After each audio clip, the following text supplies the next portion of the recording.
I believe that now we have an important reaction in Washington from a high official in the Kennedy administration. I think we're ready now to switch to Washington, and so for that, let us switch to Edwin Newman in Washington.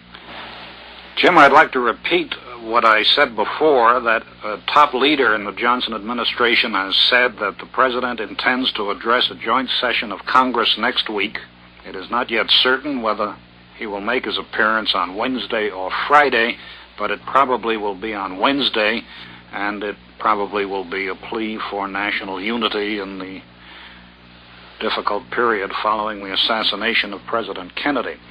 In the NBC studio is a longtime associate of President Kennedy, a member of his cabinet, and a man who knows President Johnson well, Senator Abraham Ribicoff, Democrat of Connecticut, former governor of Connecticut, former representative from Connecticut, and the first Secretary of Health, Education, and Welfare in the Kennedy cabinet.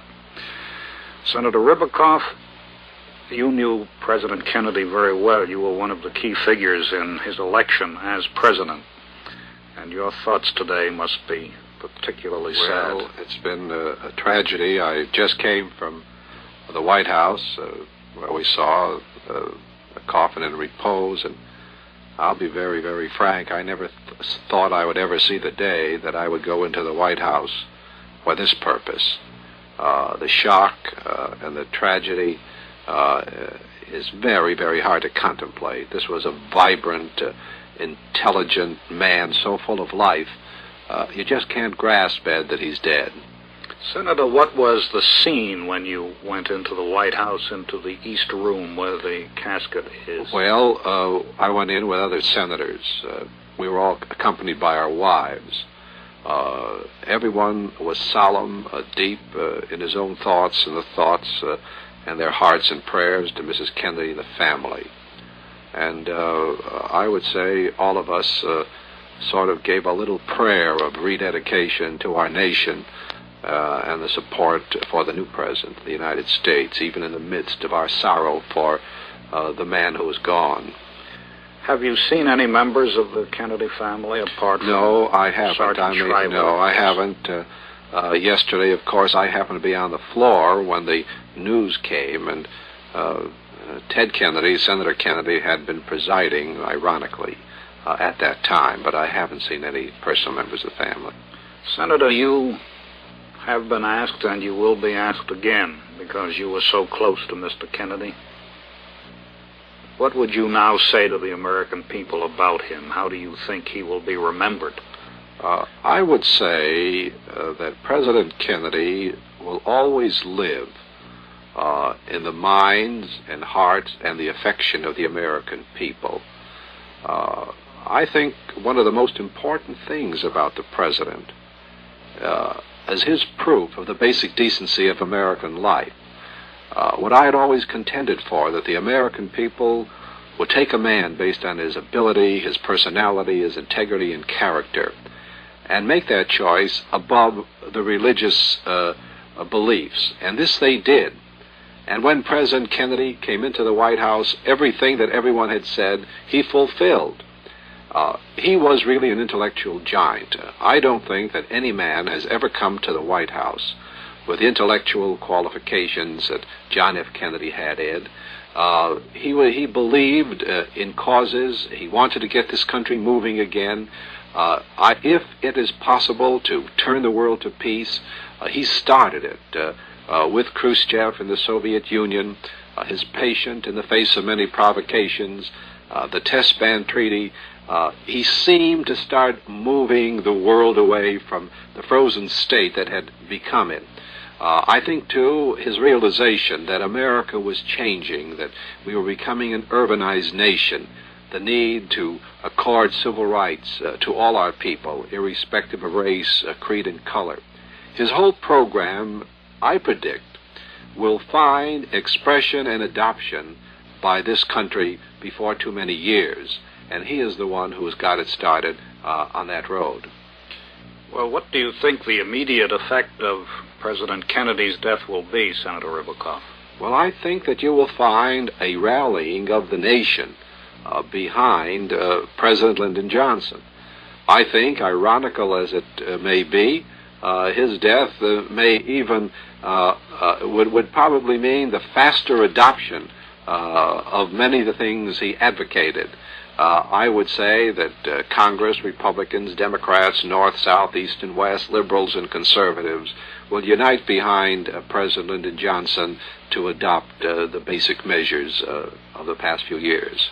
Are you suggesting that, as you say, it is ironic that it may be easier for legislation backed by Mr. Kennedy to go through because Mr. Kennedy has been killed? No, I would say it won't be easier, but I think the sobering effect that this will have upon the country, the realization of what he was fighting for, a tribute to a president who believed, will all have their bearing upon the thinking of the Congress.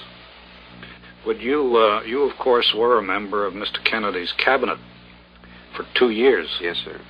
Would you expect the present cabinet to continue in office for quite a while? I realize that is up to the president. Yes, for the indefinite future. Keep in mind that President Johnson attended cabinet meetings. He was at that table.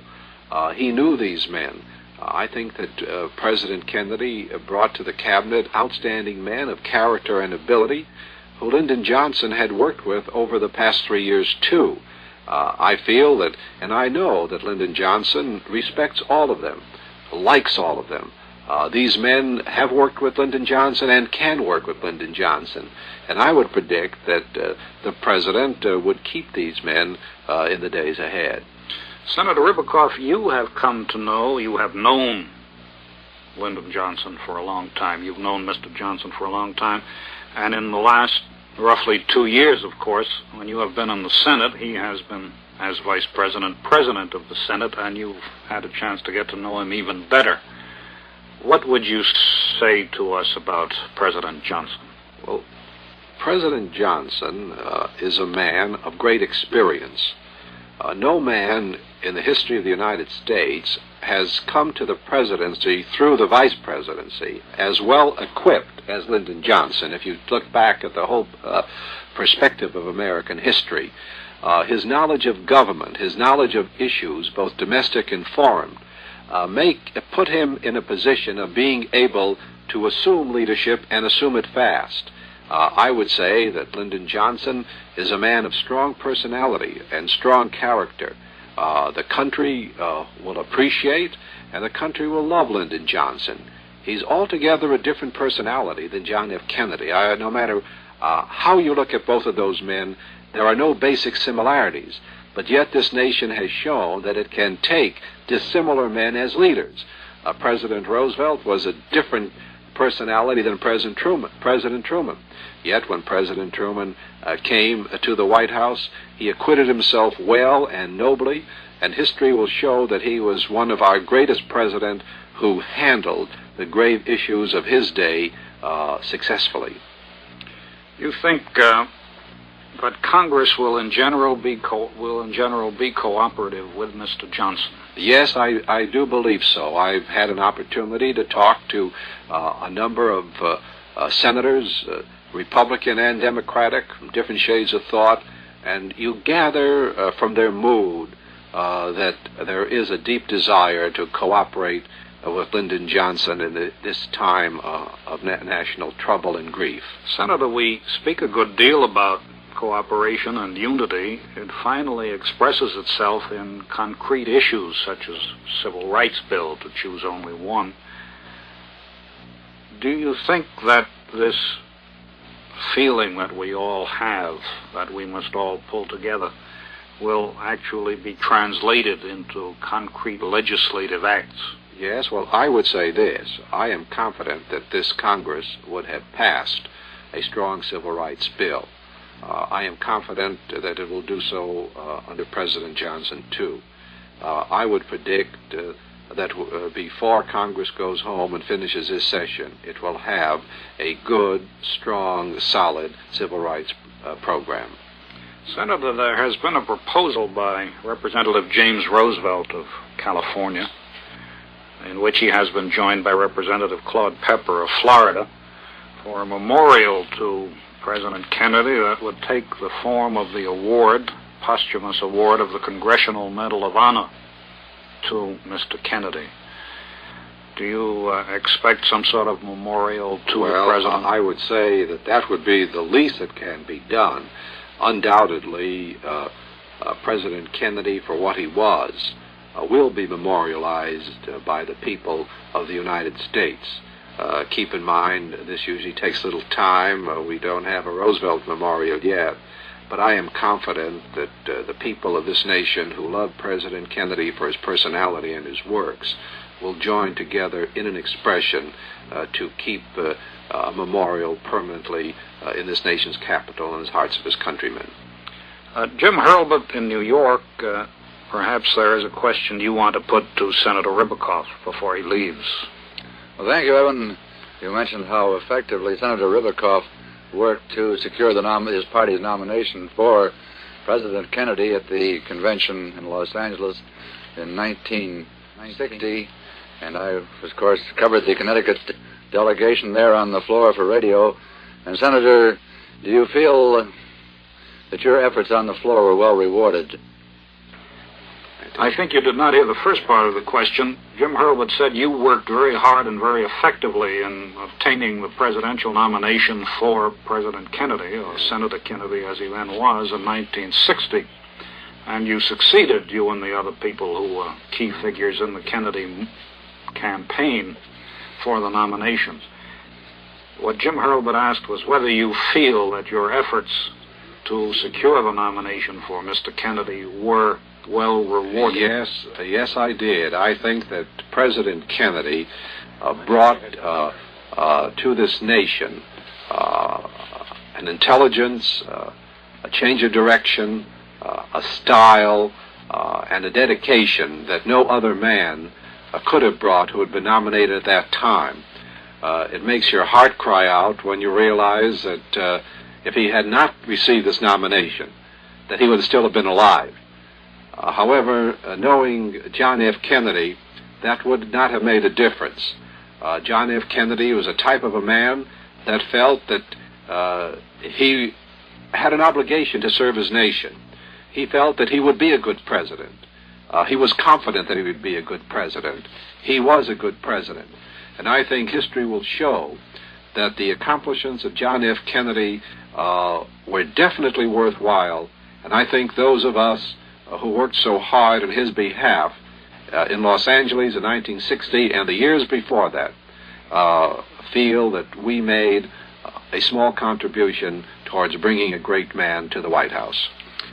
Thank you very much, Senator Ribicoff. Jim, did you have another question for the Senator? I think he is in something of a hurry. He has other things to do, of course. I'm sure he is, Ed, and I want to thank you and Senator Abraham Ribicoff for that fine report.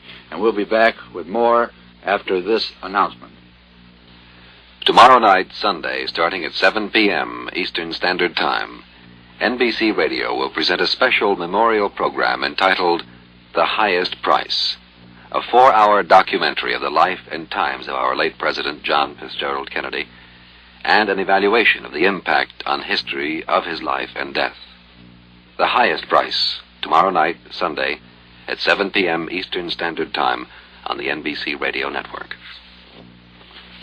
We were talking about the 1960 Democratic nominating convention in Los Angeles, talking about the work of Senator Abraham Ribicoff, then Governor Ribicoff, and of Orville Freeman, and other people who were effective in securing the nomination of the party for President Kennedy and in making Lyndon Johnson the vice presidential nominee, a man who worked very hard at that 1960 convention, a man who's worked very hard over a long period of years in covering the great news of our nation, is a man who's been very close to this story ever since it broke more than 24 hours ago.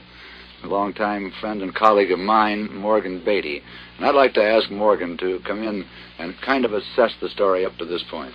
Well, Jim, I've been out on a little legwork today while you fellows have been doing the working, and I think I've come up with the first hints of what the federal investigation of this shooting had brought in. Federal investigative authorities have made positive progress that leads me to report on unchallengeable authority. The case against the killer of the president, whoever he is, will be complete, conclusive, and will be free of miscalculation. These federal authorities are now mid-stride of an examination of the assassin's rifle, the one he was believed to have used. It's a foreign-made weapon, reportedly of Italian origin. They also have the bullets that struck both the president and Governor John Connally of Texas. There can be no mistake when final reports are in. The ballistics will prove conclusively whether or not the rifle found on the 6th floor of a Dallas warehouse building was the one that fired the fatal shots at President Kennedy. That, of course, is the supposition now. It also, presumably, would be the rifle that fired the wounding shots at Governor John Connally of Texas. The federal authorities are also certain that their evidence will be conclusive concerning the bullet cases, the shells found at the warehouse scene. Hundreds of federal agents from several divisions of the government security organizations are buttoning up every minute detail concerning the weapons, the bullets, the bullet cases, along with latent fingerprints, palm prints, and other evidence. They have progressed far enough at this time also to know exactly where the rifle found in the warehouse originated. It was bought at an American mail-order house. Federal authorities are now certain they will be able, without a shadow of a doubt, to trace that rifle and every person who handled it through the warehouse to the moment it was found after the assassination of President Kennedy into another warehouse in Dallas, Texas. The unbuttoned part of the case, to use the police language that you and I know so well, Jim, prevents any formal statements at this time. There are reasons for this. Every federal security agency involved in the case has strict orders from the very top of our government to be certain of every fact they find, to be certain that there will be no miscarriage of justice based on investigative error. For that reason, all heads of security agencies have orders, and subordinates have those orders to give no detail to the public until that detail has been checked, double-checked, and proven beyond peradventure of a doubt. All investigative agencies of the government have been ordered to be certain that no statement they might make at this time would stain the nation's reputation for justice in the courts or would destroy or infringe any citizen's civil rights. This means there must be no publication that would lead any judge to rule at any time that pre-publication had prejudiced justice. Morgan, I notice as a good reporter, you have mentioned only the physical evidence that has been developed. You have not attempted in any way to prejudge anyone in this case. Do you feel that up to this time there has been such a public outcry against any individual that might militate against his getting a fair trial? No, not at all up to this time, and furthermore, there is no evidence among federal authorities that any statements made by the Dallas authorities are incorrect. That isn't the point. I think, Jim, we might call attention to the listener, something most listeners probably don't know. There is no federal statute against murder except on federal territory. Now, this is a plain case of murder. It doesn't matter that the man, so far as the law is concerned, was the President of the United States. So that it is a state crime, a Texas state crime that was committed. Federal authorities may cooperate only in the areas that go beyond the state of Texas. Now, the mail-order house goes beyond the state of Texas. Those bullets go beyond the state of Texas. The gun goes beyond the state of Texas. So we must recollect that no federal agency would be justified in intervening in this case in any way that would damage a trial in the state of Texas. It would be doubly tragic.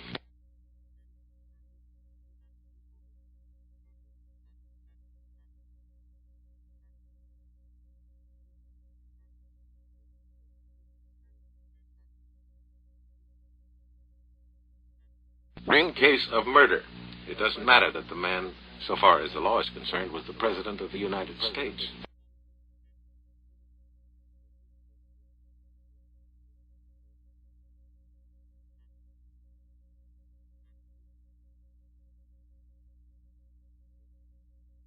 In case of murder, it doesn't matter that the man, so far as the law is concerned, was the President of the United States.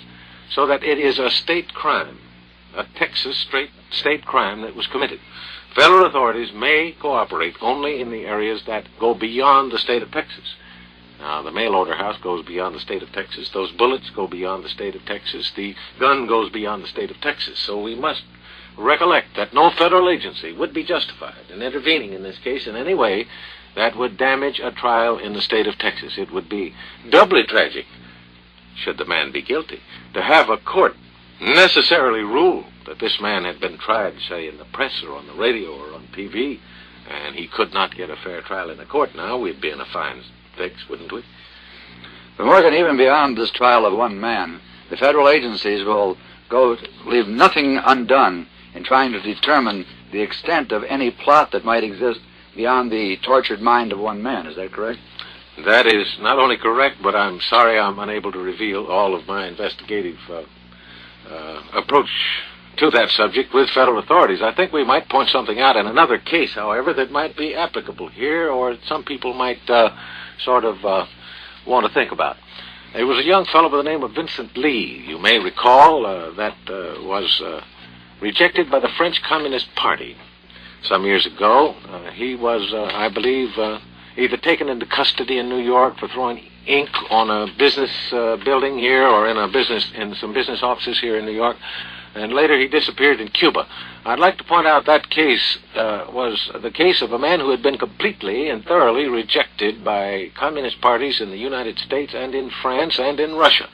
I believe their conclusion was that he was totally unreliable as a member of the party.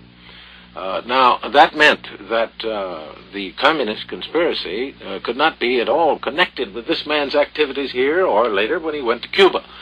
Now, we could have a similar situation here, although there's no proof of it. I will assure you that hundreds of federal agents are now investigating this phase of that case, and no stone will be left unturned to determine whether or not this is a conspiracy or a plot.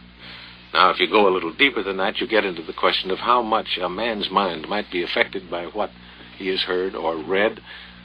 In the case of this man, I believe his school teacher says that he was given to reading an awful lot of books, but he also made very low grades. I don't know that that's a clue at this time. Sometime it may be.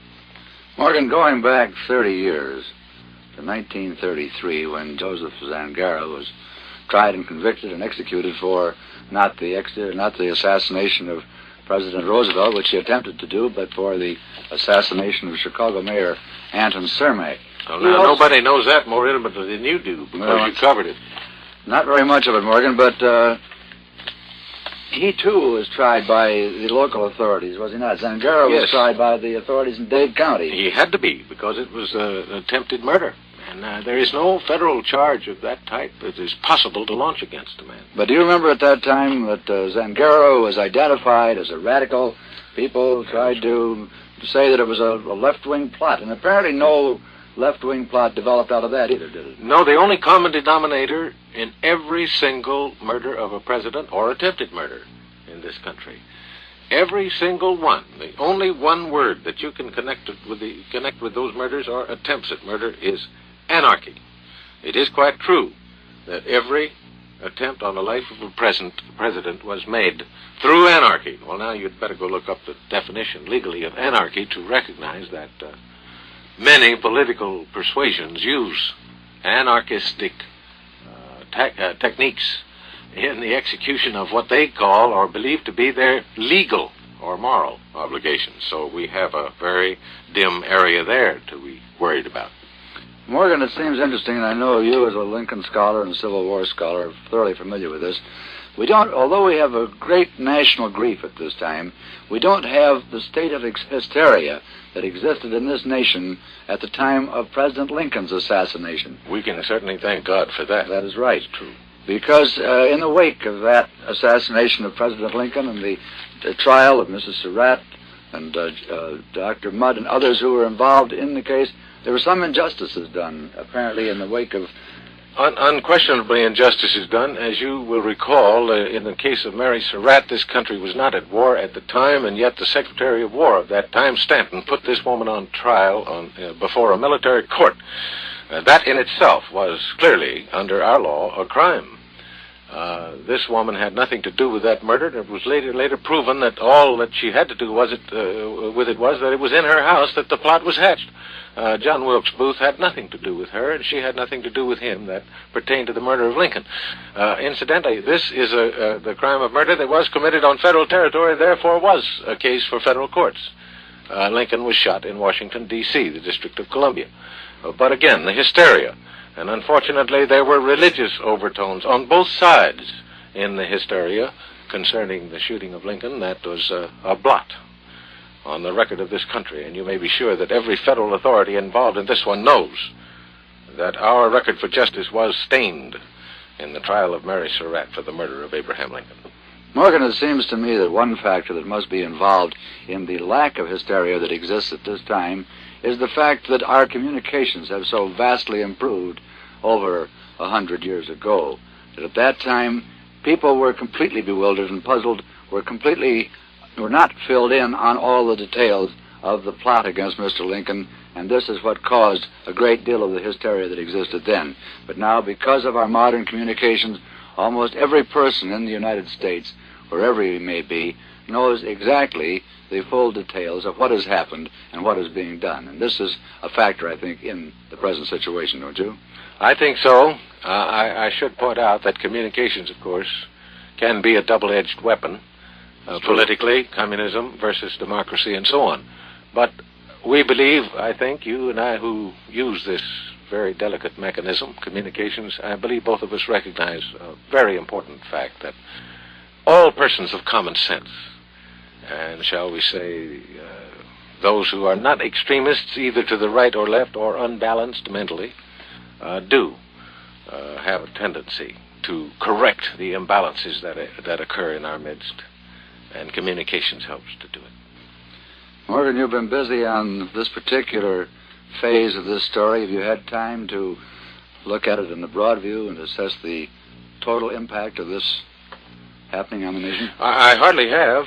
I would like to make one observation that the occasional recklessnesses that occur among our people, the occasional excesses that occur among those of, shall we say, very good hold on their feelings, slop over into the area of those among us who are not capable of handling their mental and emotional capacities. And I think this will have a very definite effect on the next presidential election in this manner, that many statements designed to get the attention of the public, statements that could be called reckless, and I don't think I need to cite many. You and I have heard so many of them before political conventions that we are sickened with the reckless type of statement.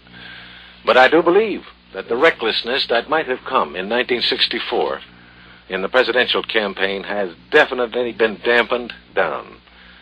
I hope to God it has been. Morgan, I think that's a very sound observation, and I think that's one that we're going to come to be thinking about more and more as time goes on now and we get closer to the conventions in July of next year. We're talking about the communications that have kept us abreast of developments in this country, and we also have heard words from every capital practically of the world in the intervening time. We're going to be back with more of that after this message.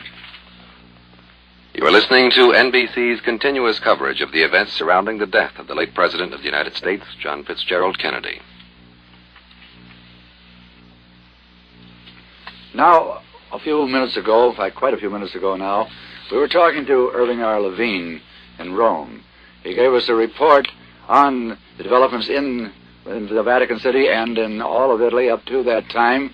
We understand that Irving R. Levine is standing by in Rome. We may be able to get a further report from the capital in Italy in just a moment. I understand now that Irving R. Levine is standing by, so let's switch to Irving R. Levine in Rome. A small town in southern Italy has decided to name a street after President Kennedy. The Municipal Council of Gallipoli voted to do so today. This was just one act in the demonstration of national mourning taking place in Italy. On Monday, at the same time as the funeral takes place in Washington, a Mass will be celebrated in Rome's Cathedral, St. John in Lateran, sponsored by the Italian government and the American Embassy. Francis Cardinal Spellman of New York will officiate. Cardinal Spellman also celebrated a massive requiem this evening in the American Catholic Church in Rome. This small church of Santa Susana was crowded with American residents and tourists, bishops from the United States who are attending the Ecumenical Council, and Italian representatives. The Italian state radio and television networks have canceled all programs and carry only solemn music. Americans are approached by Italian friends and even strangers with expressions of sympathy. Newspaper editorials eulogize President Kennedy and express curiosity about Lyndon Johnson. One newspaper states that the assassination has disillusioned many Europeans who thought America enjoyed a civilized political democracy where such outrages were impossible.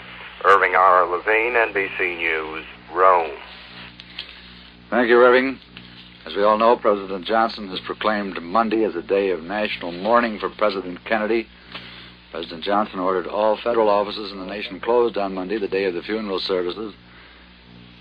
And in paying tribute to Mr. Kennedy, President Johnson said, "A man of wisdom, strength, and peace. He molded and moved the power of our nation in the service of a world of growing liberty and order. All who love freedom will mourn his death." Former President Eisenhower, other dignitaries, close friends of the slain president, and members of his family have been filing past Mr. Kennedy's closed coffin at the White House today. The body will be moved to the Capitol building tomorrow to lie in state, transferred Monday morning to St. Matthew's Cathedral for services at noon.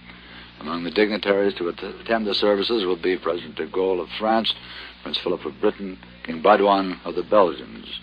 White House News Secretary Pierre Salinger says it is not yet determined where Mr. Kennedy will be buried. Further details can be expected later today. We've been getting some reports on that from Washington. There is some indication that he'll be laid to rest in Arlington National Cemetery. Attorney General Kennedy went out to look at Arlington National Cemetery earlier today. There's, however, still possible that he may be laid to rest in the family plot in Brookline, Massachusetts. The White House says a horse-drawn caisson, preceded by police and military escorts, will carry the body from the White House to the Capitol tomorrow.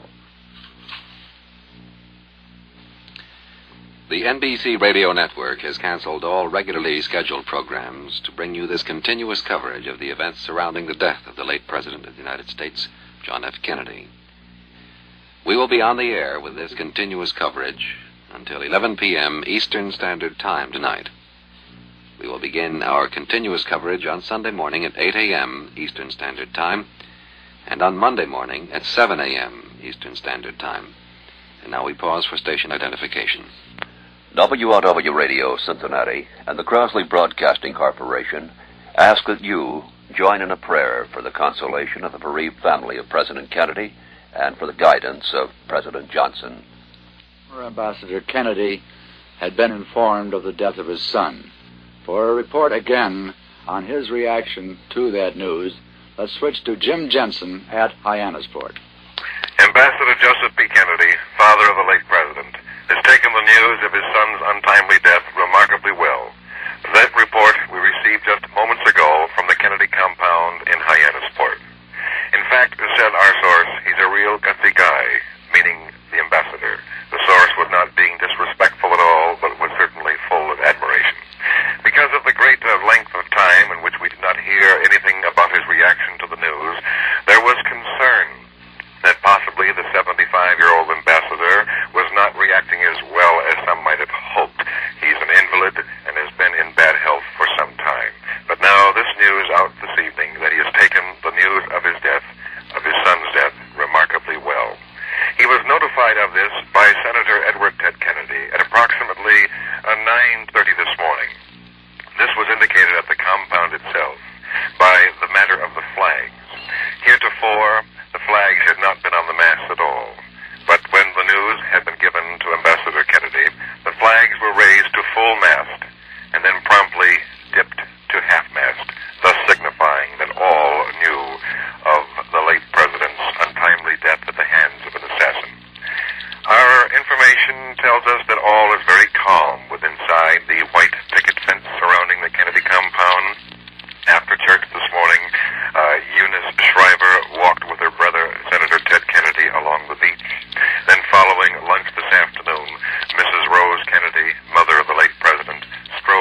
Thank you, Jim Jensen. You've given us a little touch of the personal side of this great tragedy. There's more to it, too, from down in Washington, where a lonely little boy who observes his 3rd birthday on Monday wandered today through a big Washington house complaining, "I don't have anyone to play with." John Fitzgerald Kennedy, Jr. says his father was killed by a bad man, but still he doesn't seem to understand why the slain president is not there to walk the White House corridors with him, or why he's not allowed in the presidential offices. It's a little different for Caroline Kennedy, who's going to be 6 years old on Wednesday. She's bright beyond her years. She seems to comprehend death. The children were told last night that their father was dead. The White House didn't say who told them, but presumably it was their mother. Friends said Mrs. Kennedy, not given to public displays of emotion, was making it a point to try to hold up under the strain. They said she hasn't yet realized completely what has happened. She's kept a steady vigil with death since she saw her husband fatally wounded in his open car in downtown Dallas yesterday afternoon. She cradled him in her arms, his blood splattering over her as she cried, "Oh, no." And Mrs. Kennedy kept a vigil outside the emergency room in Parkland Hospital in Dallas. And on the plane back to Washington, she remained transfixed, staring at the casket in an alcove. She declined to be comforted by those who wanted her to lie down and rest. Those who wanted to sponge her face were turned away gently with, "Thanks, I'm fine." This 34-year-old widow kept her children by her side today. She took them to the East Room, where the Reverend John J. Kavanaugh, former president of the University of Notre Dame, said Mass at 10:30 this morning. The children saw the closed bronze casket flanked by the flickering tall silver candlesticks. At Bethesda Naval Hospital, where the body lay during the night, Mrs. Kennedy was comforted by her obstetrician, Dr. John W. Walsh, a close personal friend who gave her a mild sedation to help her sleep for a while. The president's brother, Attorney General Robert F. Kennedy, went to the hospital with her. When she saw her husband's body for the last time, Mrs. Kennedy placed her wedding ring on the finger of the man she alternately called Jack and the president, and she kissed him. After attending the private White House services, Mrs. Kennedy went back to the family quarters. President and Mrs. Johnson came up to see her today, as did former President Harry Truman and some others. The late president used to take a break from the strains of office by walking across the lawn to where his children were playing. They'd run to hug their father, and when he went home at night, he would clap his hands saying, "Where are my rascals?" The children came running. Now they're alone in the White House. And down in Dallas, where this story started, we have another report coming up from Tom Pettit of NBC News, who's been very close to this phase of the story ever since it started to develop. And let's switch now to Tom Pettit in Dallas. The Dallas Times-Herald is out with a front-page editorial entitled, "Let Us Search Our Hearts." I thought I would read it to you. Terrible history has been made in Dallas, says the newspaper, and the magnitude of our city's sorrow can be measured against the enormity of the deed. John F. Kennedy, President of the United States of America, is dead, killed in Dallas. No matter what the explanation of the act, the awful reality of it overwhelms us. He died here.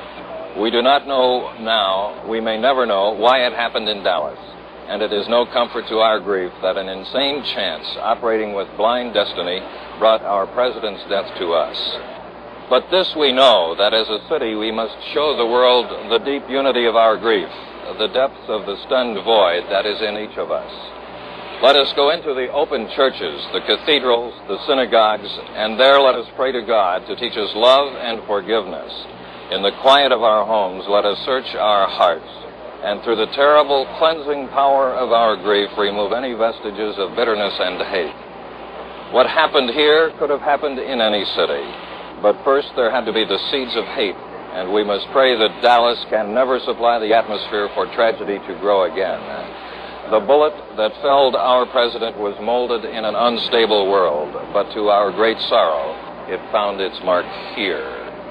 So says the Dallas Times-Herald in a front-page editorial, and the mayor of Dallas has declared tomorrow a day of prayer. This is Tom Pettit, NBC News, reporting from Dallas. Thank you, Tom. And now let's go back to Washington. Let's switch to Edwin Newman in Washington. We heard a report a short time ago from Hyannisport that Ambassador Joseph Kennedy, the president's father, had been told of his son's death and had taken it well. From Boston, we learn that the president's grandmother, Mrs. John A. Fitzgerald, who is 98, does not yet know that her grandson is dead. Her son does plan to tell her, but he hasn't decided yet when. Her son is now in Washington and obviously will not tell her until he returns to Boston. She had a 98th birthday, Mrs. Fitzgerald did, 3 weeks ago, and President and Mrs. Kennedy sent her a bouquet. More information on those who are coming to the funeral service. President de Gaulle of France will arrive at 5 p.m. tomorrow here in Washington, Dulles Airport. The Foreign Minister of Israel, Mrs. Golda Meir, is arriving at Washington National Airport very early on Monday morning, just after midnight Sunday. Norway is sending the Crown Prince Harald, and its Prime Minister, Einar Gerhardsen. They are arriving tomorrow afternoon. Turkey is sending its Prime Minister, İsmet İnönü, and its Foreign Affairs Minister, Ferihan Erkin. They are arriving Sunday night. İsmet İnönü is one of the great elder statesmen of his part of the world. He goes back to the days of the great Ataturk, whose lieutenant he was. He will be one of the oldest men attending the funeral service. With me in the studio now is a veteran and very well-known NBC News correspondent, Richard Harkness. Richard Harkness was covering a Republican meeting in St. Louis when news came of the assassination of the president. Dick, would you describe that scene? Well, it's a very strange scene with hindsight, Ed. The Republicans have been having a series of regional conferences across the country. I covered 2 weeks ago the Southern Republican Conference at Charleston, South Carolina, and then flew out to St. Louis on Thursday to cover the Republican Midwestern Conference. The idea is, briefly, the states in one region got together. The national chairman, Mr. William Miller, member of Congress, goes out. The chairman of the congressional and senatorial campaign committees, and the state committee chairman, the committeemen, the fundraisers, the young Republicans talk precinct organization, how to raise money, looking forward to the 64 campaign. It's an organizational session, pure and simple. This happened to be Friday. Friday morning, the Midwest Republicans had met. They'd been addressed by Mr. Miller. They were working... Mr. Miller being the Republican National Chairman. Yes, Bill Miller of New York, the chairman. They were planning on how to defeat President Kennedy in his race for re-election next year. The issues that they would use against him. How they would beef up their precinct organization to get out an anti-Kennedy vote. And they were playing the politics and planning the politics right up to the hilt Friday morning. There in St. Louis, they recessed about 12:30 p.m. Friday for lunch. Had lunch together as a group. While they were eating there, the word came that President Kennedy had been shot. Then the word that President Kennedy was dead. And tears welled from the eyes of the women, welled in the eyes of the men, and coursed down their cheeks. And it struck me with hindsight that this was an exhibition, a demonstration, unplanned completely, in effect, of one of the strengths of our country. The opposition party working to oust Mr. Kennedy from the White House. But the minute that something news like that, realizing that this man was our president, they honored and respected him, and there was this genuine show of sadness over his death. Dick, you covered the death of another president, Franklin Roosevelt.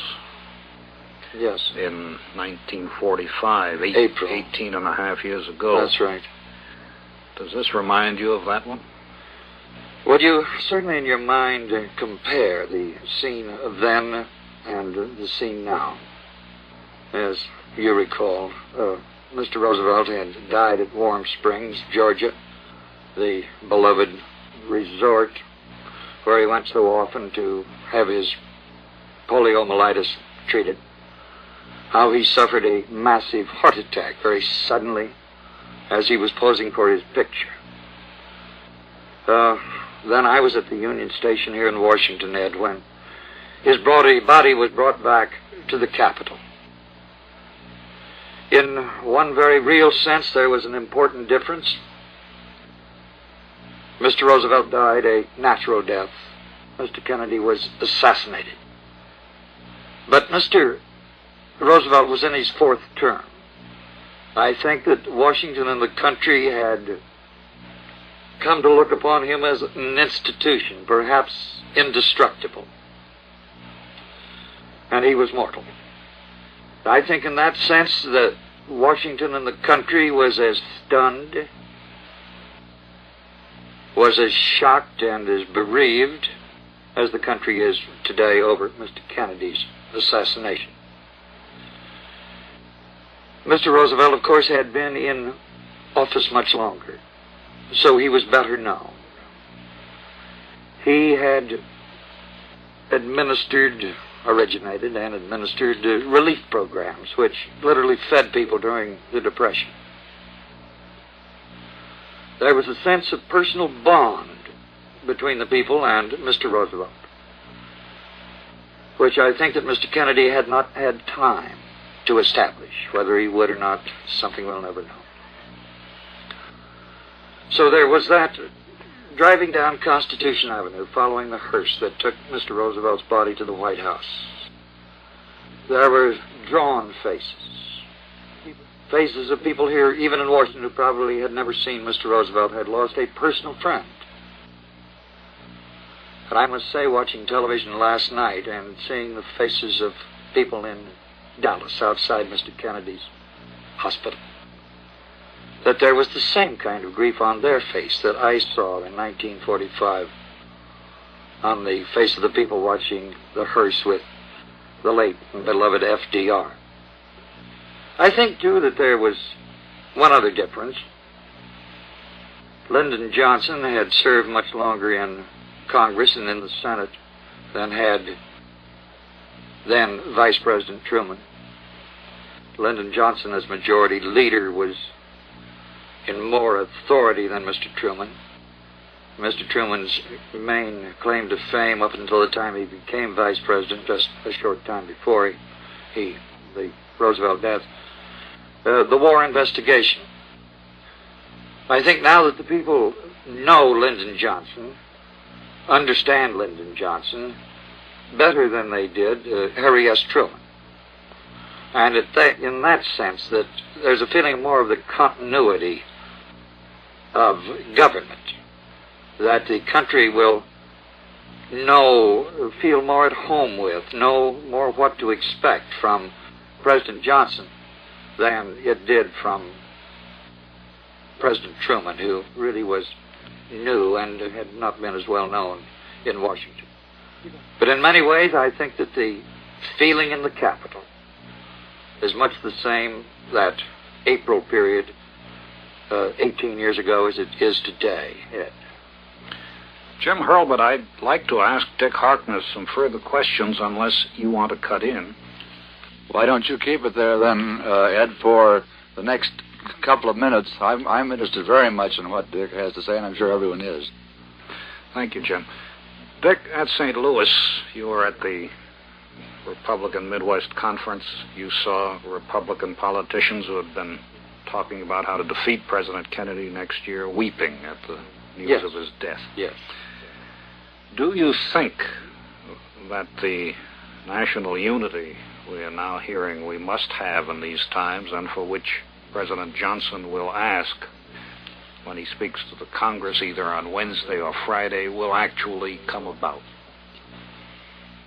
I don't know, Ed. I'm not sure. I heard Senator Ribicoff and his feeling, expressed the feeling that it would. I am not sure what national unity means. I think that the Republicans will hold a position, and that President Johnson will follow the Kennedy position. Well, let us say this, that national unity would not necessarily mean that the Republicans had to abandon their position. Yes, that's what I accept the Democratic position. That's the point I wanted to take. I think the point you're making, and there's no point, it's silly for me to try to make it for you, is that national unity has to be something specific and concrete on a specific and concrete issue. That's right. So many times a politician, and I don't mean to use this as I know Lyndon Johnson did today, he wants national unity, which means agreeing with him. And I think the Republicans, of course, will go as far with Lyndon Johnson as they can.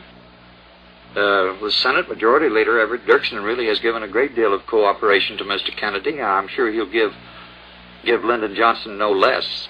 Might very well give him as much or more, since he has worked so closely with Lyndon Johnson when he was the leader on one side and Johnson on the other. Sat across the aisle from each other, and I've heard Lyndon Johnson say time and time again the high respect that he had for Everett Dirksen. While they would differ, he'd always say, you can always trust Ev Dirksen's word.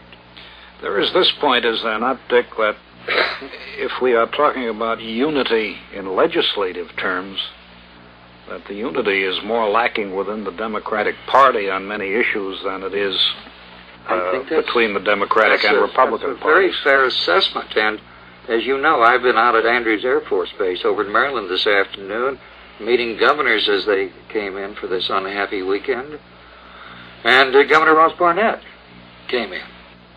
I must say that Governor Barnett was more praiseworthy of Mr. Kennedy today than he was when Mr. Kennedy was alive. And I said, what do you think will there be a new relationship between the South and the Johnson administration? And he told about the high regard he had for Lyndon Johnson, but he also said Southerners hold strong beliefs and will continue to stay by their beliefs. You know, may I interrupt for a moment, Ed? I'm sorry to interrupt, Ed. I think that while we've been talking about this reaction to President Johnson, I think his first official action today in announcing an official proclamation making Monday a day of mourning for President Kennedy had a great deal of impact on the public. We heard that announcement earlier. We also recorded it. I think we ought to hear it again now. To the people of the United States, John Fitzgerald Kennedy, 35th President of the United States, has been taken from us by an act which outrages decent men everywhere. He upheld the faith of our fathers, which is freedom for all men. He broadened the frontiers of that faith, and he backed it with the energy and the courage which are the mark of the nation that he led. A man of wisdom, strength, and peace, he molded and moved the power of our nation in the service of a world of growing liberty and order. All who love freedom will mourn his death. As he did not shrink from his responsibilities, but welcome them, so he would have us not shrink from carrying on his work beyond this hour of national tragedy. He said it himself. The energy, the faith, the devotion which we bring to this endeavor will light our country and all who serve it. And the glow from that fire can truly light the world. Now, therefore, I, Lyndon B. Johnson, President of the United States of America, do appoint Monday next, November 25, the day of the funeral service of President Kennedy, to be a national day of mourning throughout the United States. I earnestly recommend the people to assemble on that day in their respective places of divine worship, there to bow down in submission to the will of Almighty God, and to pay their homage of love and reverence to the memory of a great and good man. I invite the people of the world who share our grief to join us in this day of mourning and rededication, in witness whereof I have hereunto set my hand and caused the seal of the United States of America to be affixed, done at the city of Washington this, the 23rd day of November, in the year of our Lord, 1963, and of the independence of the United States of America, the 188th. That was President Lyndon B. Johnson issuing his first official proclamation, making Monday a day of mourning. Jim Hurlbut, NBC News, New York. You are listening to NBC's continuous coverage of the events surrounding the death of the late President of the United States, John Fitzgerald Kennedy. We'll rejoin NBC in just a moment for this continuous coverage. The WLW Communications Exchange has been informed that all public and parochial schools in Hamilton County, and also the Milford schools and the public offices in Claremont County, Ohio, will be closed Monday. Also, the public and parochial schools in the greater Cincinnati area located in northern Kentucky will be closed Monday. At this time, for an up-to-date report on the regional weather, we take you to our WLW radar weather service and meteorologist Frank Pierce. Frank? Good evening, everyone. Temperature in downtown Cincinnati stands at 34 degrees now. Cloudiness is spread over the area. The humidity, though drying, is still a little bit high, 86%, but drying and some clearing from the west. The barometer continues to rise very rapidly as the center of the mound of colder air continues to move toward our particular area of the Ohio Valley. This cold Arctic air, of course, continues under northerly winds to press colder and colder temperatures right on down across the Great Lakes area into this particular region, and the leading edge of it is now breaking east of the Appalachian Mountains and is just now moving into the Washington, D.C. area. Winds there have turned from rather strong southerly winds to westerly winds now. The rain is once again on the heavy side, and the current temperature has dropped 4 degrees to 59 degrees. Back here, of course, deeper in the cold air, we have such temperatures as 34 at Cincinnati and Dayton, Ohio, and also Marion, 35 at Columbus, and Lima, 38 degrees, all under cloudy skies. Portsmouth also cloudy and 43. Louisville now breaking out of the cloudiness a little bit with a temperature of 40. And Lexington still cloudy and 37. Indianapolis, Indiana is showing some signs of clearing now, but they're down to a freezing temperature of 32. It's 33 at Richmond, and Muncie is now 34. And our WLW weather forecast, with the cold air to stay with us for the rest of the weekend, is one of a little colder variety than we've seen in some time. Clearing skies into the early morning hours, cold and a little bit less windy during the night tonight, but that wind will increase again tomorrow, incidentally. We'll look for the early morning lows to be in the 20s and lowest 30s. Here in Cincinnati, about 24 degrees for the cold early morning temperature.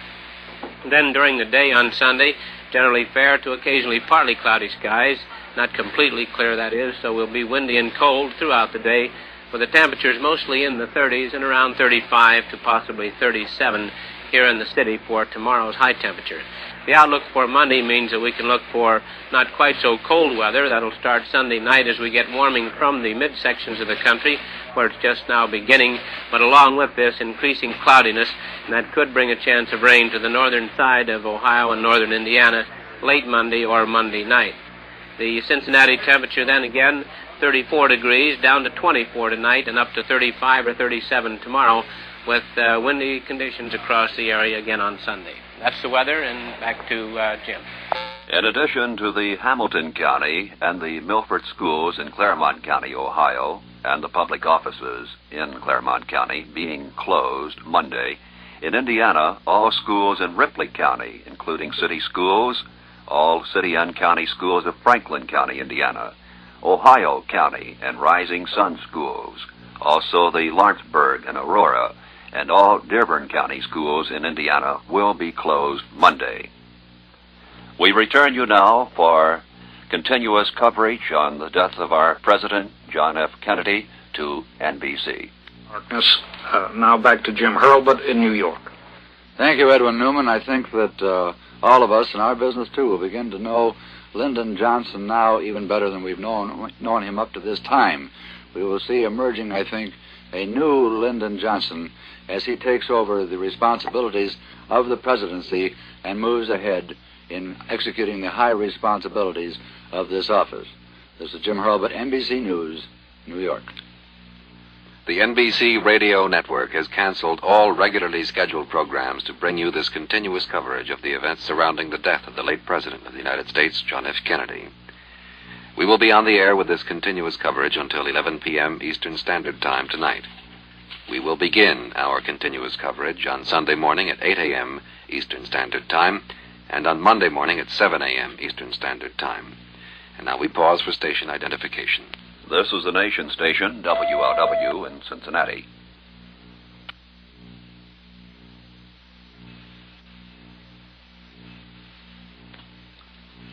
A grieving nation and a sympathetic world have poured out a really never-ending stream of tributes today to President John F. Kennedy. We've heard a good many of them. From almost everywhere, and Red China was a lonely exception, came words of regret and grief and condolences for Mr. Kennedy's young widow. Messages of shared sorrow came, too, to the slain president's mother and father. It was not until today, as we've heard, that Joseph P. Kennedy, ill at the family home in Massachusetts, was told of the death of this son in whom he took such pride. But much of this story is still developing in our nation's capital. And let's switch now back to Edwin Newman in Washington. There are developments at the White House, and we go to the NBC correspondents there.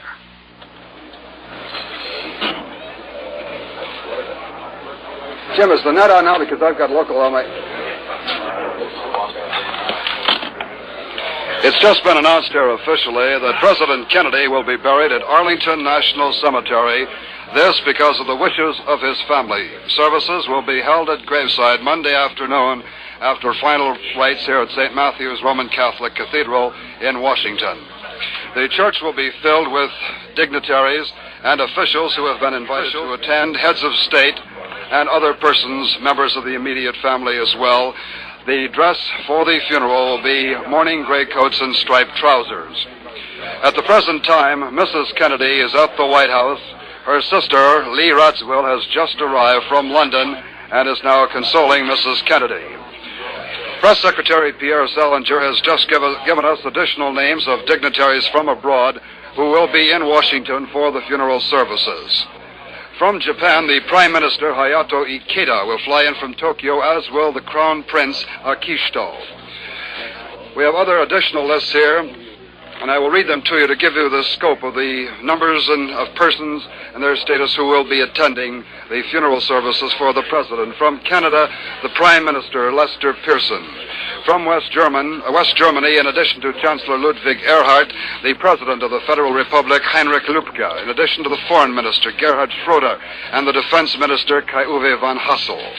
King Baudouin of Belgium will also be in attendance. I believe we gave that to you earlier. Ireland's Foreign Minister, Frank Aiken.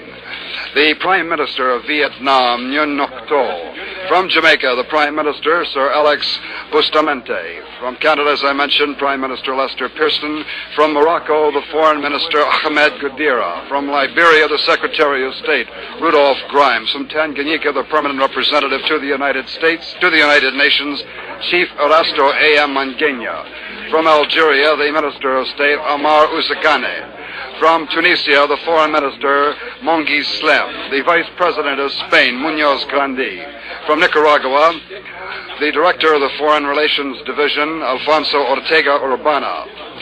In addition to General de Gaulle from France, General Ayré, the Chief of the French Joint Chiefs of Staff, will also be in Washington for the final services. From Portugal, the President of the Cooperative Chamber, Luis Supico Pinto. From Poland, the Deputy Chief of the Council of State, Stanislas Krzyzewski, and the Deputy Chairman of the Council of Ministry, Piotr Yaroshevich. From the Soviet Union, in addition to Anastas Mikoyan, who has already been announced as heading the Soviet delegation, Mikhail Smirnovsky, the Chief of the American Countries Division of the Soviet Foreign Ministry. From Romania, the Deputy Foreign Minister and the Chief United Nations Representative, Mr. Melita. And from the Netherlands, Crown Princess Beatrix will represent her nation here in addition to the Foreign Minister, Joseph Luntz. And from Great Britain, in addition to Prince Philip and Sir Alec Douglas Hume, the Prime Minister, the head of the Labour Party, Harold Wilson, will also be in Washington. Prince Philip, Sir Alec Douglas Hume, and Mr. Wilson will be arriving at Dulles International Airport tomorrow night. From Luxembourg, Prince Jean, the hereditary Grand Duke, and the Foreign Minister of Luxembourg, Eugene Charles. From Jordan, the Foreign Minister, Anton Atala. From Congo, Leopoldville, the Vice President, Monsongo. And to repeat earlier what we told you, President Kennedy will be buried at Arlington National Cemetery Monday afternoon. This is the wish of the Kennedy family. Mrs. Kennedy, to repeat, is now at the White House. She is being consoled at the moment by her sister, Lee Radziwill, who has just arrived from London. President Johnson is across the street. He was as of a few minutes ago, where he was meeting with former President Truman. This is Robert Goralski, NBC News at the White House. Jim, that is as much as we know to this moment. Here in Washington, Robert Goralski has given us all the up-to-date information, and as we had reported earlier, Mr. Kennedy is to be buried in Arlington National Cemetery, just across the Potomac from Washington, within sight, incidentally, of the mansion of Robert E. Lee. Well, earlier, Edwin, President Johnson proclaimed Monday an official day of mourning, and I note that already this is being implemented officially. Comptroller James J. Saxon gave his approval today to the closing of banks on Monday, the National Day of Mourning for President Kennedy, and he urged all of them to take that action where the local law allows it. He said it is the presumption of this office that all national banks will appropriately observe the clear non-business implications of the President's proclamation by the adoption of suitable action. In several states, the governors or other state authorities have already acted to authorize banks to close, and similar action may soon be expected in other states. We're advised that banks or groups of banks in other states have already determined to remain closed for all or part of Monday. And he said this office strongly approves the action so far taken and urges the adoption of similar action in the remaining states where authorized by local law or practice. And Ed, we reported earlier that the schools in New York City will be closed, and I'm sure that this will be reflected all across the country. I don't think there'll be very much business done anywhere in the United States on Monday, do you? I don't, and I think we would all agree that that is as it should be.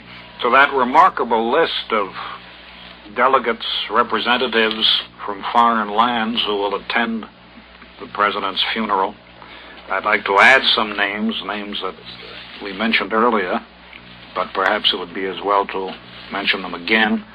From Israel, the Foreign Minister, Mrs. Golda Meir. From Norway, Crown Prince Harald and Prime Minister Gerhardsen. From Turkey, the Prime Minister Ismet Inonu and the Foreign Affairs Minister Ferian Erkin. From Argentina, the Vice President, Dr. Carlos H. Perete, the Foreign Minister, Dr. Miguel Angel Zavala Ortiz, and the Secretary of War, General Ignacio Avalos. So it will be a tremendous concourse of great and small people, ordinary people, dignified people, the great of the world, and most of the rest of us who have no particular distinction who will be here on Monday to say a last farewell to a president who was shot down. Edwin, a thing I've been wondering about, as these chiefs of state come into the nation's capital, I presume that most of them will live at their own embassies in Washington while they're in the capital. Is that correct? I would assume that would be the case. I suppose some of them will put up at hotels, but probably most of them at their embassies. It's a melancholy thought that there will be a tremendous security problem arising from their presence here. This is not the sort of thing that the security people could take in stride at any time, the presence of people like de Gaulle, for example. And in these circumstances, it will be something that the security people will have to pay additional attention to. Jim, I've just heard that there is more information available at the White House, and so here is Robert Goralski at the White House. The White House has just announced that President Johnson will address a joint session of Congress on Wednesday at 12:30.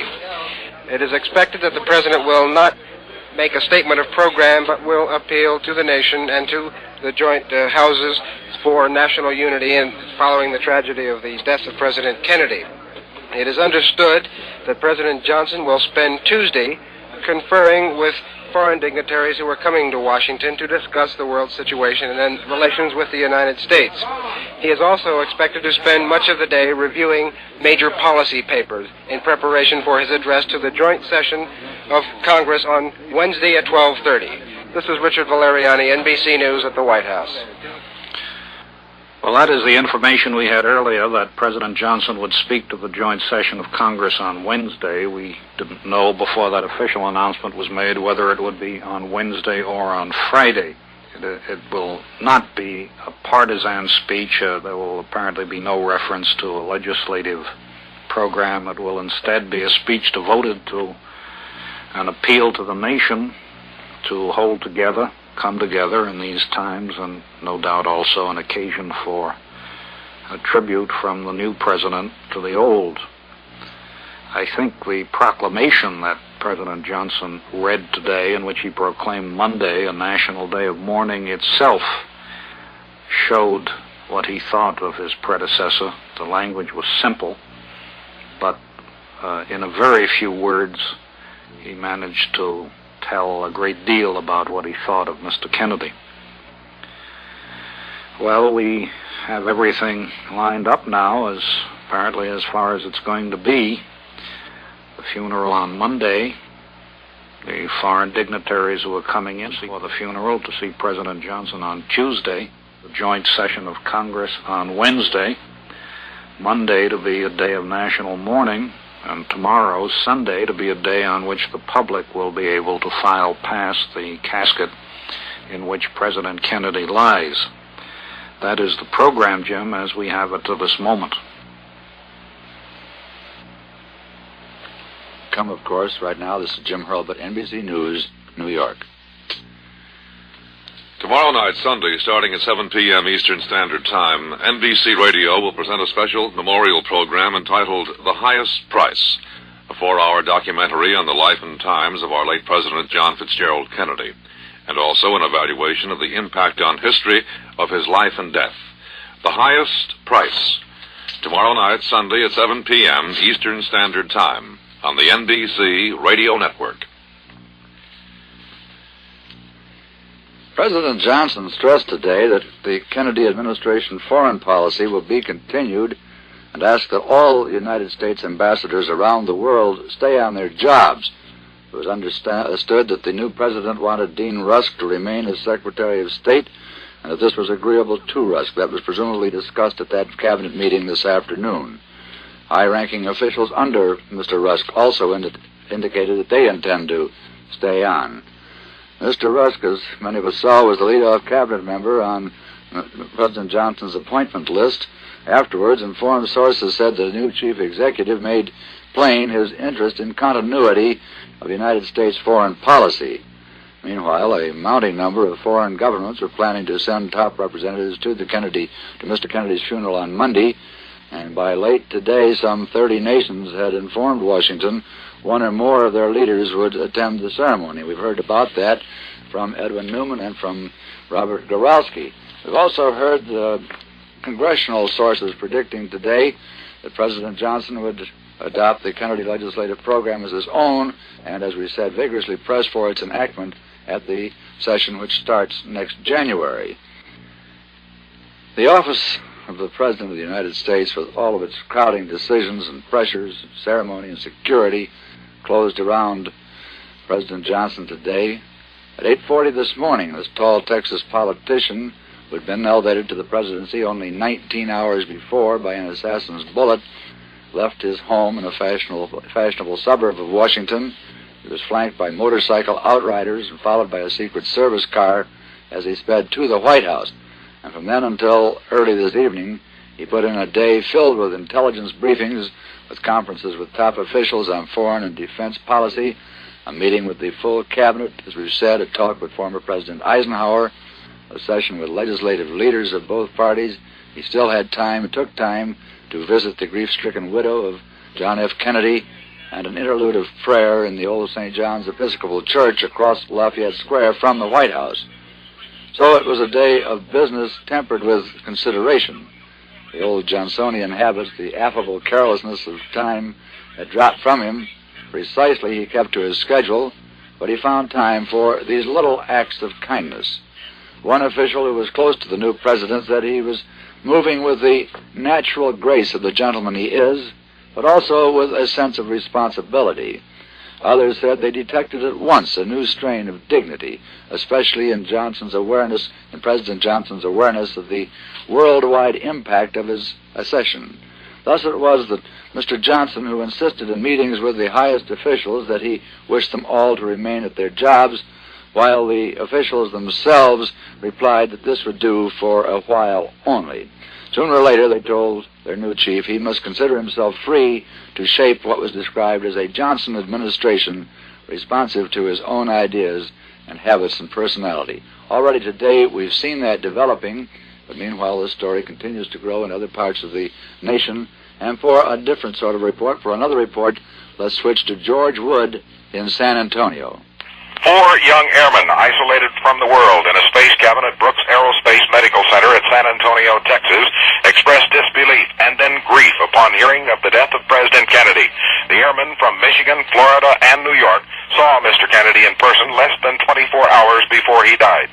The president walked into the experimental area housing the cabin with Dr. Billy E. Welch, chief of the Environmental Systems Branch. Dr. Welch explained the use of the simulated flight.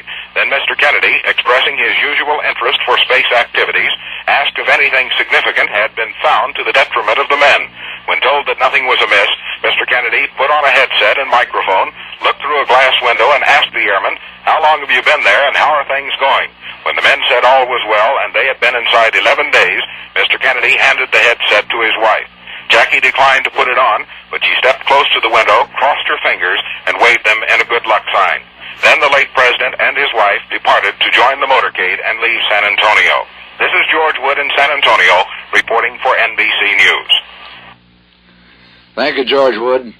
A little while ago, we talked with Morgan Beatty about the job of investigation that's going on down in Dallas as federal and local law enforcement officials are weaving a tightening skein of evidence around Lee Harvey Oswald, the 24-year-old warehouse worker charged with assassinating President Kennedy yesterday. And while the defendant, under prolonged interrogation, continued to deny the crime, Dallas County District Attorney Henry Wade said this afternoon, "I think we have enough evidence to convict him now, but we anticipate a lot more evidence in the next few days." Morgan Beatty pointed out that since there is no federal law against murder except on federal ground, Oswald will be tried in Dallas County, and District Attorney Henry Wade will handle the prosecution. We talked about the implications of some of the statements that have been made, and one of the statements that was made down there was made by Captain Will Fritz, chief of the Dallas Police Homicide Bureau. He came out from this continuing questioning of Oswald and many other witnesses to say, "We're convinced beyond any doubt that he killed the president. I think the case is cinched." But District Attorney Wade said he planned to present the case to the grand jury next Wednesday, or at the latest the following Monday. The case might come to trial, he hazarded a guess on this, in mid-January. A major item of evidence cited by the prosecution at a news conference at police headquarters in Dallas was a statement to police by Oswald's Russian-born wife, Marina, who was questioned both last night and again this morning. Wade quoted her as saying that Oswald had a rifle similar in appearance to that used in the assassination in the garage of their home. He had it there last Thursday night, and it was not there after Oswald went to work yesterday morning at the book warehouse, whence came the shots that felled the president and Texas Governor John Connally. We've had a report, incidentally, on the condition of Governor John Connally. He is progressing satisfactorily in Parkland Hospital in Dallas. Going back to the investigation of the case, Police Chief Jesse Curry of Dallas quoted another unidentified witness as saying that when Oswald walked into the warehouse yesterday morning, he was carrying a long package wrapped in brown paper, which he told somebody was a window shade. And the fatal rifle was found near a 6th-floor window of the warehouse shortly after the crime. Other employees were quoted as stating that Oswald had stayed upstairs when they went out to watch the president go by. Ironically, a policeman in the warehouse stopped Oswald when he came into the building lunchroom carrying that brown paper-wrapped parcel under his arm. He actually pulled a revolver and pointed it at Oswald until a foreman said that Oswald worked in the building, and he let the man go. So, as we said, this weaving of the evidence against Lee Harvey Oswald continues. And around the nation, this story continues to develop. And let's turn now for a different phase of the story. Let's switch to Ken Kurtz at Charleston, West Virginia. With the exception of Massachusetts, there is no state with which I am better acquainted or to which I am more indebted. Those were the words of President John Kennedy to the people of West Virginia. He meant them. He expressed that thought often, losing no opportunity to stress that it was his victory in the 1960 West Virginia primary which catapulted him into the White House. Kennedy's upset victory over Senator Humphrey in May of 1960 was viewed as proving that a Catholic could be elected president. November of 1960 confirmed that belief. Mr. Kennedy's first act as president was to double the food allotment for West Virginians on relief. The state had reason to thank him many times during his 3-year administration. When news of his death hit the Mountain State yesterday, it was greeted with utter disbelief, then shock, then grief. The Democratic governor kept asking his staff, "But is he dead? Is he dead?" The Republican mayor of the capital city was made ill by the news and had to go home. Students and teachers in some schools broke into tears. A few fainted. Many West Virginians felt a personal kinship to the president. In his 1960 campaign, thousands of mountaineers personally greeted the lanky young man with the strange accent, the ready smile, the unruly shock of hair. He became an old friend, or as one of our senators put it, they believed in Mr. Kennedy. On the occasion of our 100th birthday last June, Mr. Kennedy made his final public appearance in West Virginia. From the Capitol steps, the president made a short speech in a falling rain. As he looked out over the crowd, he began by saying, "The sun does not always shine in West Virginia, but the people do. The people of West Virginia are not shining today." Ken Kurtz in Charleston, West Virginia. Thank you, Ken Kurtz. Earlier today, we had a report from Moscow Radio and from the Soviet news agency TASS, in which they disclaimed any responsibility for Lee Harvey Oswald. We've had other reaction from that side of the Iron Curtain, this from Belgrade, Yugoslavia.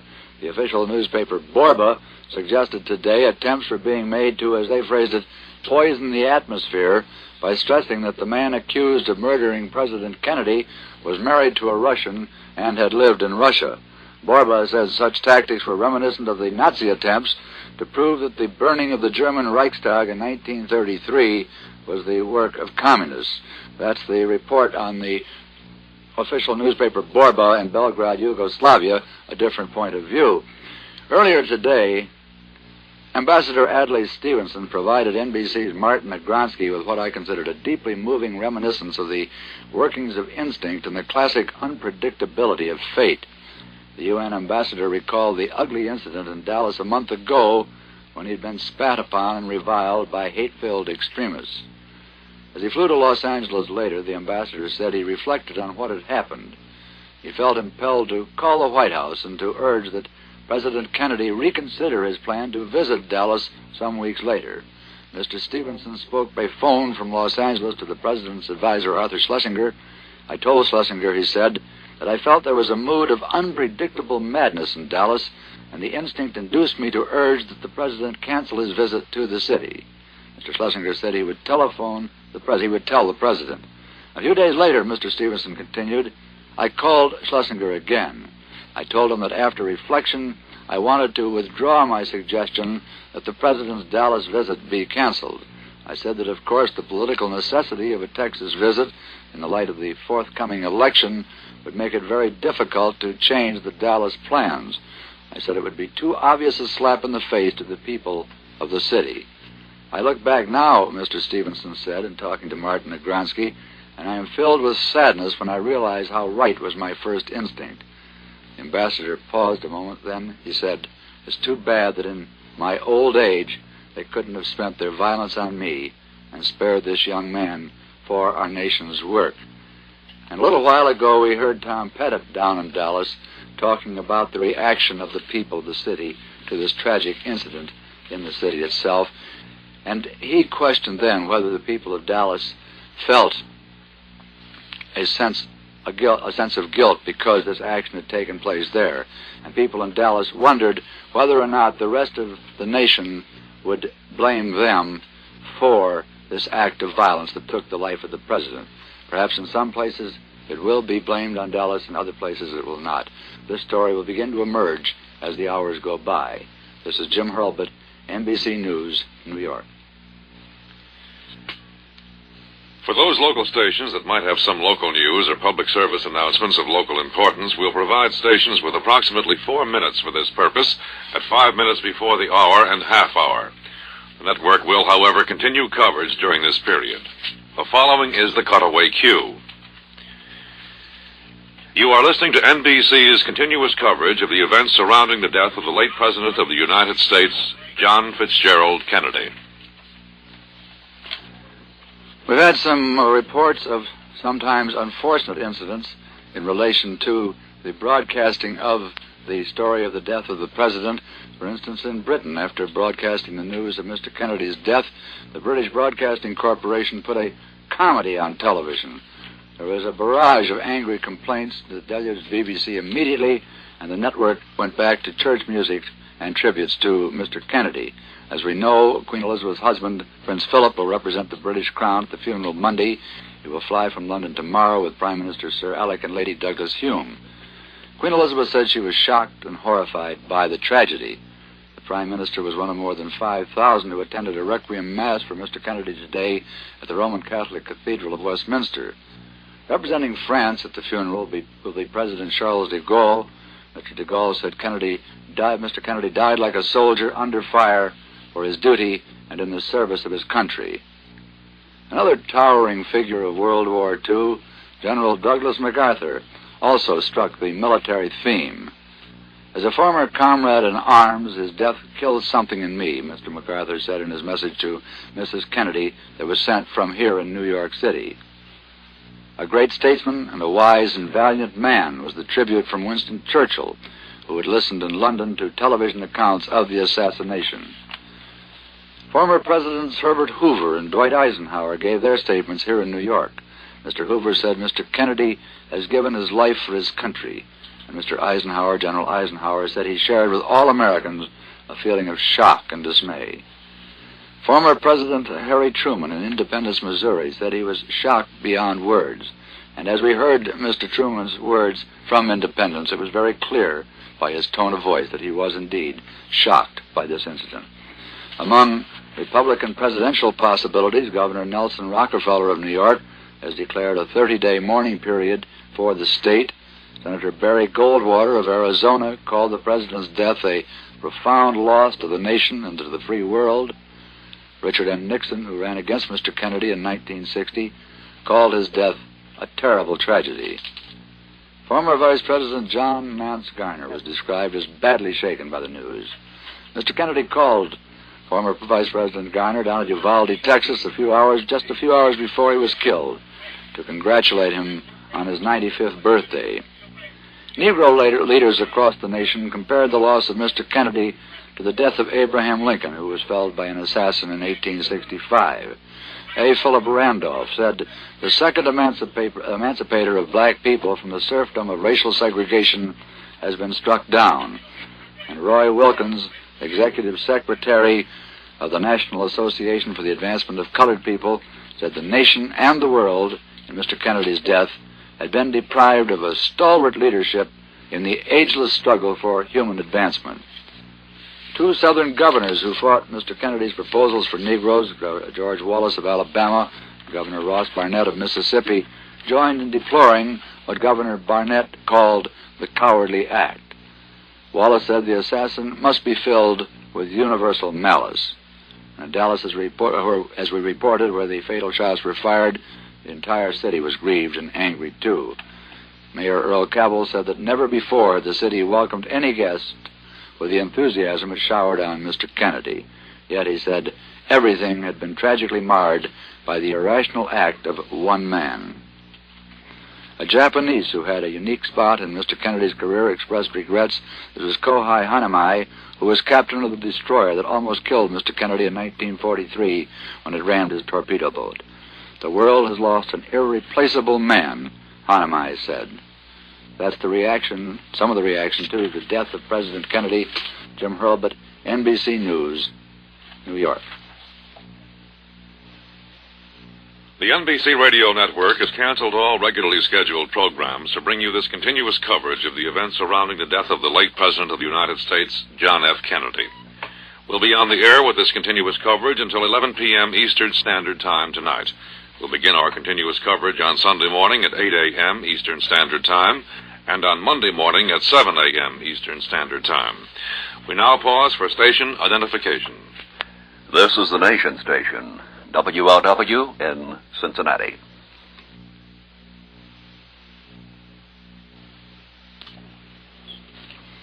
You know, I think all of us think of the late President Kennedy as a young man who was very much interested in sports of all variety. Not only interested in sports, but interested in physical fitness. We know about touch football, we know about 50-mile hikes, but there's a great deal more to the story of President Kennedy's interest in sports. Let's get some of that from Lou Boda. Right, Jim. Well, the nation knows that the late chief executive was intensely interested in this area. He'd been present at All-Star games, the Army-Navy game, the World Series. He had his physical fitness program, which Bud Wilkinson institutes out of Washington. Today, in deference to the late chief executive, I counted perhaps 40 games which were canceled today. The Harvard-Yale game was canceled, may not be played ever. Some other games were rescheduled for Thanksgiving, some for the following weekend, which would push the college schedule back. There were a few games played today. For example, Kentucky Vanderbilt, that game was played. 35,000 who the crowd stood in a moment of silence, paying their last respects to the chief executive. However, there are a couple of basketball games tonight on the pro schedule. The American Football League is canceled, but the National Football League schedule will be on tomorrow. Games will be played. Commissioner Pete Rozelle said that sports have always been played in times of stress, and considering the fact that the late president was so intensely interested that he thought the schedule should be played tomorrow, and the National Football League will play. Lou, did you ever see any of the touch football games that Mr. Kennedy engaged in? No, and as a matter of fact, Jim, I don't think there is any footage on this either, which was a well-kept family secret unto themselves, although they played perhaps at Hannesport and perhaps at the White House. But this again was in the vein of their own little exclusive club there. We know he was interested. We know that he had been to several places and big events around the country. But the games today, this is the wind-up of the 1963 season. There were key games in the Big Ten. There were key games in the East. For instance, Princeton-Dartmouth game, which was canceled. There was key games in the West Coast to wrap up the Rose Bowl there. All these games are washed out, and most of them will be rescheduled. Well, we'll see those games when they are rescheduled, Lou. This an official proclamation by President Johnson has had a lot of other sidebar effects that's been implemented by Comptroller Saxton, who has said that the banks will be closed, many of the banks will be closed. And now we have a report from Washington that there will be no postal deliveries on Monday, and post offices generally will be closed. And Mr. Johnson, as we said, has proclaimed Monday as a national day of mourning for the late president. Postmaster General John Gronowski announced the closing tonight, but he said he's authorized all postmasters to make available certain essential mail services to meet urgent community needs. In such cases, limited window service will be provided for business mailers. No postal services will be available between 12 noon and 1 o'clock Eastern Standard Time. Incoming mail will be delivered to post office boxes, and special delivery mail will be delivered. We've had a report from Lou Boda on the sports aspects of this story. We had this report on the closing of the postal deliveries, post offices, but there's more in Washington, and let's switch now to Peter Hackus in Washington.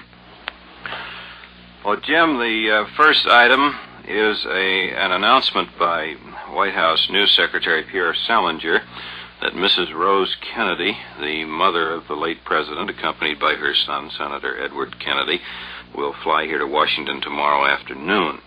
The late President's father, Joseph P. Kennedy, will not attend the funeral. Among the heads of state who will be arriving tomorrow, French President Charles de Gaulle, a rather significant visitor to this country at this moment. He arrives at 3:30 p.m. at Dulles Airport, just outside Washington. British Prime Minister Sir Alec Douglas Hume arrives at 8:45 p.m. These are all Washington times, also at Washington's Dulles Airport. Berlin's Mayor Willy Brandt arrives at 8:30 p.m. This is tomorrow evening at National Airport here in Washington. West German Foreign Minister Kai-Uwe von Hassel arrives tomorrow morning here in Washington at the National Airport, probably to be accompanied by West German Chancellor Ludwig Erhard. You may recall both these gentlemen and several other West German officials had been scheduled to make an appearance in this country just a little bit later. Apparently they're moving up their visit to pay their respects to the late Mr. Kennedy. A statement from former President Herbert Hoover, who informs the White House from New York as follows: I deeply regret that it will not be possible for me to go in person to pay my last respects to Mrs. Kennedy. Due to my recent illness, says former President Hoover, I am appointing my son, Herbert Hoover, Jr., to represent me at the funeral on Monday. I am appointing my son, Alan Hoover, says the former president, to represent me at the services in the Capitol Rotunda tomorrow. Herbert Hoover, Jr. presumably will arrive in Washington on Monday. Jim, one of the things that has come to my mind over the last couple of days, covering some of the ins and outs of this entire tragic event, is that, in a way, tragic as it was, it seems to me that some of the critics of this country, some of those who would wish us ill, some of those who would capitalize on such things as racial disorders, unemployment, and some of the other unfortunate things we have here, will perhaps, or might tend perhaps, to capitalize on this particular event as follows, by pointing, for example, to our saying in the recent past, we have an operating democracy here. Things that happened in the Dominican Republic, for example, where a chief of state is violently overthrown, or the Cuban Revolution, which disposed of Mr. Batista so rapidly, or what happened in Vietnam. We have said in the past, and I think quite rightly so, this can't happen in the United States. We've been very proud of this, and we've hit it quite hard on many occasions. It seems to me that some of the people overseas who don't see the broad overall aspects of this can point to the United States now and perhaps try to make capital among the some of the nations of the world who don't understand our system, pointing a finger at this country and say, well, it did happen in the United States. The violent overthrow of a duly elected president. Has that struck you? You know, I was thinking about that earlier when I was talking with Morgan Beatty, Peter, and he put a slightly different interpretation on this, looked at it in terms of the upcoming political campaigns, which, of course, have already started. And he talked about the fact that this tragedy would definitely put a damper on the sort of rather reckless political statements that seem to be a part of a political campaign. We've seen those in past years. We know the type of campaign utterances that are made. And Morgan pointed out that he felt that we wouldn't have as much of that in the upcoming campaigns and in the conventions because of the death of the president. Do you agree with that? Well, I think there's a certain tendency in that direction, Jim.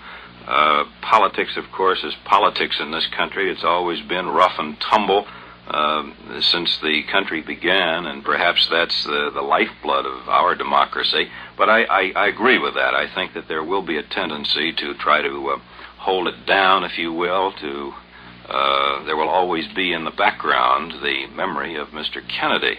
Speaking of politics, by the way, I think it's a tragic irony.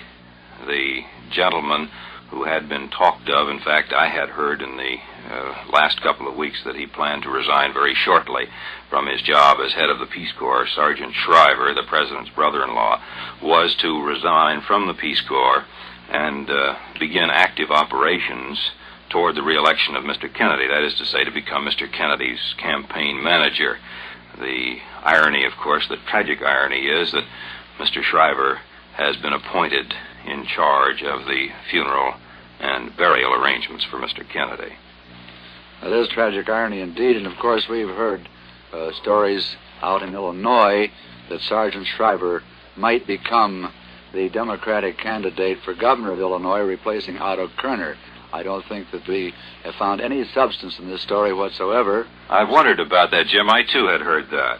Well, Sergeant Shriver has denied it specifically and categorically, and I talked to Governor Otto Kerner only yesterday in Chicago before coming here, and Governor Kerner said definitely that he would be a candidate. He himself would be a candidate for re-election, that he intended to win. He said that he talked directly to Sergeant Shriver, and Sergeant Shriver had assured him positively that he had no intention whatsoever of being a candidate for the Democratic nomination as governor of Illinois.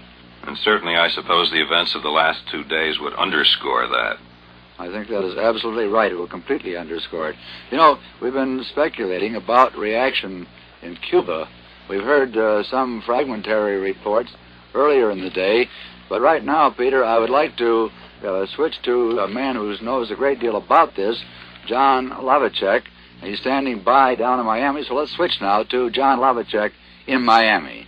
Havana Radio has just announced that Prime Minister Fidel Castro will make a special appearance on radio and television at 8 o'clock tonight. The Cuban government still has made no comment on the death of President Kennedy, and this well might be the first reaction to the president's assassination. Havana Radio, meanwhile, continues to keep the Cuban public informed about the news from the United States, reading American news agency dispatches without comment. John Lavacek, NBC News, Miami. Well, Peter, I suppose you heard that, too, from John Lavacek down there, and that might underscore the very point that you were making about capital being made of the death of the president, right? Well, it would look that way. It would be certainly in very poor, very bad taste at this moment, and I would predict that for the moment, for the time being at least, Mr. Castro's remarks will be slightly more tempered. I would hope so. Well, I don't think Mr. Castro has been notorious for good taste in the past. No, that is true. Nor have the Russians at times, and yet you'll recall the stories of the Soviet flags at half-staff and the top-level Russians who will attend the funeral. However, it remains to be seen what comes out of Havana, and that usually can be almost anything. Another one of the factors that I'm sure you've noticed, Jim, and perhaps have discussed here, is the totally unbelievable speed with which the tragic events of the last couple of days have unfolded. It's always a shock to read or hear or listen of the events surrounding the death of an important person, particularly one who was not ill and who was not expected to die at any particular time, was not near death. But when you stop to try to realize the speed with which this man's life ended, and his body was returned here, and the new president sworn in, and the new government continuing, it's not only a shock, but it leaves one rather stunned, even in this country. And I'm sure that a number of our friends abroad are having difficulty believing that some of these things have happened so quickly. It can't happen in almost any other country of the world. Well, you know, I think this speed that you speak of is reflected in the fact that even now, more than 24 hours after the death of the president, a great many people across the nation find it very difficult, if not impossible, to accept it as reality. One of the men here in the studio said it's like a play. We don't feel that it's going to last. We'll get up the curtain, we'll come down, and it won't be real at all. That's true. As pointed out perhaps by those gentlemen who are engaged in the space test in Texas, I'm not sure if you've seen that story. We had a report on it earlier. You yes. did, and their first reaction was, of course, disbelief. And it was only a short time later that the truth sunk in. Of course, they were even more shocked because just a day before they had seen the president looking in at them through that little window on the side of their simulated space capsule. So that must have been a real shock to them. I think probably the most interesting shock to them was the fact that the president showed up in the first place. That's right. You know, somebody earlier today, and a great many people have talked about various phases of this thing, mentioned the fact that this has a great deal of impact on children all across the nation. They seem to identify very closely with President Kennedy, and children came home from school crying because they'd been told that the president was killed.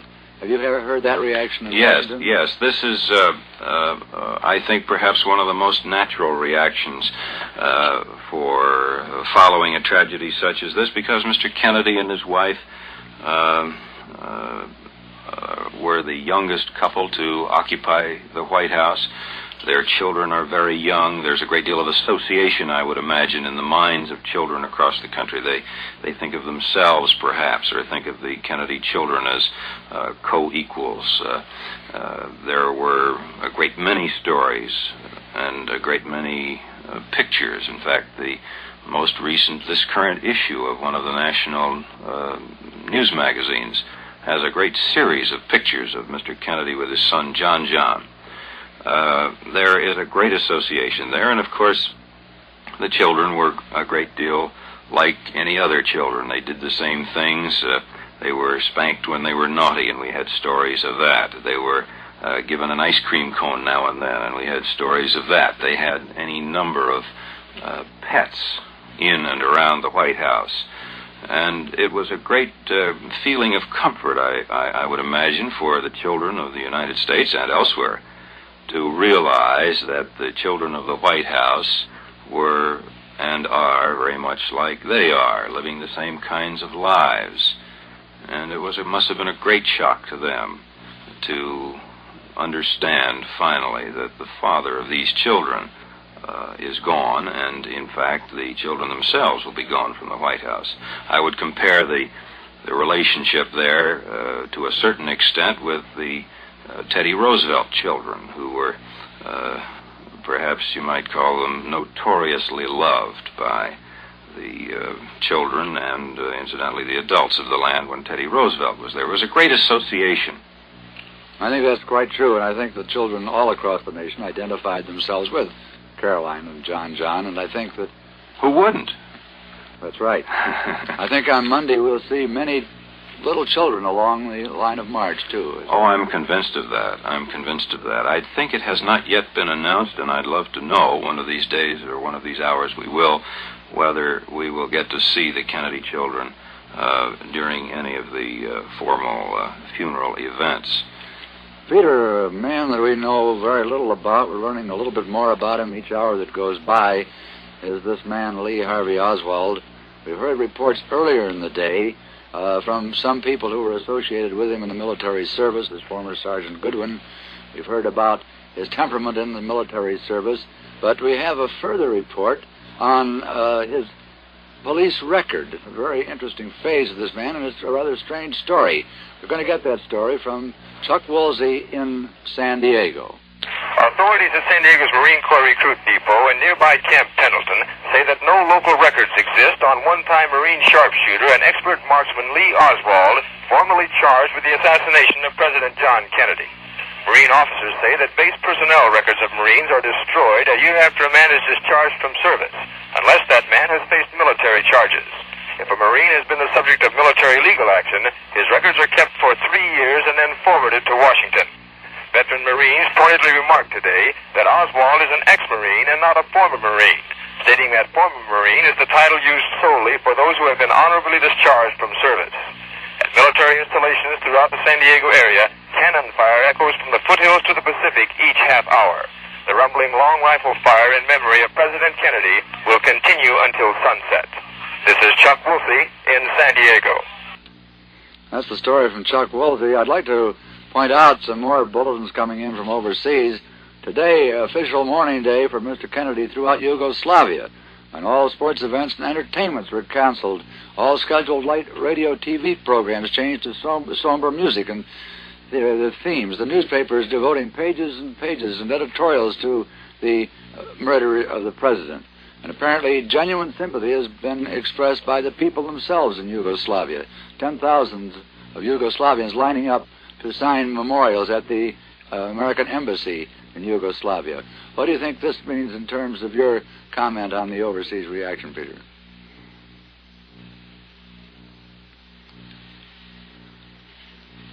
At the moment, I think Peter Hackett has gone off to something else. He's investigating another phase of the story. We had a report earlier that I might repeat now that, speaking of Yugoslavia, we had a report from Belgrade that the official newspaper Borba suggested today that attempts were being made to poison the atmosphere by stressing that the man accused of murdering President Kennedy was married to a Russian and had lived in Russia. Borba said such tactics were reminiscent of the Nazi attempts to prove that the burning of the German Reichstag in 1933 was the work of communists. So the official newspaper Borba reflects one reaction to this tragedy. The people of Yugoslavia reflect quite a different one. In Moscow, the Communist Party newspaper Pravda today charged that American reactionaries were trying to make use of the president's tragic death in order to fan anti-Soviet and anti-Cuban hysteria. Pravda called the murder a monstrous crime and mentioned the arrest of Lee Harvey Oswald in connection with the assassination. It said, and I'm quoting, "The more details are being reported, the more obscure and suspect the whole affair is becoming. From reports based on statements made by police officers of Dallas, only one thing is clear by now," said Pravda. "The police obviously want to implicate the Communist Party in the murder of the president." And Pravda said, "Everybody in America knows that it is precisely in Texas, in the eternally Republican state, as they say here, that are nesting the most reactionary and rabid elements, the Birches and the followers of Senator Goldwater and of the mutineer and racist Walker." That is a direct quote from the Communist Party newspaper Pravda in Moscow. The article said about a month ago, Texas extremists attacking the United Nations delegate Adlai Stevenson, and that while attacking him, the hooligans shouted, "Down with coexistence," and "Down with the traitor Kennedy." This is the article in Pravda, but we've already heard a report from Ambassador Stevenson about his part in that incident in Dallas, and we've heard his conversation with Martin Agronsky in Washington on this. We know that tonight, at I believe it is 8:30 our time, Fidel Castro is going to go on the air in Havana. This reported by John Hlavacek in Miami. That'll be at 8 o'clock, and at that time we're going to hear still another official reaction from behind the Iron Curtain to the death of President Kennedy. But all through this day, as we've heard these official reactions from the Iron Curtain countries and their friends, we've seen a distinct difference between the reaction of the common people and the official reaction. Everywhere around the world, and we have still no real report from Communist China, everywhere else except Communist China, the average man has reacted in the same way, a great sense of shock that this tragedy should happen, and an identification of President Kennedy with all Americans. And some of our reporters overseas told about having foreign reporters and foreign dignitaries coming up to them and taking their hand and expressing sorrow directly to them that the president had been killed. And I think this is the sort of thing that reflects the true reaction of people around the world to the assassination of President Kennedy. In Hyannisport, we talked about the grief of the father who lost a son and the reaction of 75-year-old Joseph Kennedy 21 hours after the rest of the world knew of the president's assassination. We know that the tragic news had been withheld from Ambassador Kennedy until today because of his poor physical condition from a stroke he suffered in December of 1961. We know now that the younger of his two surviving sons, Senator Edward M. Kennedy, broke the news to his ailing father in an upstairs bedroom of the main house in the Kennedy Cape Cod compound. The late president's father took the grim news very well, we're told, according to a source close to the family. The source told newsmen he'd expected the elder Kennedy to take the news harder than he did, but surprisingly, the patriarch of the clan reportedly did not break up. With him at the time were his wife, Mrs. Rose Kennedy, and a daughter, Mrs. Eunice Shriver, wife of Sergeant Shriver, head of the Peace Corps. You've heard of all of these things. There is more to come. This is Jim Hurlbut, NBC News, New York. You are listening to NBC's continuous coverage of the events surrounding the death of the late President of the United States, John Fitzgerald Kennedy.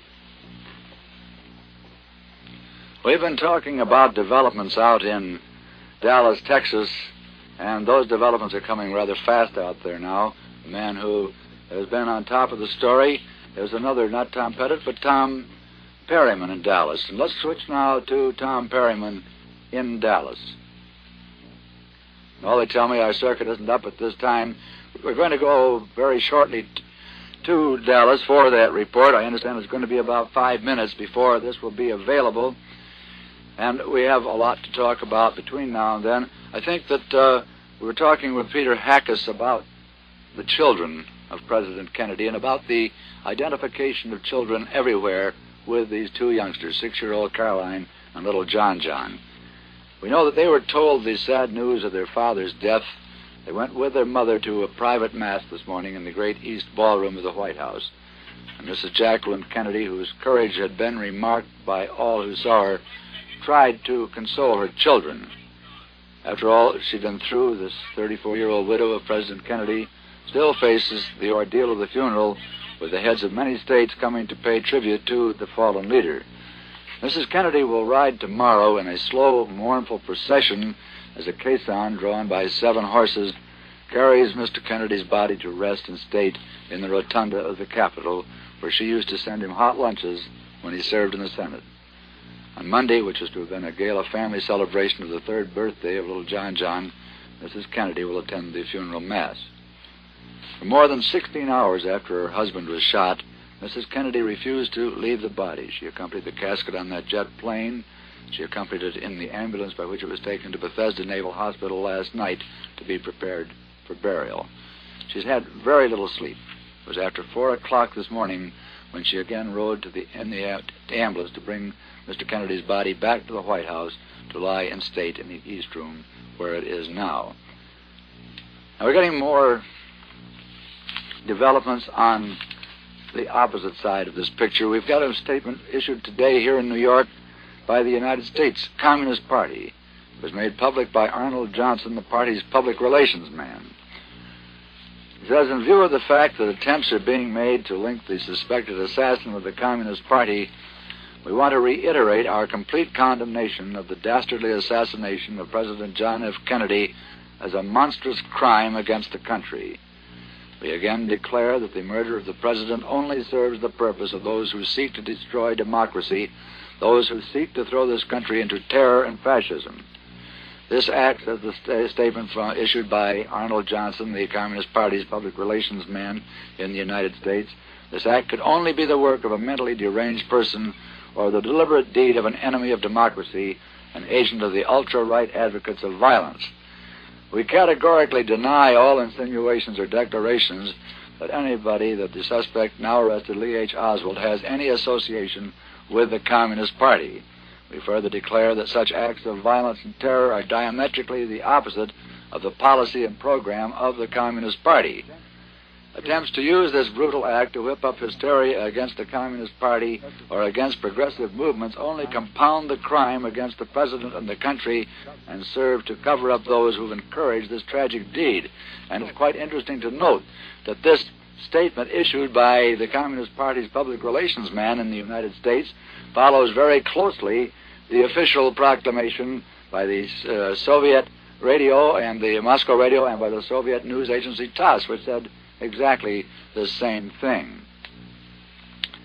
Going back to Oswald, and they keep referring to Oswald, police in Dallas said flatly today that Lee Oswald, a pro-Castro Marxist and one-time defector to Russia, assassinated President Kennedy, and they have the evidence to prove it, including what they referred to as a new development. We don't know what this new development is, but they said that Oswald had no accomplices, though they continued to question several men, apparently in connection with the 24-year-old ex-Marine's movements before and after a sniper fired 2 bullets into President Kennedy from ambush in downtown Dallas. Chief of Homicide Captain Will Fritz down there said there was a new development in the case since this morning. He said, "I am not in a position to reveal it. However, we are sure of our case." The district attorney cautiously agreed with Fritz. He said there was no question but that they would seek the death penalty for Oswald, who has maintained his innocence since his arrest less than 2 hours after the assassination. Jim Hurlbut, NBC News, New York. The NBC radio network has canceled all regularly scheduled programs to bring you this continuous coverage of the events surrounding the death of the late President of the United States, John F. Kennedy. We will be on the air with this continuous coverage until 11 p.m. Eastern Standard Time tonight. We will begin our continuous coverage on Sunday morning at 8 a.m. Eastern Standard Time and on Monday morning at 7 a.m. Eastern Standard Time. We now pause for station identification. This is your Clear Channel service, WLW in Cincinnati.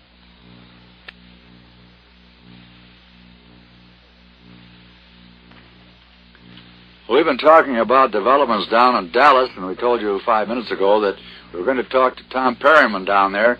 He's been very close to this story, and I think we can get a much more accurate view of what's going on in Dallas by talking directly to Tom Perryman. So let's switch to Tom Perryman in Dallas. Jim, the latest development is here in Dallas. Captain Will Fritz stepped out of his office at the Dallas Police Headquarters just a short while ago to announce that the police have information that the rifle used in the assassination of John F. Kennedy was purchased through a Chicago mail order house. Interrogation will continue in a short while at Dallas Police Headquarters of Oswald, and in a short while, it's believed tonight, he'll be transferred to the county jail. About 50 reporters down at the county jail from where we just came, standing by and waiting for the arrival of Oswald. But as of yet, he has been resting much of the last hour, we are told, and will be transferred to the county jail sometime tonight after more interrogation. That's the latest information from here, Jim. Well, you talk about this rifle that was used. As I recall, it has been described as a 7.5 millimeter foreign-made rifle, apparently of Italian make. Is that correct? It was made in Germany. We are told it's a model 91, which means 1891. It doesn't mean it was made in that year, but probably it is 20 to 30 years old. We talked with a gunsmith who informed us that the rifle began production in Germany, and there are 2 or 3 shops and places in Germany that it could have been made. But they started making them in 1891 and continued on through World War I.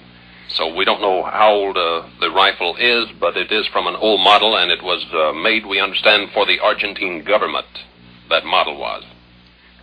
Captain Fritz indicated that there is a new development in the case since this morning. He says he's not in a position to reveal what this new development is.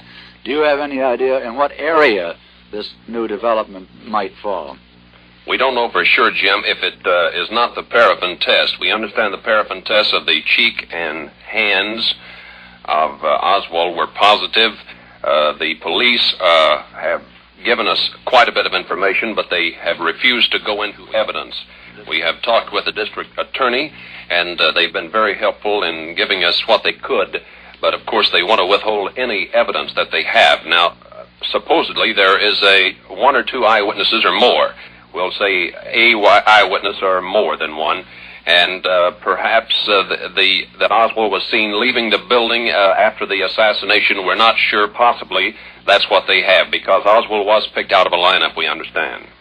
Earlier, we talked with Morgan Beatty, who's been going into some of the federal phases of the investigation, and he said that there was a massive search underway in Dallas and elsewhere, too, for every tiny bit of evidence which might link together to form a case against the man who will be charged with this murder. Do you have any idea, Tom, how many officials, whether they're local police officers or federal agents or whatnot, are at work on this case down in Dallas?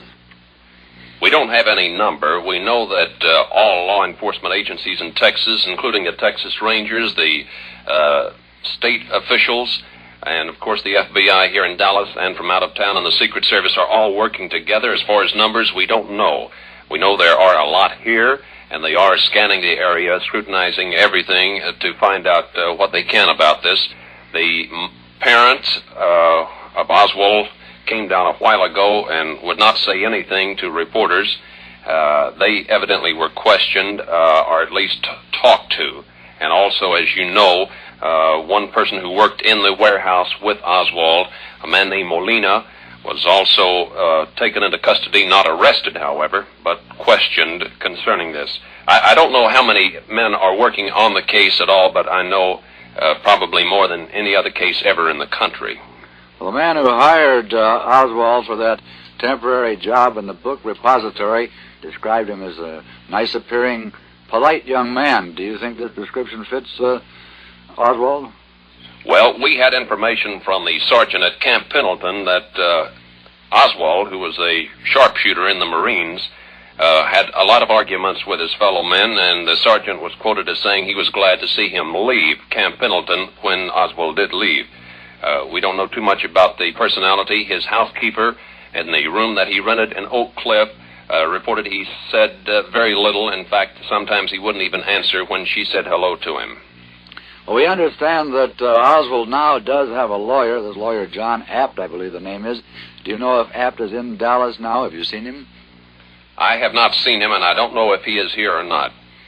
Yeah, however, do you understand that he will come to Dallas and confer with Oswald, and has he accepted Oswald as a client? I don't know for sure. I know that Oswald was trying to reach him a while ago, that he was supposedly in New York, and I believe he is on his way in. I have information that he might be, but as far as being sure, I don't know.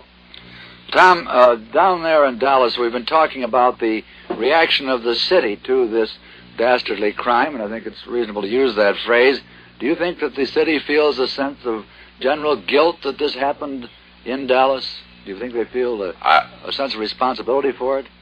Well, I don't believe it could be avoided that they wouldn't feel certainly embarrassed that it happened here, and so ashamed that it happened here, that it happened at all in your own hometown. It's something that it's hard to describe. And I'm sure most of the people in Dallas, the reporters here that we've talked to, they all feel the same way, very grieved so much that it happened here in Dallas. And, of course, happened at all, but especially right here, just a few blocks away. Is there any indication now, Tom, that activity at police headquarters in Dallas is going to slacken up now? It's, 5 o'clock out there, is it? It's just after 6 here. Just after 6 in Dallas. Do you think at this time the activity is going to slacken up for the night? Probably not until Oswald is transferred to the county jail. As we told you, we just left the county jail area where we thought Oswald was going to be taken a short while ago. And there's about 50 or maybe 60 reporters, mostly photographers, standing by, ready to greet Mr. Oswald when he is brought to the county jail and transferred from the Dallas police headquarters, where he's being interrogated at this time. And he was reported resting a while ago, because they've been talking to him all day, we understand, and he was going through some more interrogation, and later tonight probably will be transferred to the county jail. And until he's transferred, I'm sure there will be quite a bit of activity down at the police headquarters. Earlier today, Tom, the police chief in Dallas was quoted as saying that he had been told that the FBI had questioned Oswald a week or so ago, and that it had him under surveillance at that time. Then he came back and said that he only heard this story secondhand, and he had no real confirmation of it. And we have a bit of confirmation now from Washington. A spokesman for the FBI says it is incorrect that the FBI has questioned Oswald or had him under surveillance at any time in recent months. And I think that maybe we have some more on this story from Washington right now. Peter Hackus, as I told you before, had gone off to check something else, and this may be what Peter's been on. And let's switch to Peter Hackus in Washington. Stay on, Tom. Jim and Tom, both of you, I wish I could add to that. I was actually checking something else, which I'll get to in a minute. However, I'd like to ask Tom this question, and perhaps it's been answered at least to some extent. Is there any possibility, any feeling, any indication, whatever, in Texas, that this whole thing goes beyond one man or beyond two men in any direction whatever? That it may be a plot or could have been? Well, Peter, we were asked the same question about an hour ago by a man from Radio Free Berlin who's here covering, and we answered that perhaps so. He was connected with the Fair Play for Cuba Committee. He was in New Orleans recently. There has been questions to this direction, but no evidence. I have recently covered a number of the hearings before the House Un-American Activities, Tom, here in Washington, as you recall, which concerned the very group with which this gentleman has been associated. And from the evidence that was presented by them before the House Un-American Activities Committee, that is the group that went to Cuba in violation of the U.S. passport restrictions, it's within the realm of possibility in my imagination anyway. It could be, very well. Tom, I want to ask another question about a part of the story down there in Dallas. We've had some reports on the condition of Governor John Connally. Do you have a report on that now? Yes, he's reported in satisfactory condition, and one of his aides says that the governor, while the doctor recommending he stay in the hospital 10 to 12 days, may not stay that long. We don't know if he will or not here at Parkland Hospital in Dallas. The Lieutenant Governor, Preston Smith, reports that Connally is still leading the state as executive head, and as far as he knows, he will remain at that position. And Connally is still governor and taking care of the executive information and everything from the aides there at the hospital. The aides more or less giving out the orders of the governor. Who will go or who has gone to Washington to represent the state of Texas? Do you know, Tom? I don't know how many will be going. I know several of the officials of the churches here, and over in Fort Worth, several are going up there representing several churches and civic groups. I don't know how many, and I don't know specifically who will be going. Tom, may I ask a question? This is Hackus in Washington again. Of course, the Secret Service took, I'm sure, whatever precautions they were supposed to have taken. And yet, somewhere along the line, they just couldn't cover every window along the line of march, obviously. Did you note any feeling in the time that immediately followed this tragedy among the Secret Service agents, or did you hear anything with regard to perhaps somebody feeling that they had failed, and if so, why?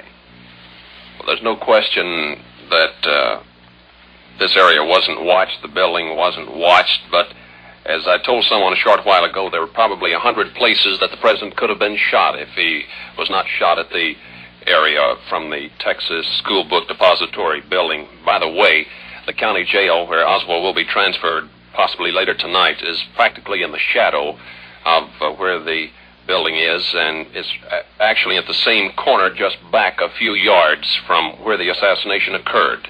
Very clear and visible from where he'll be transferred, and the car will be pulled up into the back of the county jail, and right across the street is where the assassination took place. Tom, let me ask a question. This is Jim Hurlbut in New York again. Is there any indication at this time of any public action against Oswald? Are there crowds gathering outside the jail, crowds of people? Yes, at the jail. I don't say against Oswald. I think they're mainly curious to see what's going on. It was almost a setting like the welcome that the late president was being given yesterday before being shot, because the people were behind ropes along the street just across from the jail, exactly in the area where President Kennedy, the late President Kennedy, had been driven by just a day ago, plus a few hours. What is the and mood? They're there watching, and they, I assume, were trying to catch a glimpse of Oswald when he was brought to the county jail, when he will be brought there. And there's several hundred out there watching right now, being held back by the police. What is the mood of that crowd? Is it an angry, sullen crowd? No, I don't think so. I believe it's strictly curious.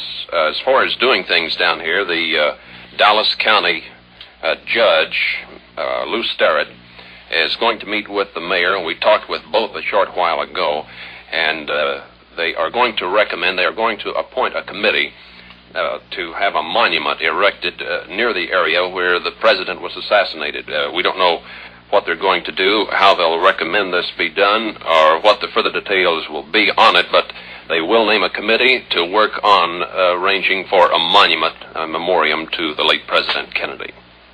Peter, do you have anything to ask Tom? Not at this point, except I listened to you begin a question about the mood. I expect you were going to continue about the mood of the people of the city of Dallas. It's hard to assess the mood of a city as large as Dallas, so many individuals, but perhaps Tom can give us a little briefing on that. Well, I think everyone is so, as I say, so ashamed that it happened here. Everybody feels so badly about it. It's so gloomy. As I drove down to the downtown area today from my home, it was a beautiful day, just like it was yesterday, not a cloud in the sky, and I thought of how moody everything seemed to be. It seemed like a Sunday when everything almost comes to a still. A lot of traffic, but everyone seemed so gloomy. There's no excitement in Dallas as normal. Little elation, I suppose, if any, over the fact that the new president of the United States happens to be a Texan. Peter, well, let me... That was... Pardon me, Tom, go ahead. I was just going to say that was commented on a while ago by the lieutenant governor, and of course the prayers and all of Texas and the nation will go with the new president who happens to be from Texas, but there's been no mention or anything to indicate that we're proud of the fact that he took the position from the assassination, of course. Peter Hackerson, Washington, let me ask you about this guilt on the part of Dallas. Actually, this assassination of the president could happen in any city in the United States. Isn't it true that this kind of an attack is the thing that Secret Service agents fear the most? This is the most difficult thing to guard against? This is the thing they really do fear. And with all due respect to the Secret Service, they have had in the past a very tough job in trying to do their job, and their job, of course, is to protect Mr. Kennedy. He was notorious for trying to run away from them. Now, he did it, of course, good-naturedly and in the spirit of political fun and what have you, but this is the kind of thing that makes the Secret Service men lose their hair. I had been with the president on many occasions when he, for example, would land at an airport, and there, instead of the scheduled crowd of 300 or 400, there might have been 12 or 1500, and they were cheering, and it was a bright sunny day, perhaps, and he was in a good mood, and he would practically outwalk the Secret Service, and dart here and dart there, and just disappear in the crowd. At times you'd look and you wouldn't be able to see the president. He was surrounded by people. This type of jostling is the thing that really makes the Secret Service nervous. I was wondering, because of the Adlai Stevenson incident so recently in Texas, I was wondering if Tom had heard anything, in retrospect, of course, to the effect that anyone had recommended that the bubble on the bubble top car perhaps should have been down, and that someone might have thought that and that had discarded that idea. Well, Pete, that has been mentioned. They called up. A lot of people would call up on the phone and say, why wasn't it up? Didn't they know any better? But as I said, I believe any time a man walks out of a house, such as the White House, for instance, he's not invulnerable, and he cannot be protected, I don't believe, to the degree that it would be necessary for it to be 100% safe every minute of every day. And like I said, he could have been shot at probably 100 different places in downtown Dallas. Sure. And he was almost through with the motorcade when well, he was we're shot. looking at it, of course, from hindsight, and I would expect that henceforward, at least for the near future, the security operations surrounding President Johnson will be considerably more elaborate. Well, speaking of that, Peter, are you familiar with what precautions are being taken to protect the president on Monday? I don't remember who I was talking to earlier, about the great security problem that's going to exist in Washington on Monday, with so many heads of state there, so many people of great importance whose lives are always in jeopardy almost every minute of all the time because of acts of this sort. I don't have that specifically in front of me, Jim. Perhaps I could try to find that out for you. Peter, is there anything else you want to add at this time in our conversation with Tom Perriman down in Dallas? I think that about does it. It's, as he said, a continuing sad story for the city of Dallas, and I'm sure there are many hundreds of thousands of prayers being said there. But as he so ably pointed out, as only a person from that city can, it certainly could have happened in any number of places. Well, thank you very much, Tom Perriman down in Dallas, and thank you, too, Peter Hackus in Washington, for this good three-way report on activities in Dallas. You talk about the tributes to Mr. Kennedy, and it's kind of interesting, from Catania, Sicily, a story of composer Igor Stravinsky, who tonight honored the late President Kennedy by conducting his Requiem Mass instead of another of his works at a concert in Catania. The 81-year-old Stravinsky dedicated the performance to Mr. Kennedy without comment. Anything he could say, he said, would be obvious and rhetorical. He told that to newsmen afterward. You know, last year on his 80th birthday, Igor Stravinsky was received by Mr. Kennedy at the White House. Now, we've got more developments going on all across the country, but again, we are going to switch to, not to the nation's capital, not to Boston or any of the other great capitals. We'll switch down to Bob Johnson, who has a very interesting sidebar story on this down at Huntington, West Virginia. Perhaps the forgotten tragedy of this monstrous weekend, the shooting death of Dallas policeman J.D. Tippett, has brought reaction from West Virginians 1,000 miles away. People began calling WSAZ in Huntington this afternoon after an NBC report that the policeman's family will receive no pension. They called simply to know if they could help. We checked with NBC's WBAP in Fort Worth, Dallas, found that indeed no plan has yet been set up, but that the Dallas Police Department would be willing to accept any funds for the Tippett family. The word is out, and folks in West Virginia, who had a special place in their hearts for John Kennedy, respond here for the family of a police officer slain in what may have been a tragedy related to the president's assassination. As one caller told us, it's certainly not much, but it's the first time in 24 hours I felt like doing anything. Bob Johnson, NBC in Huntington, West Virginia. That was the report from Bob Johnson. Jim Hurlbut, NBC News, New York.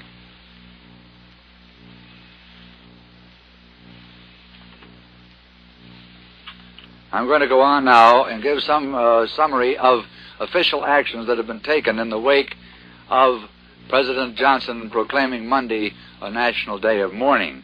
One of those actions from Washington affects mail deliveries. The report is that there will be no postal deliveries on Monday, and post offices generally will be closed. President Johnson, as we know, has proclaimed this a national day of mourning, as I've just said, and Postmaster General John A. Gronowski announced the closing tonight of the post offices, but said he has authorized all postmasters to make available certain essential mail services to meet urgent community needs. In such cases, limited window services will be provided for business mailers. We also had a report earlier that Comptroller James J. Saxon gave his approval today to the closing of banks on Monday, and that he urged all of the banks across the nation to take that action where the law allows it. It is the presumption of this office, said Mr. Saxon, that all national banks will appropriately observe the clear non-business implications of the President's proclamation by the adoption of suitable action. In his statement, he said that in several states, the governors or other state authorities have already acted to authorize banks to close. Similar action may soon be expected in other states. And we're advised, said Mr. Saxon in his statement, that banks or groups of banks in other states have already determined to remain closed for all or part of Monday. This office strongly approves the action so far taken and urges the adoption of similar action in the remaining states where authorized by local law or practice. And now we'll be back with more on this. Oh, I'm told that I better go on and talk for another minute. You know, we talk about communications. We've got communications all around the world. We can bring in world capitals at a moment's notice. We can bring in any place in the United States. But sometimes it's rather difficult, close at hand, to get a definitive word because of the intense activity that goes on here.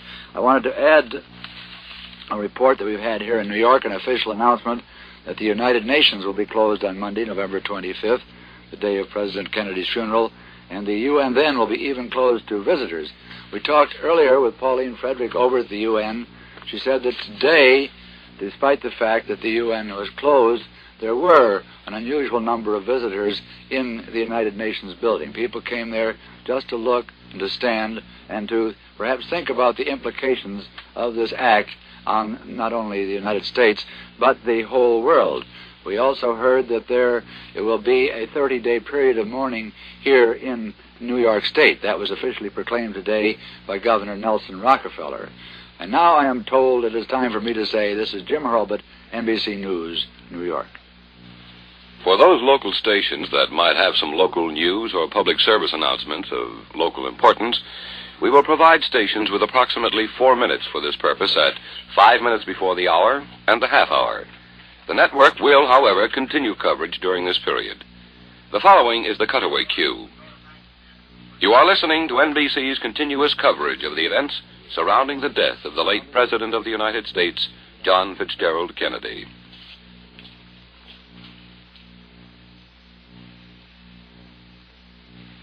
We've been talking now for the last few minutes about the acts implementing the announcement by President Johnson today, the official proclamation that Monday will be a day of mourning.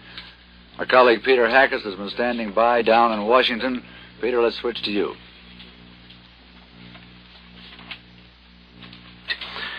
President Johnson will address a joint session of the Congress here next Wednesday. The chief executive is expected to appeal for unity.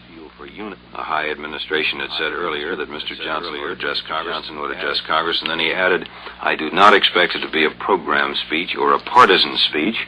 However, one other source does say that he expects it will be a major policy speech, so we really don't know at this point. This will take place at 12:30 p.m. Washington time, that's Eastern Standard, on Wednesday. You may recall that Harry Truman made a similar unity appeal to Congress April 16, 1945, 4 days after Mr. Roosevelt's death made him president. The leaders of Congress are, of course, still in a sort of state of shock following Mr. Kennedy's death, and who knows what effect this will have as the Congress continues to try to get something done. Senator Mansfield of Montana, the Senate Majority Leader, has announced that the plans for the Senate, the immediate plans, are to push ahead with the legislative program next week, aiming for a December 20 to January 2nd Christmas recess. Mansfield says that he may even seek a Thanksgiving Day Senate session if it seems to be something that would be desirable. Mansfield went on to say that the Senate would meet on Monday, but only long enough for the official announcement of Mr. Kennedy's death, the adoption of a resolution of grief and sympathy, and the appointment of a committee to attend the President's funeral. Incidentally, of course, Jim, as you know, President Johnson, as president, has quite an advantage in his relations with Congress. Of course, Mr. Kennedy did too. He is personally friendly with most, if not all, the members of the Senate and the House, and of course all of the influential ones, and he has quite a reputation for what they say in polite circles is skilled legislative maneuvering. And, of course, how effective this is going to be with him in the White House working with Congress remains to be seen. But he was quite effective, needless to say, when he was the Senate Majority Leader. Jim? I think, Peter, that earlier Edwin Newman commented on that, too, and he said this long association with the Congress as a member of that body doesn't necessarily mean that you're going to have good relations with it as the president. He pointed out, as I recall, that President Truman had a fairly long experience, not as long, of course, as President Johnson by any means, but had a long experience with the Congress, and that he had his troubles with the Congress after he became president. And it was true, too, that Mr. Kennedy had a long experience, relatively speaking, with the Congress, but sometimes he had his problems, too. There's much more to talk about, though, and we'll be back after this message. The NBC Radio Network has canceled all regularly scheduled programs to bring you this continuous coverage of the events surrounding the death of the late President of the United States, John F. Kennedy. We will be on the air with this continuous coverage until 11 p.m. Eastern Standard Time tonight. We will begin our continuous coverage on Sunday morning at 8 a.m. Eastern Standard Time and on Monday morning at 7 a.m. Eastern Standard Time. We pause now for station identification. WLW in Cincinnati and the Crosley Broadcasting Corporation join our listeners in an expression of deep sorrow on the death of our president.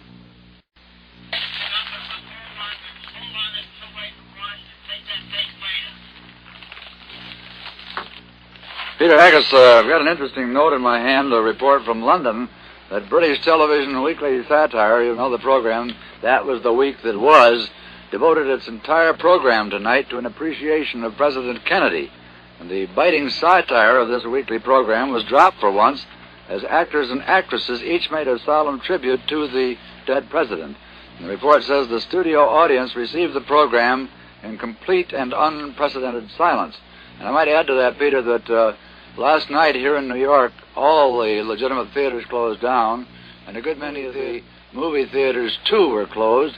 But now they're opening again tonight, and most of them are back with regular performances, both the matinee today and the evening performance. What about the situation in Washington in that regard? That is similarly true here. Almost everything has been shut down. When they will resume, of course, is not known because we're so wrapped up in the actual funeral arrangements at the moment. I suspect everything will be shut down at least until perhaps Monday night. The story out of London is, of course, very interesting. I was speculating with a friend of mine just a moment ago on the future of the host of people whose careers are based on imitations of Mr. Kennedy and the Kennedy family, and wondering if this means the end of their career, and then again how long it will take for people of this same nature to begin on President Johnson. This is a phenomenon we haven't had except in recent years, and of course something like this, I would imagine, will end a few careers. Well, I'm sure that's true. You know, Peter, we were talking with Tom Perriman a little while ago, and we were talking about the situation in Dallas and commenting on Oswald. And we've got some good reaction on that, and I'd like to turn to that now. We have a report, a reaction on the Oswald case from H. Lewis Nichols, chairman of the Dallas Bar Association. I am the president of the Dallas Bar Association, the organized bar here in Dallas. We had been advised that statements had been made that Mr. Oswald was unable to get any Dallas lawyer who would make any inquiry about the representation, or that he was unable to get any representation here in Dallas. When I heard about that this afternoon, I decided that I should come down and make inquiry as to whether or not he was represented by counsel, whether or not he desired to be represented by counsel, and whether or not he would ask the Dallas Bar Association to furnish representation to him. I have just visited with him in his cell, and he advises that his first preference is that he be represented by a lawyer in New York, whose name I believe is John Abt, A-B-T. He then stated that if he could not be represented by that individual, he would like to have a lawyer who was a member of the American Civil Liberties Union represent him. He said that if he was unable to get anyone from that organization, why then he might call upon the local bar association to represent him. I asked him whether or not at this time he was asking the Dallas Bar Association to do anything toward representing him, and he advised that he was not, that he did not desire that we take any steps toward obtaining representation for him, and that if he was unable to obtain the other representation, he might, at a later time, ask us to do so, and did ask that I would check back with him at a later time to see whether or not there would be any necessity or desirability that we attempt to furnish representation for him. Having contacted him and satisfied myself that he was not being deprived of representation by an attorney, and having satisfied myself that he did not desire to be represented by a Dallas attorney, I then left, and that's the situation as it exists right now. That is certainly an interesting report from the president of the Dallas Bar Association on legal representation for Oswald.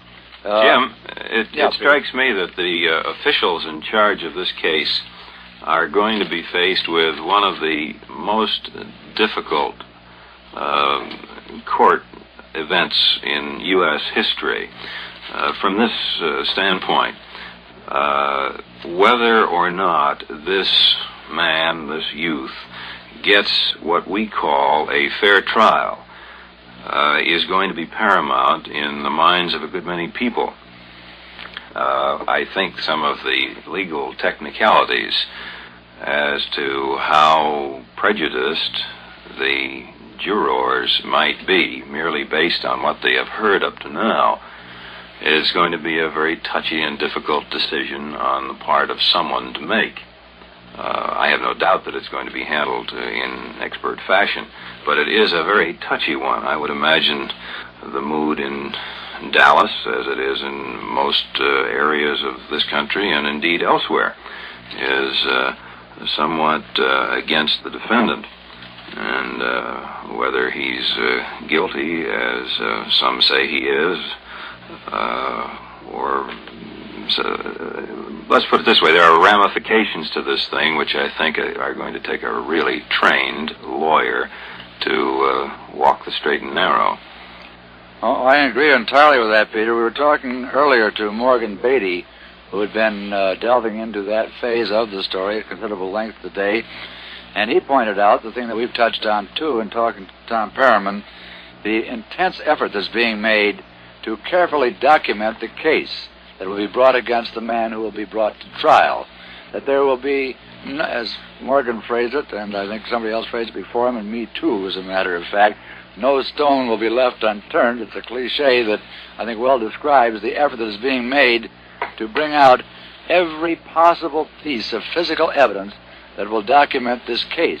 And that by presenting this great skein of evidence from the rifle that was used, the paraffin tests, the tests on the bullets, the cartridges that were used, that the case that will be presented to the jury will be presented purely on the basis of physical evidence, and there won't be any effort to bring an emotional phase of the case into focus in this particular instance. And I think that extraordinary efforts are being taken to guard against that happening, and I think this is what you're saying too, right? Yes, I was saying that and something else. I think in addition to that, it's going to be very difficult for the judge who presides in this case and for some of the attorneys who will be involved in it to present what would normally be considered a fair trial.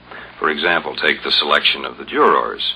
How many jurors perhaps might be rejected on the grounds that what they had seen on television, heard on radio, read in the newspapers, might already have prejudiced them against this young man. Now, I'm not saying that their prejudices are perhaps not logical, but from a technically legal standpoint, there are going to be some touchy questions that come up as to whether this man gets a fair trial. Pardon me, go ahead, Peter. No, I'm just thinking in the selection of the jurors. I think we were talking about that, too, earlier, and that we pointed out that modern communications, are going to work both for and against this situation, that because of our tremendous communication advantages, there will be some tendency to perhaps inflame prospective jurors to a degree, but also because of this communication, everyone will have a more thorough understanding of all the factors that are involved in this case, and instead of having a rather uninformed reaction to the case, the people are reacting from an informed point of view, that they are not, as Tom Perriman told us down in Dallas, there was not any particular indication of any hysterical resentment against the man that's in custody there, but instead the people were just there intensely curious about what was going on. And have you heard reflected in Washington, Peter, a violent antagonism toward this man as an individual? Well, I think that most people here feel they don't know all of the facts in this case, but also I think most people feel, that is here in Washington, that they don't need to know all of the facts. Here was a man who lived among us, and when I say us, I mean the residents of this particular city. We see the president, we live in close proximity with him. We see him when he moves around the city. We see him take off with his helicopter. We see him on motorcades. We see him greeting dignitaries. We see him in various, we see him playing on the White House lawn even with his children occasionally. So the people of this city, I think, feel a unique kinship with the resident of the White House, and there is, I must admit, there is resentment here about the whole case, and I think that this gentleman is blamed, either rightly or wrongly, based on the evidence as it has been presented by, as you say, the various means of communication. On another phase of the story in Washington, Peter, we've been talking about the death of the president and the actions that are going to take place honoring him and his funeral, which will come up on Monday. But for the first time now, we have another president of the United States, Lyndon Johnson, putting in a full day in office as the new president of our nation. And it has been a full day for President Johnson, has it not? That it has. I watched him. I was out there this morning at his home in a section of northwest Washington called Spring Valley, and he left there, I was going to say the crack of dawn, it was close to it, to drive downtown, as he has for a couple of years now, in the same automobile from the same home. But today, for the first time, he was riding into town, a trip that takes about 12 minutes with motorcycle escort, as the President of the United States. I wondered, as I'm sure many of those who watched did, what thoughts were going through his mind at the time. His face was rather intense. I doubt that he had much sleep last night, if any. He carried, as I looked at him sitting on the right side of the back seat of this limousine, he carried the weight of the world on his shoulders. It is, perhaps, as some have said, the most difficult job in the world. One thing I had, when you called before and when I was on the telephone and couldn't answer you, there has been selected, that is to say, the people who are arranging for the funeral procession have decided that walking in the procession shall be 3 members of the leading religions in the United States, that is, Protestantism, Judaism, and Catholicism. And I had found that they had picked the Protestant representative, who is a Washingtonian, Dean Francis B. Sayre, of the Washington Cathedral. a rather good and appropriate choice. He was an old friend of Mr. Kennedy, very much associated with the White House in Washington. He's the grandson of Woodrow Wilson. In fact, he was born in the White House. And he knew Mr. Kennedy. In fact, they didn't know each other in service, but they both served in the Navy. In fact, Dean Sayre has 12 battle stars to his credit. And Dean Sayre, I was talking with him the other day, mentioned to me that one of the things Mr. Kennedy asked him about some time ago was the matter of the church-state question. You may recall during the campaign, this at one point threatened to flare up into quite an issue because Mr. Kennedy was a Catholic, and the question of separation of church and state and aid to education and so on. And he and Dean Sayre apparently had a number of talks about this, and Mr. Kennedy's liberalism on this point was quite notable. At least this is what Dean Sayre told me. So he will represent the Protestant church denominations of the country. I don't know the names of the other two. The Jewish representative, I'm told, is a rabbi from your city, Chicago. Rabbi Mann? I don't know. Mann? I just don't know. I haven't seen that either. I have one other note. An entire room in the White House, we're told, is filled with floral offerings which have poured into the presidential residence since the announcement of Mr. Kennedy's death. This, of course, is despite requests from the Kennedy family that rather than flowers, the money that would be spent for flowers be given to a charitable purpose. The White House, of course, is grateful for the flowers and the thought behind them, but they, again, repeat the request that the money go instead to charity. You know, we've been talking before, Peter, about the extraordinary security measures that are taken to protect the president, and the same security extends to all the members of his family. I have a story from Austin, Texas, that President Johnson's daughter, Linda Bird, who's a sophomore at the University of Texas in Austin, was taken from her dormitory yesterday afternoon by Secret Service men, and they were asked where they were taking her. They told Linda Bird that they would tell her after they left the dormitory.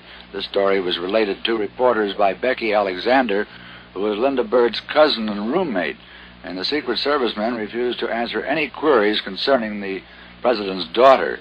Do you have any further information on that phase of it? Well, I don't have any information on that particular phase of it, but the president has another daughter, Lucy, who attends a private school here in Washington called the National Cathedral School for Girls, which is connected with the Washington Cathedral.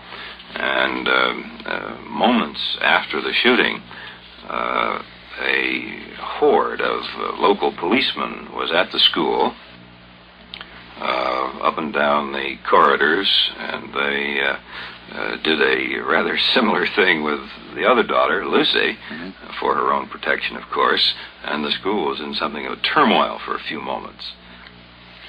We've been talking also, Peter, about the heads of state and representatives of state who will be in Washington for the funeral. We have a story in now from Tokyo that Prime Minister Hayato Ikeda will attend President Kennedy's funeral. This was an official government announcement. Earlier, it had been announced that Foreign Minister Masayoshi Ohira would head the Japanese funeral delegation because Ikeda's presence was required in the capital in the wake of last week's general elections. And this decision to send Ikeda was made in a cabinet meeting called when it was learned that French President Charles de Gaulle and British Prime Minister Alec Douglas Hume would attend the funeral in Washington on Monday. We also have information, and I know that you can confirm this story, that former Ambassador Joseph P. Kennedy will not be able to attend the funeral of his son. Yes, that is correct. He has sent that word. In fact, his wife Rose has let that be known. One other little item that crossed my mind when we were listening to the report on the three-way conversation with Dallas, among other pieces of legislation which I'm sure will be affected by the recent turn of events, is a bill, in fact there are several bills, for the restriction and control of the mail-order gun business. It was mentioned from Dallas that the belief was that the gun used in the presidential assassination had been ordered through a mail-order gun house. And it would seem to me that this would give some kind of an impetus to pushing that legislation through. It's been rather controversial up to now. Of course, Peter, this particular type of weapon, a rifle, is not one that's particularly restricted in any cities or states around the nation. The laws, the local laws that regulate the carrying of weapons usually extend only to handguns, to revolvers and pistols that can be carried. Of course. And also, though, this law does extend to what we think we call them DWATs, don't we? The war souvenirs that are brought back, things like machine guns. But the unfortunate part of the mail order gun business is that where it is required for a gun to be registered, the fact that a gun is sent through the mail from a mail order house, of course, is the secret that belongs to the purchaser. And if he wishes to go around with a gun and not register it illegally, that's up to him. And there are those who are trying to take steps against that. And there are also those who are taking steps to prevent those steps from being taken. Yes, they are.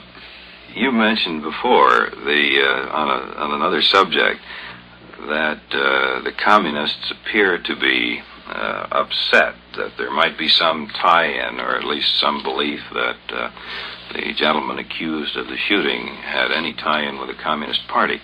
I think it's a rather logical upset on the part of the communists, on the part of the Russians, on the part of Mr. Khrushchev.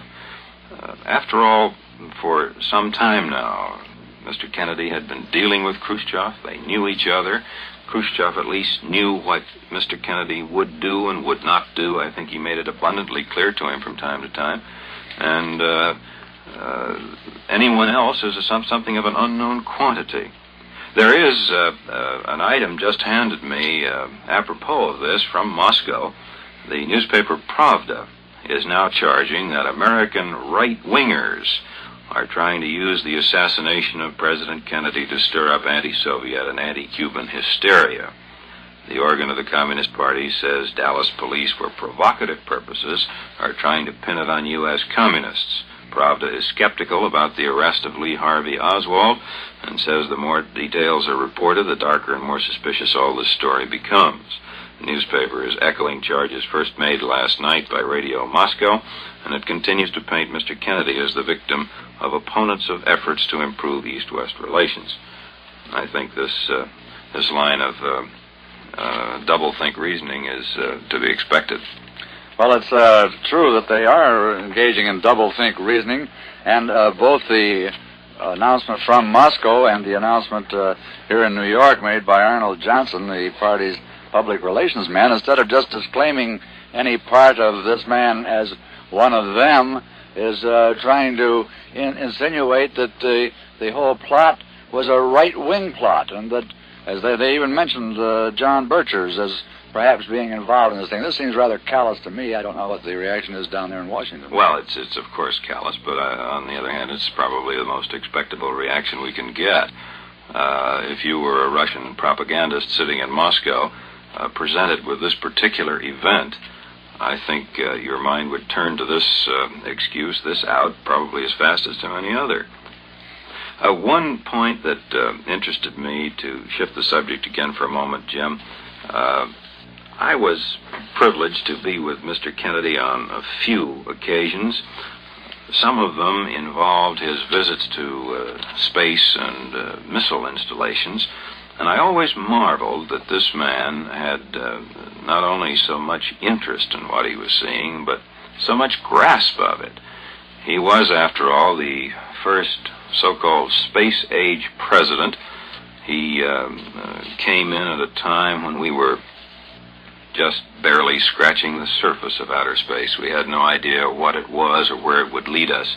And within a matter of a few weeks and a few months, this man was talking with astronauts and talking with the scientific experts as if he was schooled in all of this. It's difficult for reporters to grasp some of the things that are going on, and yet here's a man who has the weight of the world on his shoulders and has to know foreign policy and taxes and agriculture. And he knew how some of these projects were working. He asked questions of the astronauts that made our questions look like grade school.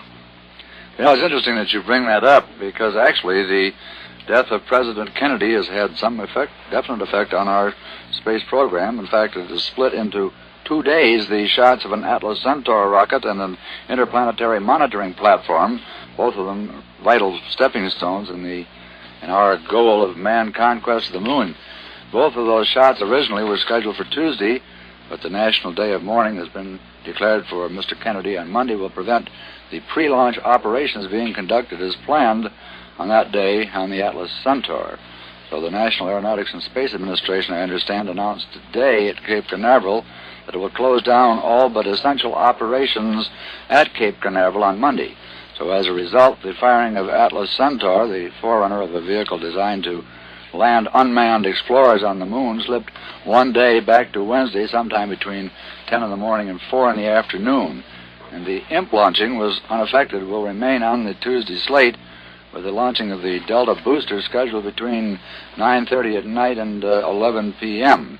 The satellite is to, of course, evaluate whether orbiting instruments can be used to predict when great flares will erupt on the sun's surface, spewing giant clouds of cosmic rays into space as a threat to future astronaut lunar journeys.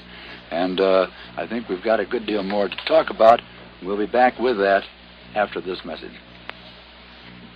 You are listening to NBC's continuous coverage of the events surrounding the death of the late President of the United States, John Fitzgerald Kennedy. Turning to another phase of this story, earlier today there was some lack of knowledge on where President Kennedy would be buried. There was some speculation that he would be possibly buried in the family cemetery at Hyannis, and also speculation that he might be buried in Arlington National Cemetery. Well, later this afternoon, we had the official announcement President Kennedy will be buried in Arlington National Cemetery at the wish of the family. This was announced by Pierre Salinger, the White House press secretary. He said he couldn't pinpoint at this moment the exact site of the grave. Mr. Kennedy will become the second president to be buried in the wooded rolling cemetery just across the Potomac from the capital city. Former President William Howard Taft is buried at Arlington, the site of the Tomb of the Unknowns and the home of the Jefferson home there.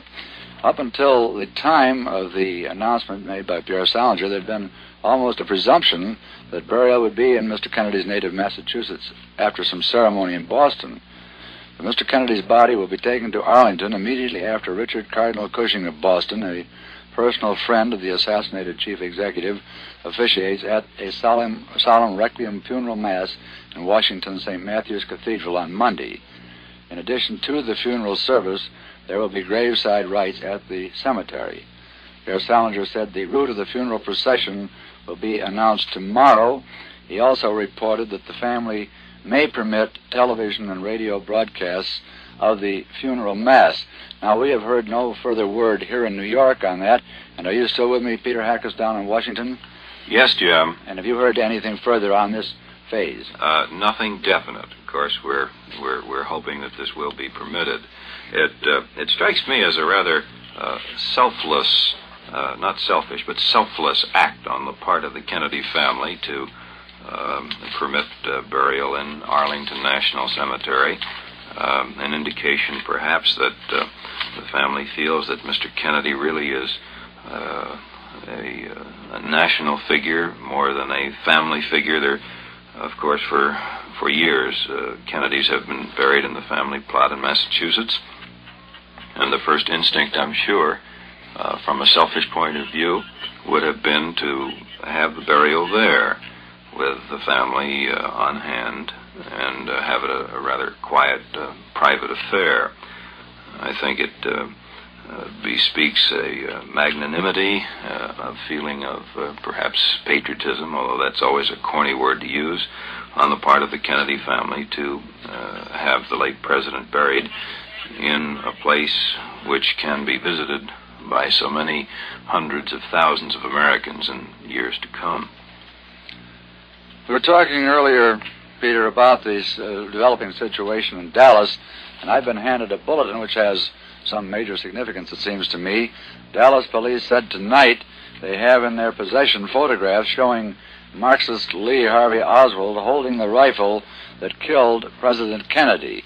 This story came from Dallas just now, and I have an idea that this was the important development that Captain Will Fritz, the chief of homicide down in Dallas, was referring to earlier.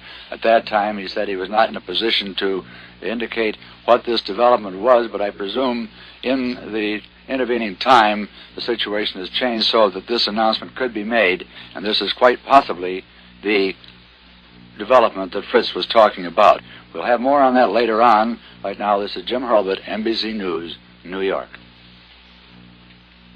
The NBC radio network has canceled all regularly scheduled programs to bring you this continuous coverage of the events surrounding the death of the late President of the United States, John F. Kennedy. We will be on the air with this continuous coverage until 11 p.m. Eastern Standard Time tonight.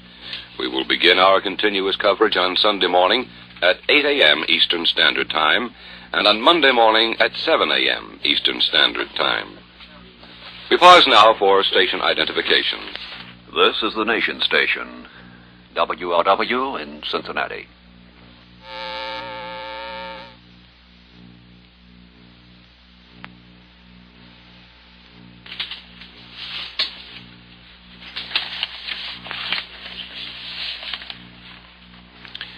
This is Russ Ward in the NBC newsroom in New York, relieving my colleague Jim Hurlbut, who will be back at these microphones in a few short hours, early tomorrow morning. And it seems to me it might be fitting to bring you a recap of what has taken place in the last few minutes and the last few hours of this tragic story. From Washington, we learn that the new president, Lyndon Johnson, has scheduled a high-level conference tomorrow on the war in South Vietnam with Henry Cabot Lodge, the U.S. ambassador to Saigon, who is now in Washington. And from Dallas, a piece of rather startling news, Dallas police tonight said they have in their possession photographs showing Lee Harvey Oswald holding the rifle that killed President Kennedy. We'll be bringing you later developments on this aspect of the story from Dallas a few moments from now. It has been announced by the White House that President Kennedy will be buried Monday in Arlington National Cemetery. The Kennedy family decided this afternoon. Interment at the National Cemetery in Virginia, just across the Potomac from the capital city. William Howard Taft, the only other president buried there. It was announced tonight that Mrs. Jacqueline Kennedy has requested a contingent of the Irish Army be present at her husband's funeral. The Dublin announcement said a party of 30 cadets will fly to New York City tomorrow on the same plane with the Irish president and his party. President Johnson, scheduled to address a joint session of Congress on Wednesday. The White House says he will make a major policy speech at 12:30 p.m. Eastern Standard Time. Again, we repeat the news from Dallas. Police there tonight say they have in their possession photographs showing Lee Harvey Oswald holding the rifle that killed President Kennedy. Earlier this afternoon, Homicide Chief Captain Will Fritz in Dallas said the case is cinched. He said there was a new development in this case since this morning. He was not in a position to reveal it, but he went on to say, we are sure of our case. Now with this later word from Dallas, it would seem obvious this was the piece of cinching evidence he was making reference to, the photograph showing Lee Harvey Oswald holding the rifle that killed President Kennedy. Interestingly enough, Oswald arrested shortly after the assassination on charges of shooting a Dallas policeman. He was quickly linked to the murder that shocked the world, and now the announcement you've just heard from Dallas. We have Dean Braylis on the other end of the line, who will be coming to us shortly. If Dean Braylis will stand by a few moments, we'll be in touch with him on a new development from London. We'll have that for you momentarily. Right now, we repeat the word from the White House in London. that President Kennedy will be buried Monday in Arlington National Cemetery. This decision made by the Kennedy family this afternoon at National Cemetery in Virginia, just across the Potomac. It had been presumed earlier that he would be buried at the family plot in Brookline, Massachusetts, but now the decision, Arlington National Cemetery. Pope Paul VI celebrated Mass for the soul of John F. Kennedy today. Francis Cardinal Spellman, Archbishop of New York, joined the pontiff in mourning the president's assassination and officiated at a funeral mass in Santa Susanna, the American Roman Catholic Church in Rome. Police are saying flatly in Dallas that Oswald, the pro-Castro Marxist and one-time defector to Russia, assassinated the president. They say he had no accomplices, though they continue to question several others, apparently in connection with the 24-year-old ex-Marines' movements before and after the sniper bullets that brought the president down. Homicide Chief Captain Will Fritz saying this case is cinched. A Marine Corps spokesman in Washington said Oswald's undesirable discharge, dated September 11, 1960, had been issued as a result of his attempt to renounce his United States citizenship in Moscow in the year 1959.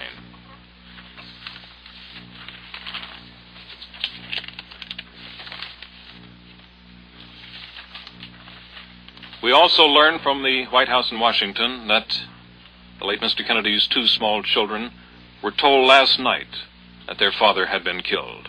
It is not known what words were used to make them understand or who performed this task. We can only presume it was their mother, Mrs. Jacqueline Kennedy. She stayed close beside her husband from the moment he was shot down until she arrived back in Washington with the late president's body.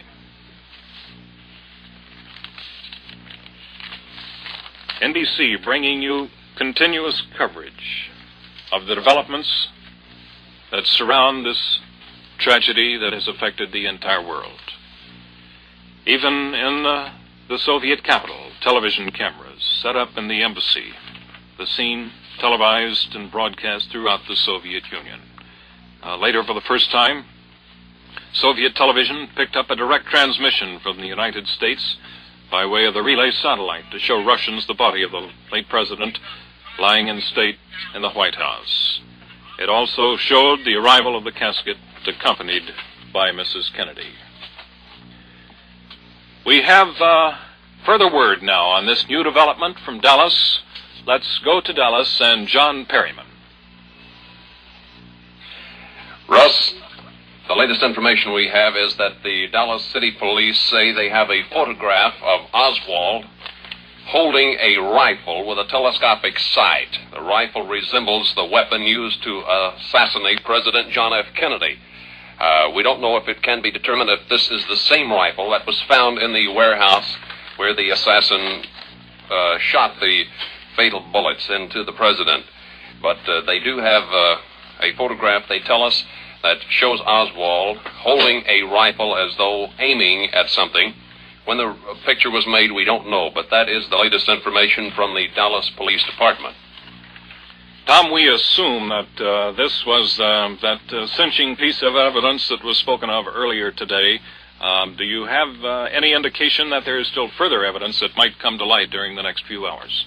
Yes, I believe that the state will have more information than this, much of which will not be revealed until the trial, which, as you probably know, will be coming up in either late December or early January, possibly a little earlier. We believe they have information and evidence that will be brought up only when the trial begins. Can you tell us, Tom, if an arraignment date has been set? An indictment, that is? I believe that Oswald will be taken before the grand jury next week. We don't want to do this as hurriedly as they can understand, and next week, probably sometime, he will be taken before the grand jury. We don't have a specific date on that, I imagine. Not yet. Mm-hmm.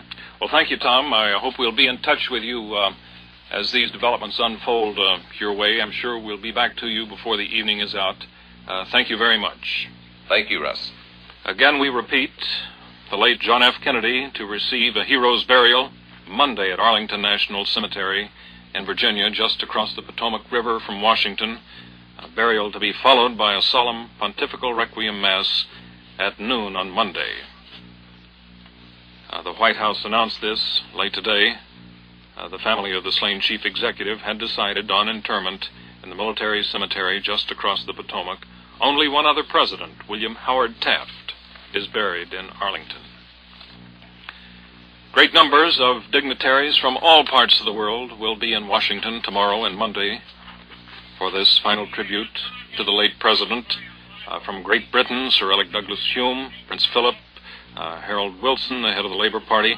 From France, President Charles de Gaulle, Maurice Coude de Mouville, the foreign minister. From West Germany, Ludwig Erhard, and Berlin Mayor Willy Brandt. Anastas Mikoyan, the first deputy premier of the Soviet Union, will be here. Tomorrow night, Sunday, starting at 7 p.m. Eastern Standard Time, NBC Radio will present a special memorial program entitled The Highest Price, a 4-hour documentary of the life and times of our late President, John Fitzgerald Kennedy, and an evaluation of the impact on history of his life and death. The Highest Price, tomorrow night, Sunday at 7 p.m. Eastern Standard Time on the NBC Radio Network. NBC News continuing its coverage of the events surrounding the death of John Fitzgerald Kennedy. And now we go to Washington for a further report on the burial of Mr. Kennedy from Ron Nesson. The White House has announced that John Kennedy will be buried in Arlington National Cemetery across the Potomac River from Washington, rather than in the family burial plot in Brookline, Massachusetts. Arlington Cemetery tells NBC News that no exact spot has been picked yet for Mr. Kennedy's final resting place. But it is known that Attorney General Robert Kennedy, the late president's brother, Defense Secretary McNamara, and General Maxwell Taylor, the chairman of the Joint Chiefs of Staff, went to Arlington in the rain this afternoon and looked at a plot which is on a grassy slope near the Custis Lee Mansion. This slope is very close to the grave of the only other president buried in Arlington, William Howard Taft.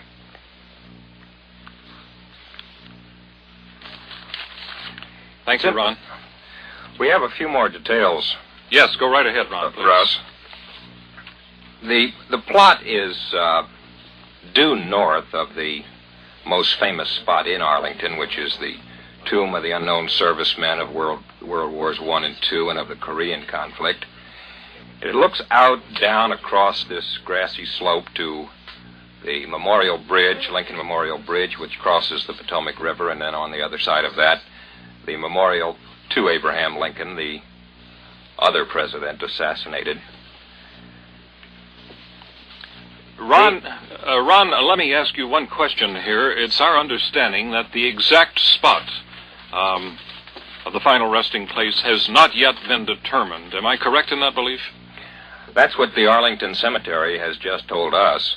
But as I said, Attorney General Kennedy was there this afternoon looking at a spot, and servicemen were seen to be pacing off the ground and to be putting in stakes, and it's assumed that this is the spot where John Kennedy will be laid to rest. This is just about 75 paces down a hill from the Custis Lee Mansion, and this is a familiar landmark to millions of tourists who come to Washington and visit Arlington Cemetery. It was at one time a center of Washington and Virginia society. It was built by a grandson by marriage and adoption of George Washington. This grandson's name was George Washington Parke Custis, and he married a daughter he was related to Robert E. Lee. His son was Robert E. Lee. And this estate then was owned by Robert E. Lee, and when the Civil War came along, it was confiscated, and it was then turned into a national cemetery. And the place that Attorney General Kennedy and Defense Secretary McNamara and General Taylor were looking at this afternoon is just below this famous mansion. I'm sure the thousands of worshipers and persons traveling to Washington on Monday to pay respects to the president will see this mansion you're talking about. It's a gorgeous landmark which is in full view as they drive across the famed Memorial Bridge. They're crossing the Potomac. President Kennedy has The Commander-in-Chief of the Armed Forces is, of course, entitled to a burial place in Arlington. He is also entitled as a Navy veteran of World War II. Any veteran is entitled to be buried in Arlington, as are his wife and children. Ron, we thank you for this information, and we'll be in touch with you momentarily on any further developing angles to the story. I might mention now that the 89-year-old former President Herbert Hoover has announced here in New York that due to a recent illness, he will not be able to journey to Washington on Monday to pay his respects to the President.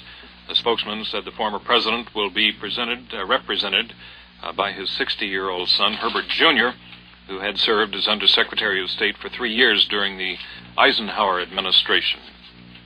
We had received a report earlier in the day that former President Truman would not be able to make it. That, of course, proved to be erroneous because Mr. Truman is in Washington this evening and has been there for several hours.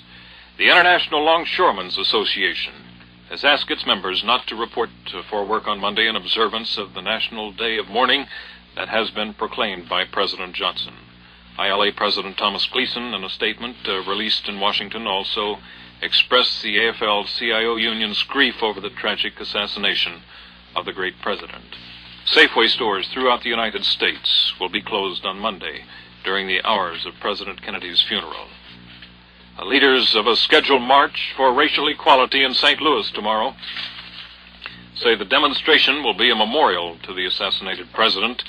A statement from the heads of the city's Conference on Religion and Race says the decision to make the procession of about 20,000 persons a memorial to the late president was reached last night.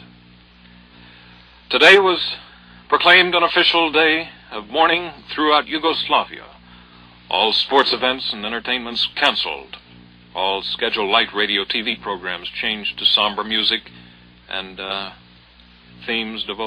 newspapers devoting pages and editorials to the event that occurred in Dallas yesterday.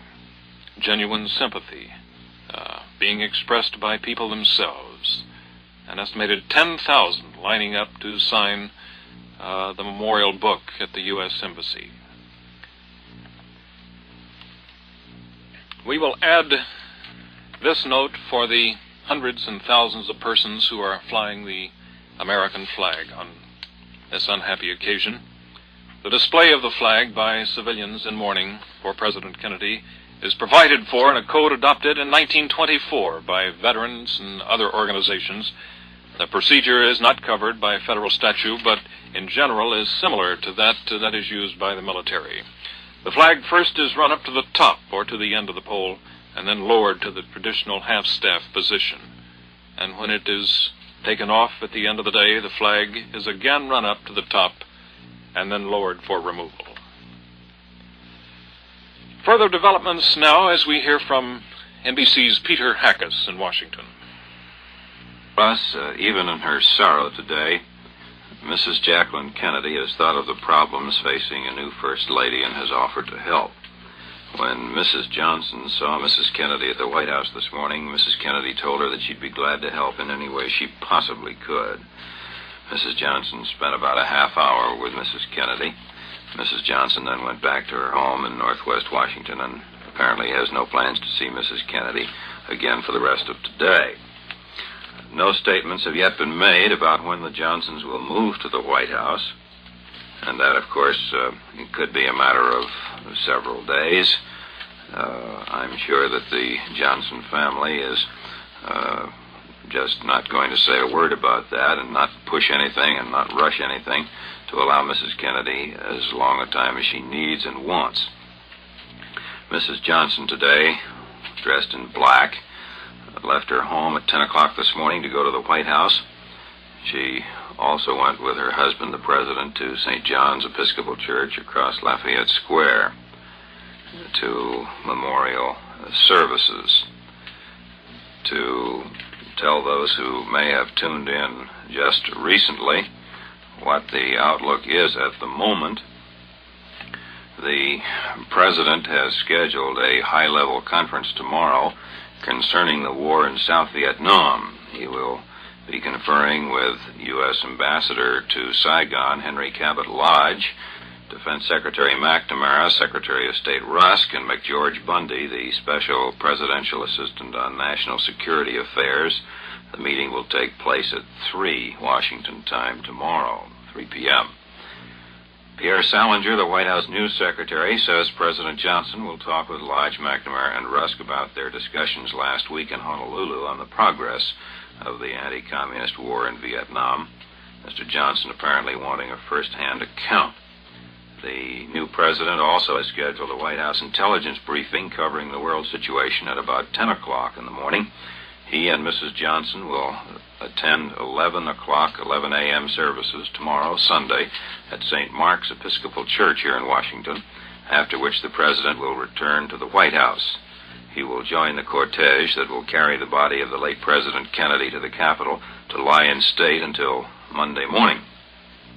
And to briefly run down that schedule, in case some people have just joined us, tomorrow at 1 p.m. Washington time, the late Mr. Kennedy's body will be moved from the White House to the rotunda of the Capitol in a formal procession, where it will lie in state for 1 day.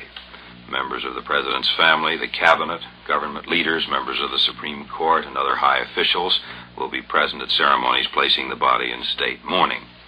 Then the public will be permitted to file past the bier shortly after its arrival until 9 p.m. tomorrow evening, Washington time. On Monday, from 9 to 10 a.m., the public again will be permitted to file past the bier in the Capitol Rotunda. At 11 a.m., the body will be moved to St. Matthew's Cathedral. At 12 noon, a pontifical requiem mass will be celebrated by Richard Cardinal Cushing, the Archbishop of Boston. Services at the cathedral will be followed by graveside services and burial in Arlington National Cemetery. It has been reported, but for those who have joined us late, former Ambassador Joseph P. Kennedy, the father of the late president, will not be attending the funeral of his son. The White House announces that the president's father, who is still bedridden because of a stroke he suffered 2 years ago, will remain at his Cape Cod home.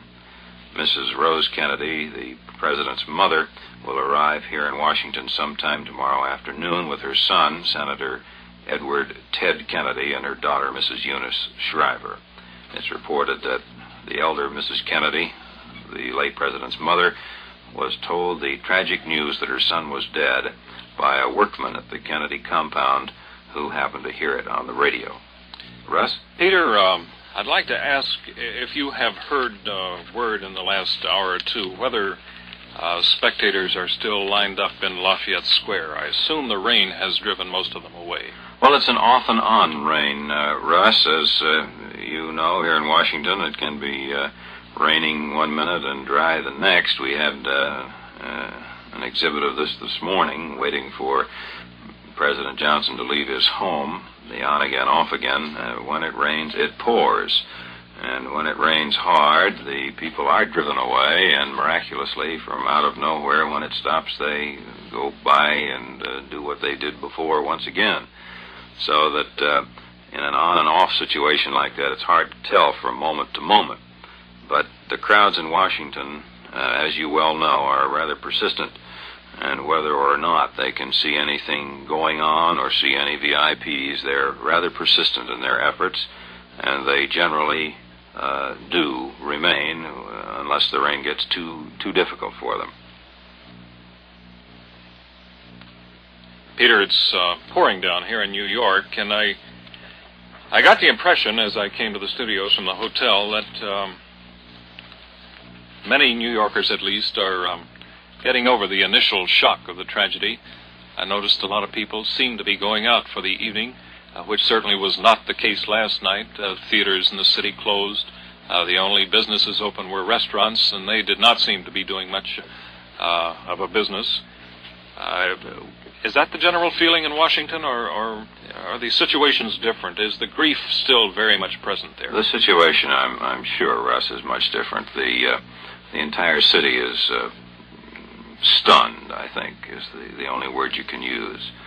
The official part of the Washington that both of us know, is so tied up in trying to understand what happened, the speed with which it happened, the enormity of the tragedy that has taken place, that I'm sure that there are many people, perhaps even some high government officials, to whom the full impact of what has taken place over the last 24 to 30 hours has not yet fully impacted. And I'm quite sure that it'll take some time. There is no resumption of normal activity in Washington as yet. Of course, the rain has had something to do with that. Peter, thank you very much. We'll be talking to you again shortly. Let me repeat the latest word we have from Dallas. Quoting Dallas police, they say tonight they have in their possession photographs showing Lee Harvey Oswald holding the rifle that killed President Kennedy. Police now calling it an airtight case against the pro-Castro Marxist. The photographs of the rifle, when he was brought down from his cell in the Dallas City Jail to a room where he was shown the photographs, Oswald was the picture of confidence, smiling, loudly complaining about what he called police brutality and prison treatment. This was before he had seen the photographs. Afterwards, when he was taken back up to his cell, he was pictured as looking quite frightened. This is Russ Ward in the NBC Newsroom in New York. For those local stations that might have some local news or public service announcements of local importance, we will provide stations with approximately 4 minutes for this purpose at 5 minutes before the hour and half hour. The network will, however, continue coverage during this period. The following is the cutaway cue. You are listening to NBC's continuous coverage of the events surrounding the death of the late President of the United States, John Fitzgerald Kennedy. We'll rejoin NBC for their nationwide coverage from our WLW Communications Exchange at this time. Local and regional news of interest. Xavier University in Cincinnati will hold classes Monday morning, concluding with a noon mass. There will be no classes in the afternoon at Xavier University. Classes at the University of Cincinnati for Monday have been canceled. Also, Our Lady of Cincinnati College will be closed Monday, and Miami University of Ohio will have classes on an abbreviated schedule. A 30-day mourning period has been proclaimed in Indiana by Governor Welsh in tribute to President Kennedy. Hoosier schools will be closed at the discretion of the local school authorities in compliance with a request by Governor Welsh. Governor Bert Combs tonight proclaimed Monday an official day of mourning for the state of Kentucky and urged Kentuckians to assemble in their respective places of worship for memorial services to the late President Kennedy. From his offices at the state capitol, Governor Combs further urged all places of commerce in Kentucky either to close for the day or at least for a sufficient time to allow every Kentuckian to attend a memorial service in his place of worship. The governor also requested school administrators to take appropriate action to close all public schools for the day. Our WLW Communications Exchange has been told that all schools in the Cincinnati area, including those in northern Kentucky, public, private, and parochial, will be closed on Monday, as will all schools in Hamilton County, Ohio, be closed. And also, the Milford schools and the public offices in Claremont County, Ohio, will be closed. Governor Bert Combs will leave Frankfort tomorrow night and fly to Washington to attend funeral services for the late president. Flying with Combs in his private plane will be Lieutenant Governor Wilson Wyatt and Governor-elect Edward Breathitt. All post office facilities will be closed Monday because of the death of the president. Post office installations will operate on a holiday basis by order of the Postmaster General at Washington, D.C. No deliveries will be made. All employees required to be on duty during the holiday will be given time off from noon to 1 p.m. during the funeral service period. The annual Ohio State University Football Appreciation Banquet scheduled for Monday night has been postponed until further notice. Now, all 5 of today's football games involving Big Ten teams were canceled, but 3 were rescheduled for later dates. Illinois and Michigan State will have their showdown on Thanksgiving Day, while Wisconsin and Minnesota also play their rescheduled game that day. Purdue will meet Indiana, and Ohio State will play Michigan on November 30th. The game between Notre Dame and Iowa has been canceled because Notre Dame plays Syracuse on Thanksgiving Day.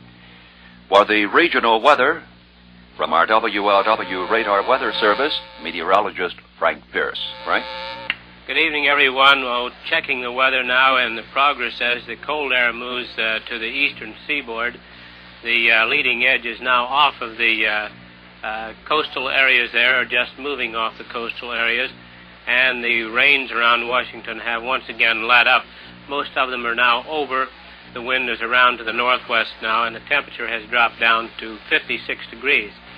So as we see it now, with the mound of cool air moving into the picture, it'll be gliding across the southern side of our area during the day Sunday.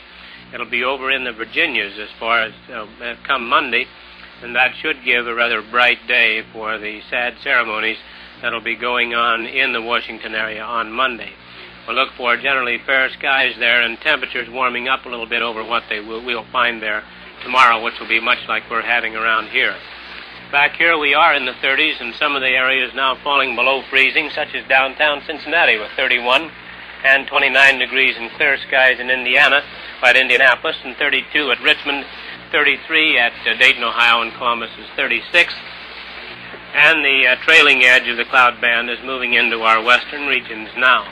The WLW weather forecast is for the clearing trend to continue on through the night tonight, with some flurries over on the eastern side or eastern counties of Ohio, no accumulations of snow, and finally into a clear picture tomorrow morning with temperatures in the 20s mostly, about 24 in Cincinnati. During the day on Sunday then, still on the windy side from the west and northwest, the temperatures under partly cloudy skies or partly sunny skies, if you will, generally in the 30s, around 35 to 37 in Cincinnati. It's 31 now, and that's the weather.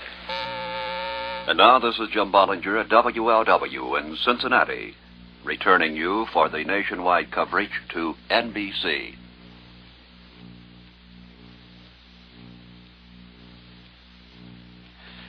Secretary, I beg your pardon, the new president, Lyndon Johnson, has scheduled a meeting in the morning on the situation on South Vietnam. He is to confer tomorrow with our ambassador to the South Vietnam, Henry Cabot Lodge. President Kennedy is to be buried Monday in Arlington National Cemetery. This decision by the Kennedy family, it had been believed earlier that burial would take place at the family plot in Brookline, Massachusetts. Mrs. Kennedy has requested that a contingent of Irish Army be present at her husband's funeral. And the new president, Lyndon Johnson, has scheduled an address before a joint session of Congress on Wednesday. The White House says he will make a major policy speech at 12:30 p.m. Eastern Standard Time on that date.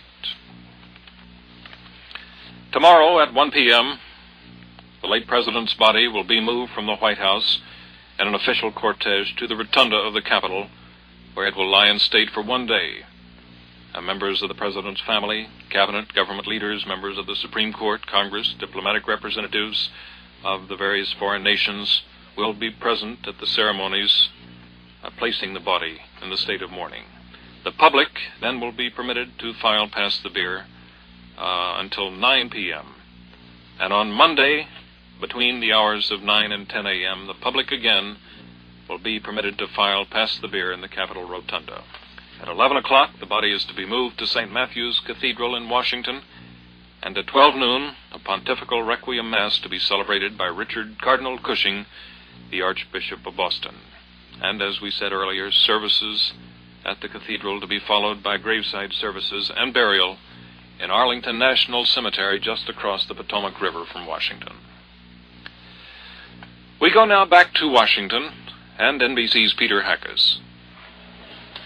Russ, as could be expected, hundreds and thousands of telegrams have arrived, both for the Kennedy family and for the Johnson family. Mrs. Johnson will stay this evening at the Johnson home, located on a hill in northwest Washington. Only a few neighbor children are still outside the gates at this hour, but still a number of cars driving by, gawking and taking a look at this rather spectacular home. It's dark now, you can't see too much, but there are some lights, as requested by the Secret Service. 2 or 3 of the neighbors' homes have lights which have been focused on the Johnson home to help them. The home formerly owned by Pearl Mesta, as you may recall, a rather large home, 9 bedrooms.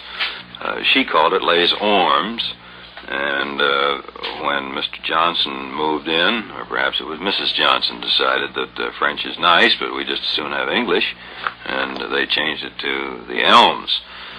Seated across from me now is a young lady who's done a little checking on the Johnson family in the last few hours.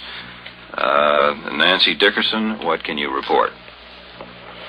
Well, Pete, like you, I was out at Les Ormes, or the Elms, as you said, very early this morning and have been following the activities ever since. Russ, are you there in New York? Right here, Nancy. Yes, indeed.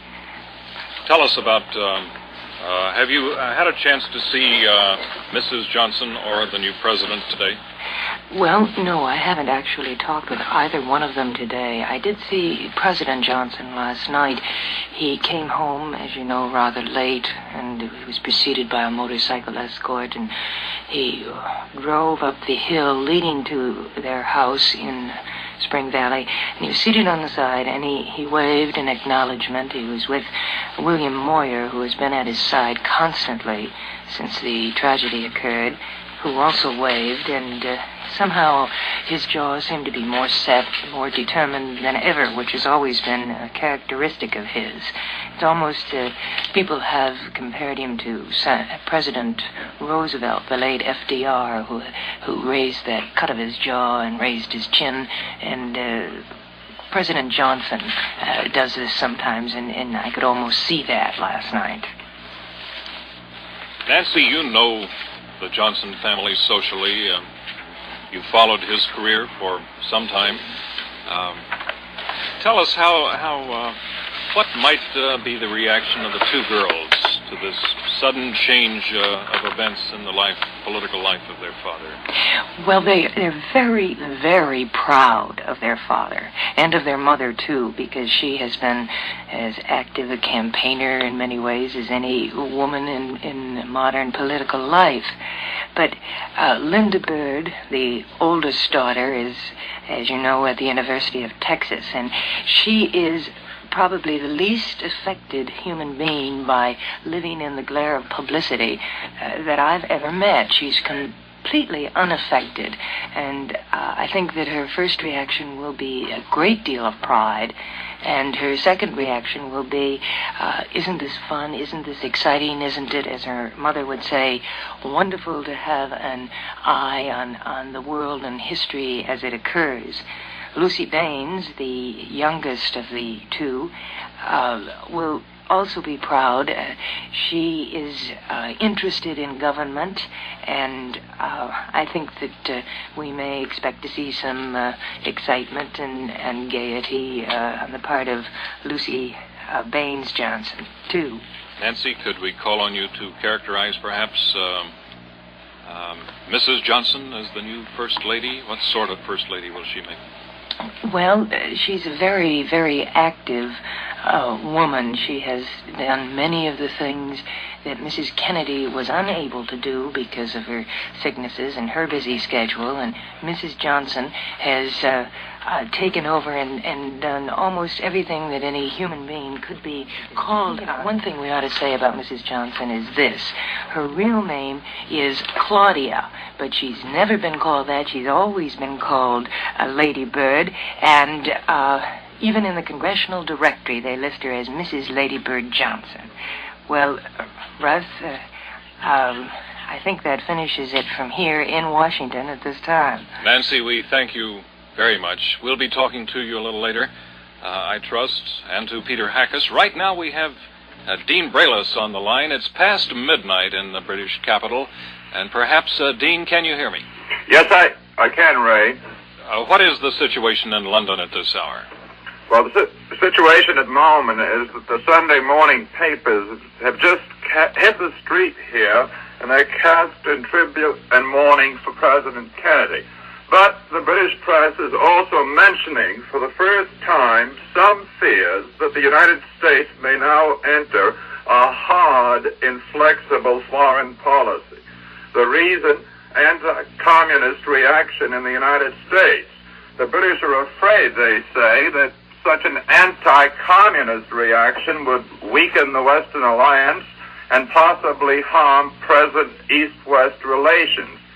Lee Oswald's admitted membership in the Communist Party, says the London Times, has diplomats from Western, communist, and uncommitted states worried. The diplomats suggest that Oswald's communist background could provoke a wave of right-wing extremist reaction in the United States. Throughout the day, London has been a city of profound sorrow. In pubs, on the double-decker buses, in the London clubs, the English reaction has been one of continuing grief and shock, such as the death of no other Western statesman could have shaken England. Dean, am I correct in the assumption, then, that the British fears of a change in U.S. foreign policy are directed more toward the Oswald youth than they are toward the new president? Well, it's really a combination of both things. Now, they are headlining this morning that Lee himself is a communist. They are also saying that Khrushchev denies any implication. However, they also have indicated that, and they have called the new president an old New Dealer. Now, the Times is very a little rough on him, I think, this morning. They say one of the most egocentric men in American public life, openly and without apology. That is how they describe the new president? They also add that his zest for power is limitless. His killing pace in politics and parliamentary generalship is attributable to the fact that he cares little for the game, but everything for victory. He simply has no interest in arriving at defeat, however skillfully the battle may have been fought. Then the Times continues, and as you remember, Russ, this is a conservative paper. On overseas trips, he telephones Washington daily to find out what the newspapers are saying about him, and is icy to reporters who are stinting in their applause.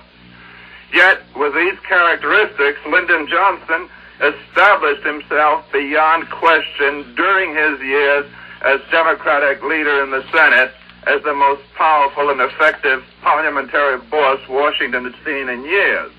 I should add, Russ, that the British television satire program, That Was the Week That Was, which usually rips people apart, was actually measured but consistent in its praise of President Johnson.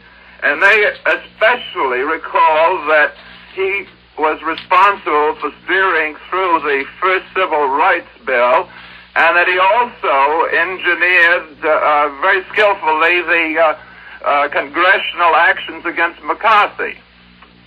Dean, the language used by the Times seems to me to be quite strong, perhaps too strong. I wonder to what extent this viewpoint is shared by the Douglas Hume government.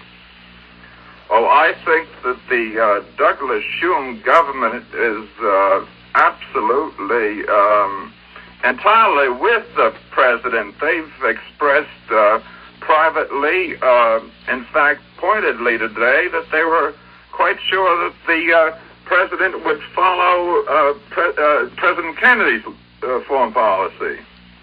Let me ask you one final question, Dean Braylis. When Sir Alec Douglas Hume comes here for the funeral of the late president, he will, while in Washington, confer with the new president.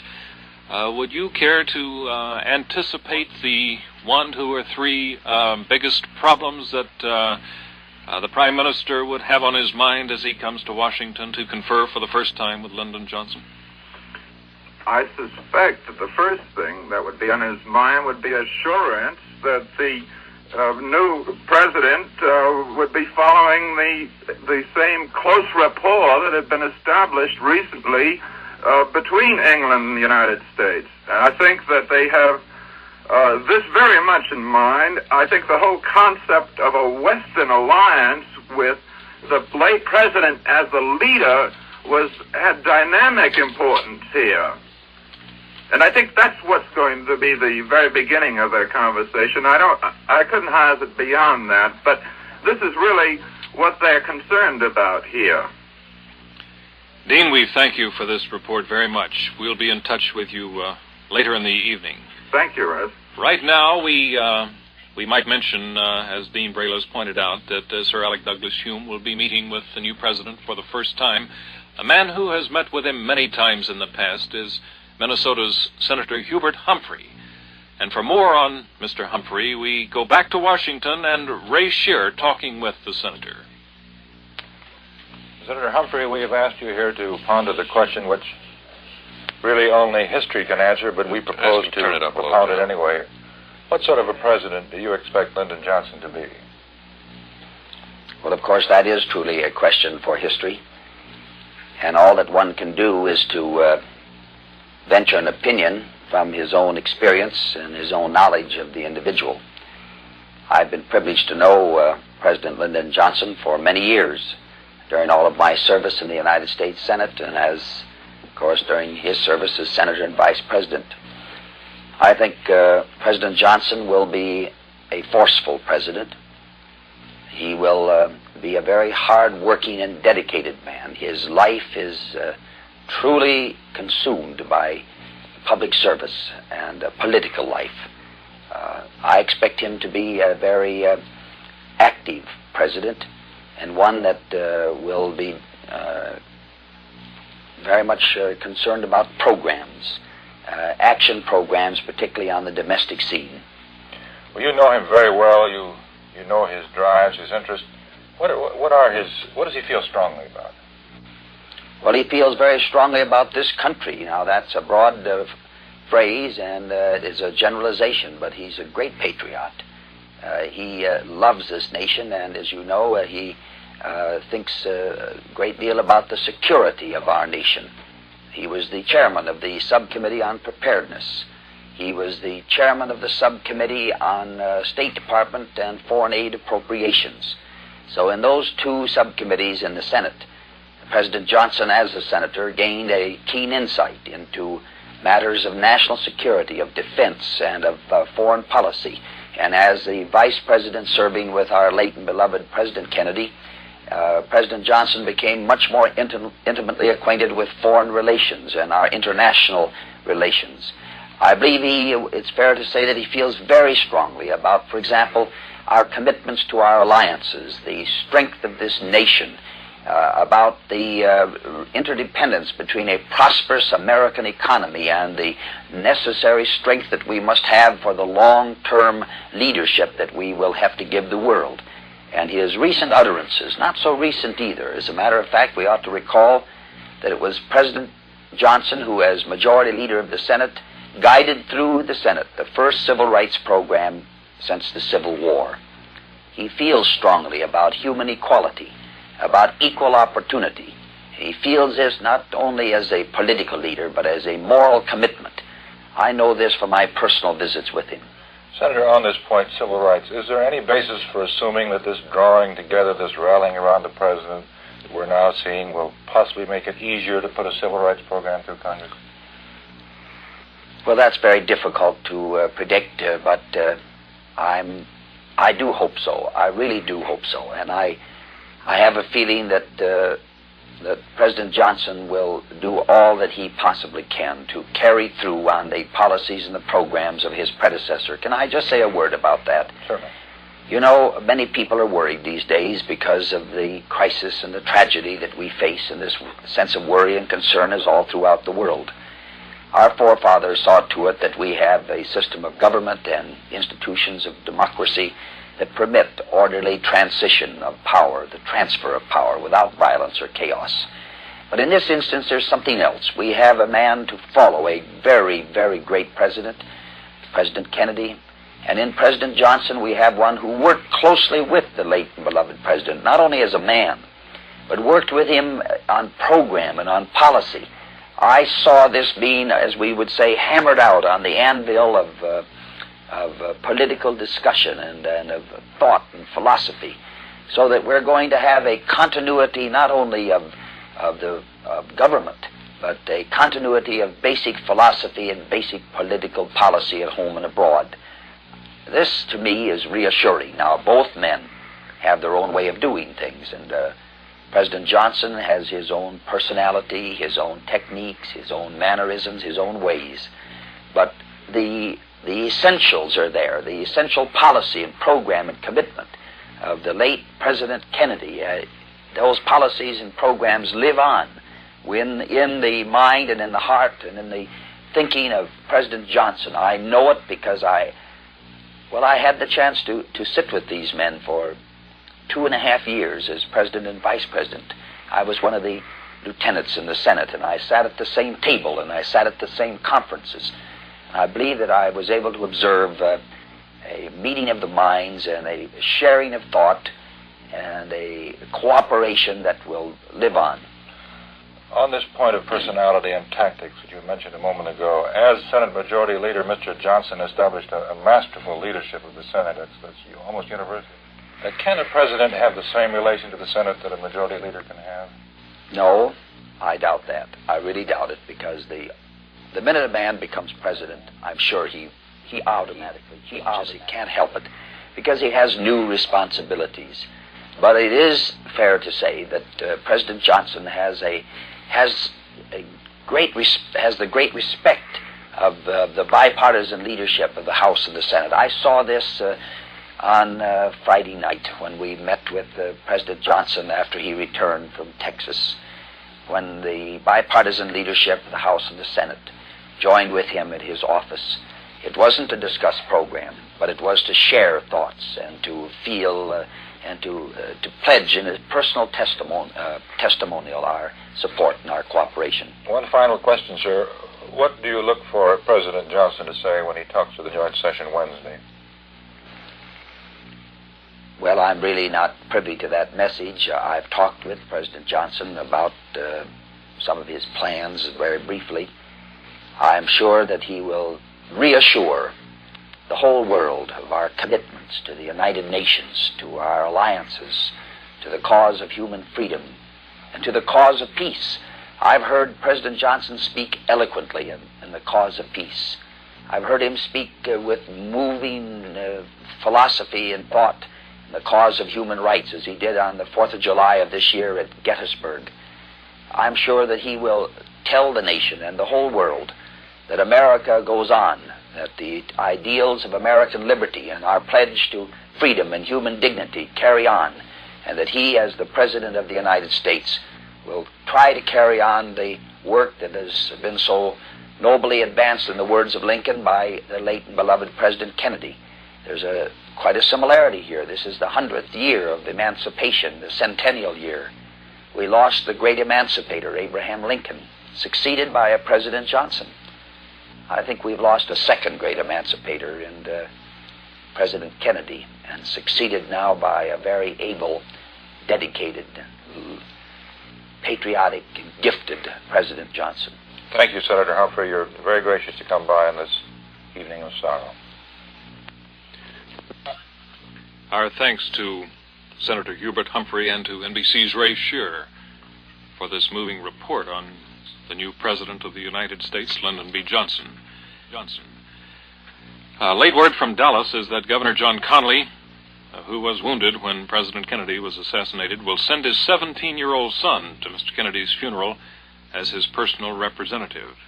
That from the governor's staff in Dallas. The boy is John B. Connally III. The governor's aides at Parkland Hospital in Dallas also have said that Lieutenant Governor Preston Smith, Texas Attorney General Wagner Carr, and Texas House Speaker Byron Tonnell will be in the official party that comes here. Eugene Locke of Dallas, the chairman of the State Democratic Executive Committee, also will be in attendance. Governor Conley is reported to be in satisfactory condition this evening at the Parkland Hospital. Physicians say the 46-year-old governor was expected to suffer no disabling effects from the bullet wound he received when President Kennedy was slain. Conley will remain hospitalized for 10 days to 2 weeks. The governor and Mrs. Conley were riding in the seat ahead of the president and Mrs. Kennedy yesterday when the sniper's bullet struck the president in the head. The governor turned to see what had happened to the president and was struck in the back by another bullet.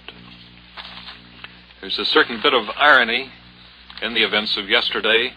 Approximately 30 hours ago, just before the president was shot, Mrs. Conley, the wife of the Texas governor, commented on the size and the enthusiasm of the welcome.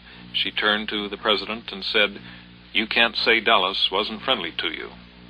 Dallas, a city noted for the strength of its extreme right-wing movement, there had been fears that the right wing would demonstrate against the president, claiming he was too liberal, yet the accused in the assassination is to the far left wing, or the man who has been charged with the murder. Every president of the United States elected on the 20th year since the year 1840 has died in office, and no other president has ever died in office. The new president of the United States is the second President Johnson, and the last one also got his post as the result of an assassin's bullet. In that case, it was the bullet that killed Abraham Lincoln. The bullet wounds that killed President Kennedy and Abraham Lincoln were almost identical head wounds. Some of the ironies in the death of John Fitzgerald Kennedy. This is Russ Ward, reporting from the NBC newsroom in New York. You are listening to NBC's continuous coverage of the events surrounding the death of the late President of the United States, John Fitzgerald Kennedy. This other news we bring you now. First from Norwalk, Ohio, 63 persons missing and presumed dead today in Norwalk in a fire that swept a path of devastation through a nursing home for the aged, infirmed, and mentally ill. 24 others rescued. The blaze destroyed the 10-year-old Golden Age nursing home near Fitchville, about 15 miles southwest of Norwalk, Ohio. The one-story concrete building burned quickly, fed by a propane gas tank and tar roofing. A brisk wind had fanned the flames, thwarting the efforts of firefighters. 63 persons missing and presumed dead. Aldous Leonard Huxley, the British novelist, biographer, and essayist, died in Los Angeles at his home of cancer. He was 69 years of age. Private funeral services were held there today. Death came yesterday to Huxley, who had lived for many years in Los Angeles and was one of the intellectual leaders of the West Coast. His lectures at the universities in the West were well attended. He is survived by his widow, Laura, a son, Matthew, and a brother, Sir Julian. Death claiming 69-year-old Aldous Leonard Huxley in Los Angeles yesterday. Controller James J. Saxon has given his approval today for the closing of banks on Monday, the National Day of Mourning proclaimed by President Lyndon Johnson. Saxon has urged bank employees and banks to take that action where the law allows it. He goes on to say it is in the presumption that this office that all national banks will appropriately observe the clear non-business implications of the President's proclamation by the adoption of suitable action.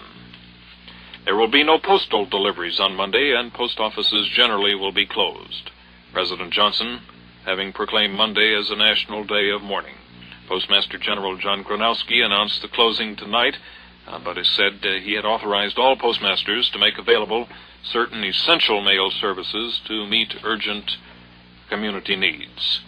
In such cases, limited window services will be provided for business mailers. No postal service will be available between the hours of 12 noon and 1 p.m. on Monday, the time of the Requiem Mass for John F. Kennedy. The United Nations will be closed on Monday, November the 25th. The UN will even be closed to visitors on that day. The UN General Assembly will meet Tuesday morning to pay formal tribute to the late president. Under arrangements announced today at UN headquarters, the meetings of all the other bodies of the World Organization will be suspended until Tuesday afternoon. The date of an important Security Council session on South Africa's policies of apartheid, scheduled originally for Monday, still uncertain. Secretary General U Thant, who yesterday led a host of saddened UN diplomats in sending messages of condolences to the bereaved First Family, will head a group of top-level United Nations dignitaries at Monday's funeral services in Washington. Accompanying U Thant will be Carlos Sosa Rodriguez of Venezuela and other high-ranking UN officials. The blue and white United Nations flag fluttered at Hashtag here in New York today. The UN announced that it would remain so for the next 3 days. The national flags of the 111 UN members will not be displayed during that period of mourning. The first working meetings of the various UN committees since their suspension on the news of the president's assassination will be held Tuesday afternoon following the morning assembly plenary session devoted to eulogies. It still is not known when the Security Council will meet on that question of South African apartheid. Mrs. Kennedy's younger sister, Lee Radsville, has arrived at the White House following the plane trip from London to be with Mrs. Kennedy and to attend the funeral of her brother-in-law. This is Russ Ward, NBC News, New York. The NBC Radio Network has canceled all regularly scheduled programs to bring you this continuous coverage of the events surrounding the death of the late President of the United States, John F. Kennedy. We will be on the air with this continuous coverage until 11 p.m. Eastern Standard Time tonight. We will begin our continuous coverage on Sunday morning at 8 a.m. Eastern Standard Time and on Monday morning at 7 a.m. Eastern Standard Time. We pause now for station identification. This is the Nation Station, WLW in Cincinnati.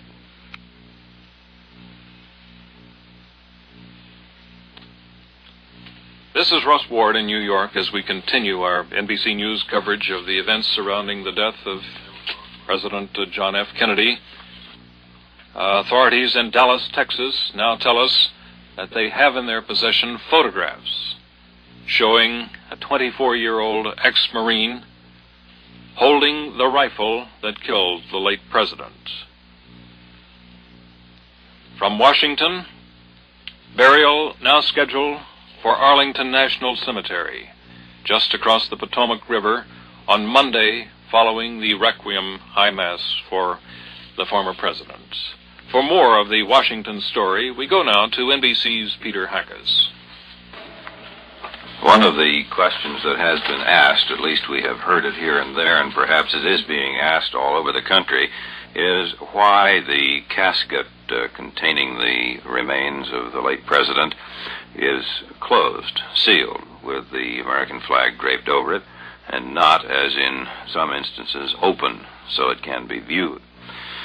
Generally, I am not a Catholic, but I am told that it is accepted practice by Catholic families to have a closed casket, although this is not always true, and there is no strict church rule about it. But in this country, it has been a generally accepted practice that the casket is not open.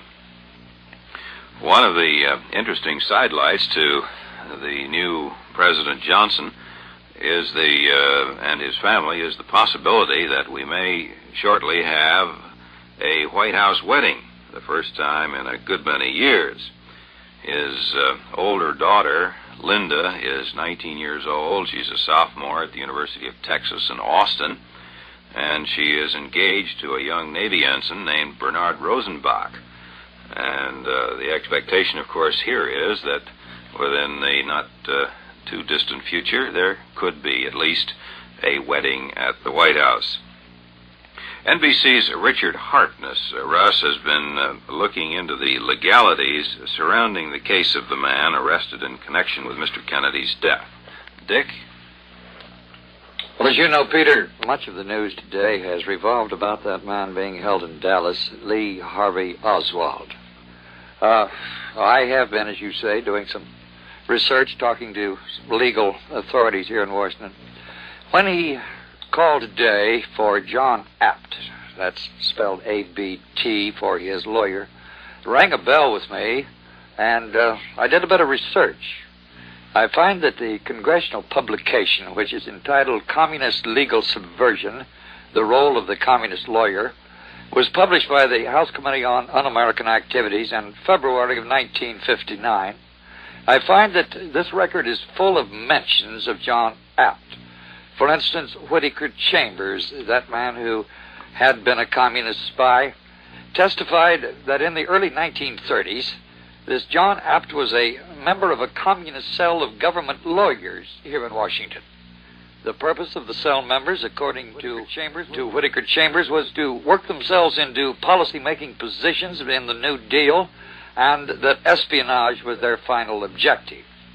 Others named were Lee Pressman, who admitted being a Communist Party member, and Alger Hiss, of course, who is well known for his conviction on charges of perjury for denying that he had passed State Department secrets to Russia.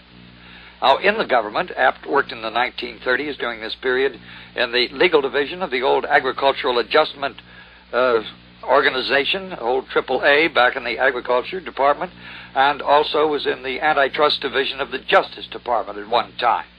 He was convicted and connected with communist...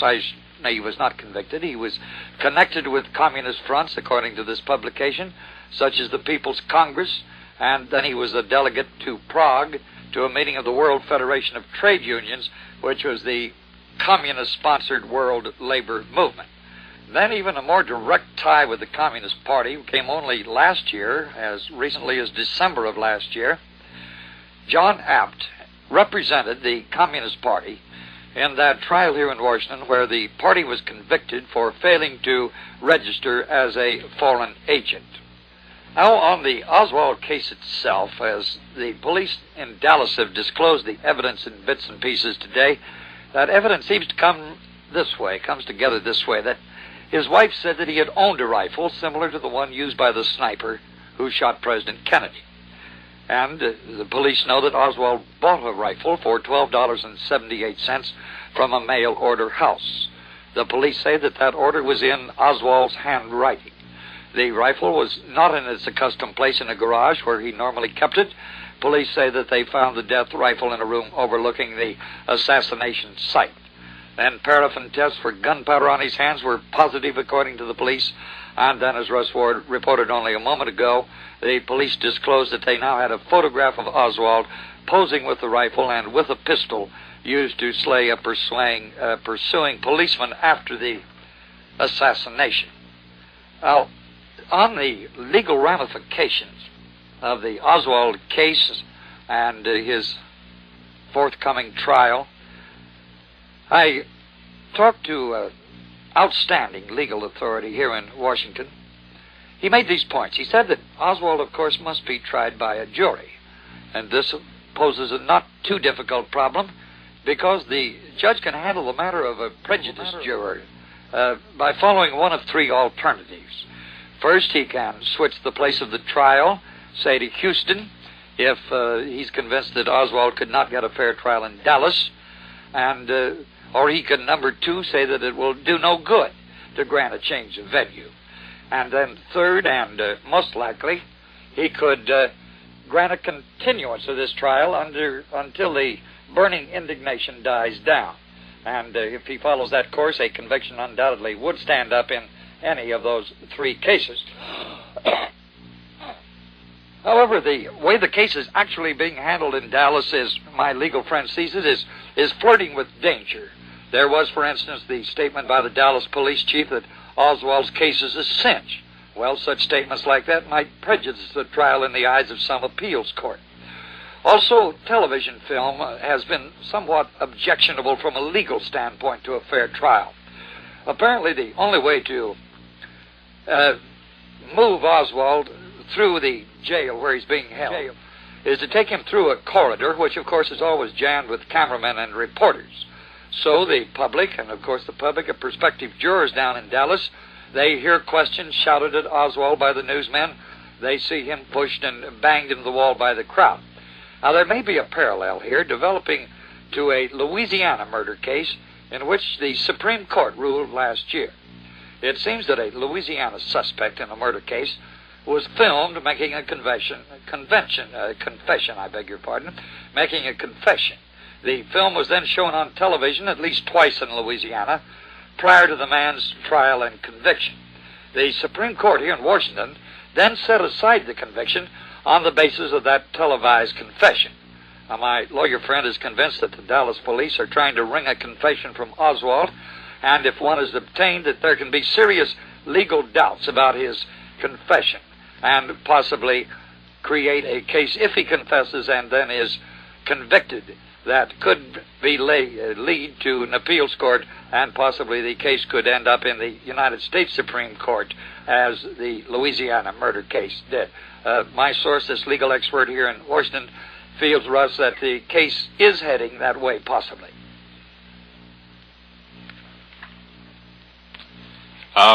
Dick, if you're still there for a moment, let me ask you, this may be a technical point, but should Oswald's defense request a change of venue, would it be possible to move the case out of the state of Texas? Russ, I'm not an attorney. I'm not sure whether it would or not. I think normally, doesn't it have to stay within the jurisdiction of the court? That's my understanding. If we're wrong, we'll get a great number of letters from attorneys across the country, I assure you of that. I'll be happy to allow you to answer them. Since he is charged with a state crime, that is That's right. the crime of murder, yes, it would seem to me that he would have to be tried in... Of course, I trust the public doesn't think we're pre-trying this case on radio. But I'm sure, Russ, that the case could not be taken, say, to Louisiana or any other state. I do have further word from Dallas, Dick and Peter. Oswald now has been charged with attempting to kill Texas Governor John Connally. This is the third charge brought against him, that of murdering the president, of killing that Dallas policeman, and now with attempted murder on the life of Governor Connally. Yes. This last charge filed just this afternoon. Peter, did you have anything you can add to this legal discussion we have going? Not specifically, Russ. We discussed this earlier, Jim Hurlbut and I, and the question arose without any answers, of course, neither of us being legal minds or legally trained, as to just how much of a fair trial, legally speaking, this fellow can expect, because of the fact that our communications today are what they are. Within minutes of what happens, as a matter of fact, even as it's happening, the people not only of the general area of Dallas, but of the entire country are watching it either live or momentarily. And the question that I raised, and Jim had no answer, nor do I, from a legal standpoint, won't it be rather difficult to pick a jury which Mr. Oswald's attorneys feel are not prejudiced in advance? It will be difficult. I would imagine it would be impossible, because the name, the face, the voice, and the story have been carried on all broadcast radio and television for many hours now. Well, this is a problem for legal minds, a very delicate one, and obviously the presiding judge in the case is going to have to be very careful because of all of the ramifications of appeals and legal technicalities which would then ensue. Peter, on another subject, was Ambassador Lodge at the White House today? Do you know? That I do not know. I haven't been able to check that out. It's quite possible. Incidentally, Russ, have you noticed that President Johnson is being listed officially as the 36th President of the United States?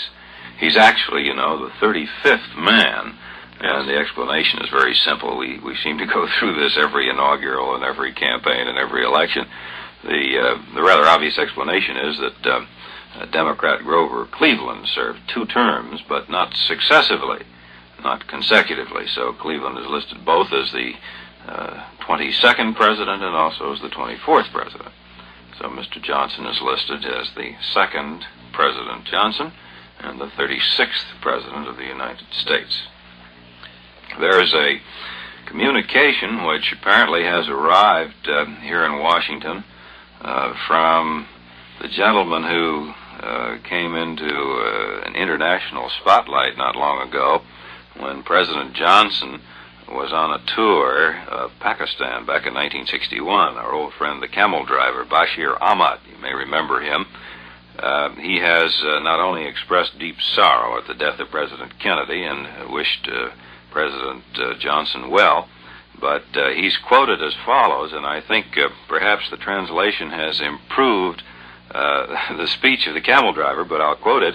He says, "I hope and pray that my friend Johnson will rise to the occasion and adequately fill the vacuum created by President Kennedy's death." A very noble thought, and I'm sure received in just in the spirit it was sent. The camel driver met with the president in mid-1961 when he came to Washington. As a matter of fact, he had met with President Johnson before that, when he as vice president went to Pakistan, and then he came to this country and met with the late President Kennedy and again with the new president, Mr. Johnson. Peter, allow me to interrupt here. We have Tom Perryman in Dallas on the line, and he has a continuation of this Lee Harvey Oswald story. We'll call in Tom right now. Thank you, Russ. Well, here in Dallas, we had a man, Travis Lynn, was down at the Dallas Police Headquarters, and he noted from the police blotter, the report sheet, that the police always fill out when there's a homicide or a theft or anything else in the police work nature. These reports are filled out on everything that takes place with all the facts. And we have a recording here, 1 minute and 27 seconds long, we want you to hear. It goes like this. Whenever an offense is committed in the city of Dallas, or a homicide report is made out in case it is a murder, commonly called a beef sheet at police headquarters, there is now one on the assassination of President Kennedy. It reads in this fashion. Last name of person killed, Kennedy, John F., in parentheses, President of U.S., white male, 47, Washington, D.C., residence of person killed, White House. Serial number, felony offense 85950. Offense as reported, murder. Place of occurrence, Elm Street, approximately 150 feet west of Houston. Division, Homicide and Robbery, Platoon 2, Beat 101.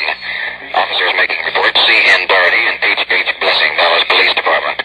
Day of week, Friday, 11/22/63 at 12:30 p.m.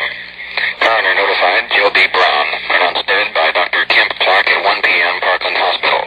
A description of the offense, the expired was riding in motorcade with wife and Governor John Connolly and his wife. Witnesses heard gunshot and saw expired son forward. More shots were heard and expired fell into wife's lap. Governor Connolly also was shot at this time. Car in which they were riding was escorted to Parkland Hospital by Dallas police officers. Person arrested, Lee Harvey Oswald, white male, 25. Arresting officers, Lieutenant E.L. Cunningham and M.N. McDonald, patrolman. Charge, murder.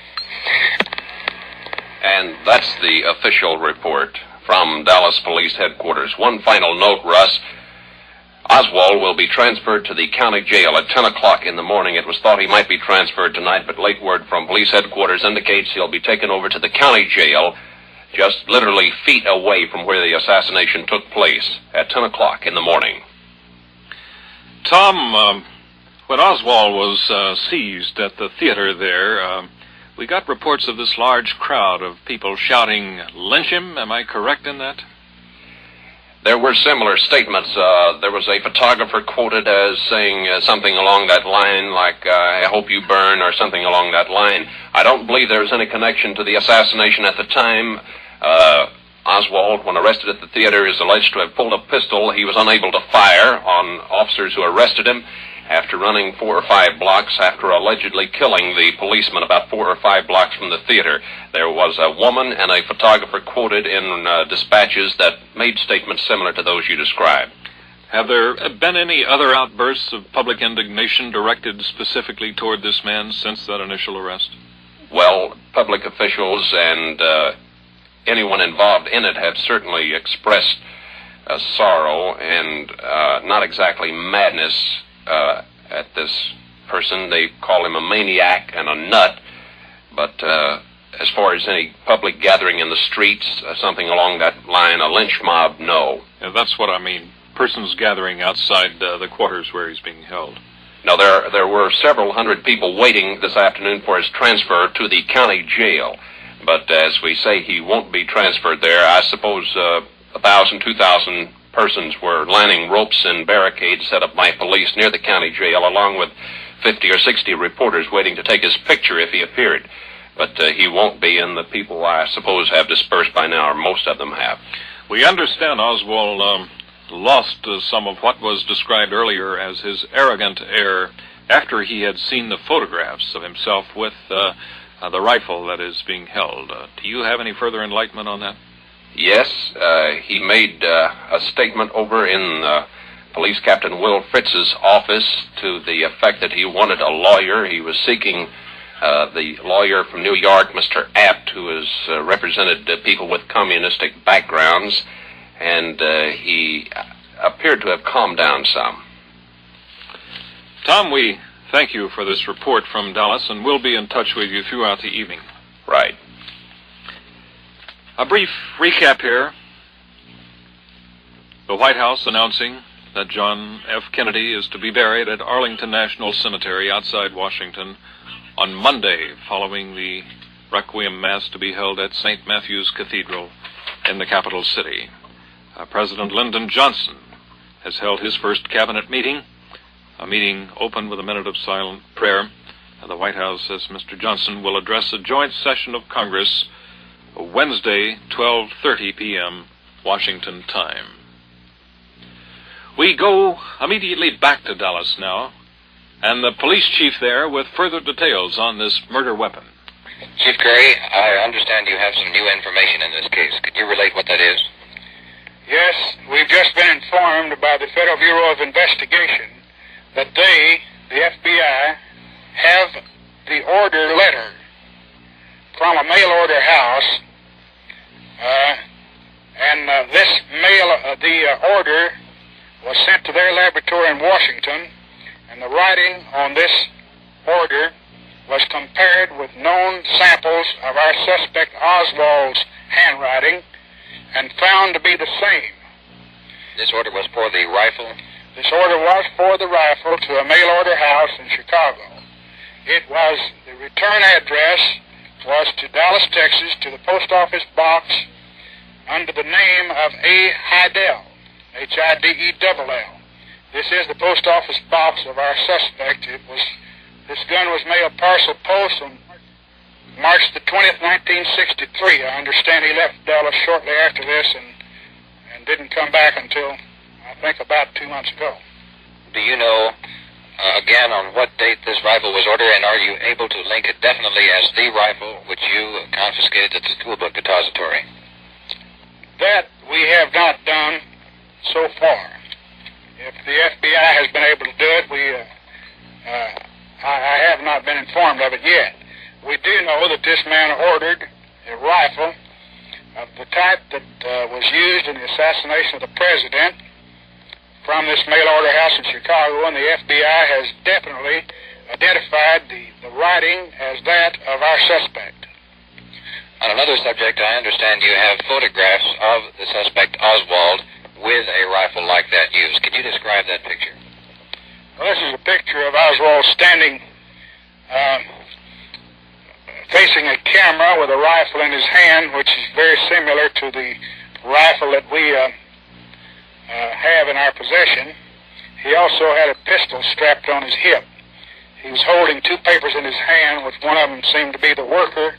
The other says, be militant, or I don't know whether that was headlines or the name of the paper. How much did the gun cost from the mail order house? I understand the gun was advertised for $12.78, I believe. Have you received any results on the ballistics test conducted on the gun and on Oswald? They're going to be favorable. I don't have a formal report yet. But you are sure at this time they will be favorable? Yes. Do you feel now that you have the case completely wrapped up, or are you continuing? We will continue as long as there's a shred of evidence to be gathered. We have a strong case at this time. I believe you said early this afternoon that you have a new development which does wrap up the case. The first time you said the case definitely is secure. Is that correct? That was this morning. This additional evidence just makes a stronger case. But this is not the same evidence you're referring to then? No, that's true. Will you be willing to say what that evidence was? No, sir, I don't wish to reveal it. It might jeopardize our case. Thank you very much. Chief Jesse Curry of the Dallas Police Department. Chief Curry describing the murder weapon as a $12.78 gun purchased from a mail-order house in Chicago. We are standing by in Washington with further information on this weapon. We switch now to Peter Hackus in Washington. Russ, I think we've had another breakdown in communications. I have no further information on the weapon. I had one little sidebar to add to the ceremony, the upcoming ceremony. The Kennedy family has asked the Irish government to supply an honor guard of troops for the late president's funeral on Monday, and the request has been approved. A squad of 30 Irish soldiers under the command of General Sean McCune, the head of Ireland's armed forces, will arrive here in Washington tomorrow night, and they will be in the city to take part in the funeral. They will arrive on the same plane which carries the Irish president, Eamon de Valera. Peter, thank you. We have word from New Haven, Connecticut, that the Yale-Harvard football game that had been scheduled for today will be played at the Yale Bowl in New Haven next Saturday. This announcement made following a decision reached by the two university presidents, Nathan Pusey of Harvard and Kingman Brewster Jr. of Yale. The game had been called off yesterday afternoon, that is this afternoon, out of respect for the memory of the late president. The decision to postpone the game and the myriad social activities surrounding it. This is Russ Ward, NBC News, New York. You are listening to NBC's continuous coverage of the events surrounding the death of the late President of the United States, John Fitzgerald Kennedy. Another recap now as we look back over the events of the past few hours surrounding the death of the late president. John Kennedy to receive a hero's burial Monday in Arlington National Cemetery just across the Potomac River from Washington. As Commander-in-Chief of the nation's armed forces, the president had abundant right to a grave in the honored military cemetery. Both a veteran and a war hero as well. During World War II, as a Navy lieutenant, John Kennedy commanded a PT that was rammed and wrecked by an enemy craft. It was through his heroic efforts that his men were rescued. Burial to follow a pontifical requiem mass at Washington's St. Matthew's Cathedral at noon on Monday, Washington time. Monday to be a day of mourning across the nation and around the world. President Lyndon B. Johnson has appealed to the American people to go to their respective houses of worship for prayer.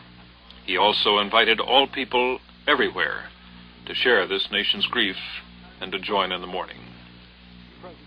The new president will make a major policy speech before both houses of Congress on Wednesday. The White House announced the speech will be delivered at 12:30 p.m. Eastern Standard Time. Today, President Johnson held his first cabinet meeting and proclaimed Monday a day of mourning for the dead president. The half-hour cabinet meeting in the White House opened with a minute of silent prayer for Mr. Kennedy. In his proclamation, Mr. Johnson asked Americans to pay tribute to President Kennedy on Monday, the day of his funeral. He also ordered the federal government to close its offices on that day. Mr. Johnson met with two former presidents today, Harry Truman and Dwight Eisenhower, and he consoled the widowed First Lady and the two Kennedy children. It's expected President Johnson will pursue the legislative policies of his predecessor. Any changes in his policies are not expected to show up before January when he makes his first State of the Union message. It is expected President Johnson's congressional background will put him on a solid footing in getting his programs through Congress. Some observers are saying he might be able to get Congress to act on the programs of President Kennedy, which currently are being held back. Congress to meet for regular sessions Tuesday and in a joint session Wednesday to hear the new president. The House Speaker, John McCormick, says the House will work briefly on Wednesday and adjourn then until Friday after Thanksgiving. Senate Democratic Majority Leader Mike Mansfield says the workload might mean the Senate will have to meet Thursday on Thanksgiving Day. Tomorrow, President Johnson has scheduled a top-level meeting with Henry Cabot Lodge, U.S. Ambassador to South Vietnam. Also attending the 3 o'clock meeting will be Defense Secretary McNamara, Secretary of State Dean Rusk, and McGeorge Bundy, Special Presidential Advisor on National Security. More on the man now being held in Dallas, Texas, in connection with the assassination of the president, 24-year-old Lee Harvey Oswald. In an interview in New York, lawyer John App was asked tonight about undertaking the defense of Oswald. He said, quote, "I don't see how it would be possible to undertake a case of this magnitude." He said he had not been asked to do so, and he added, "It would have to be a very serious decision." Apt went on to say, "I have a very heavy litigation schedule." He declared that assuming the Oswald case would not be fair to his other clients. 24-year-old Lee Harvey Apt being held by Dallas authorities on 3 charges.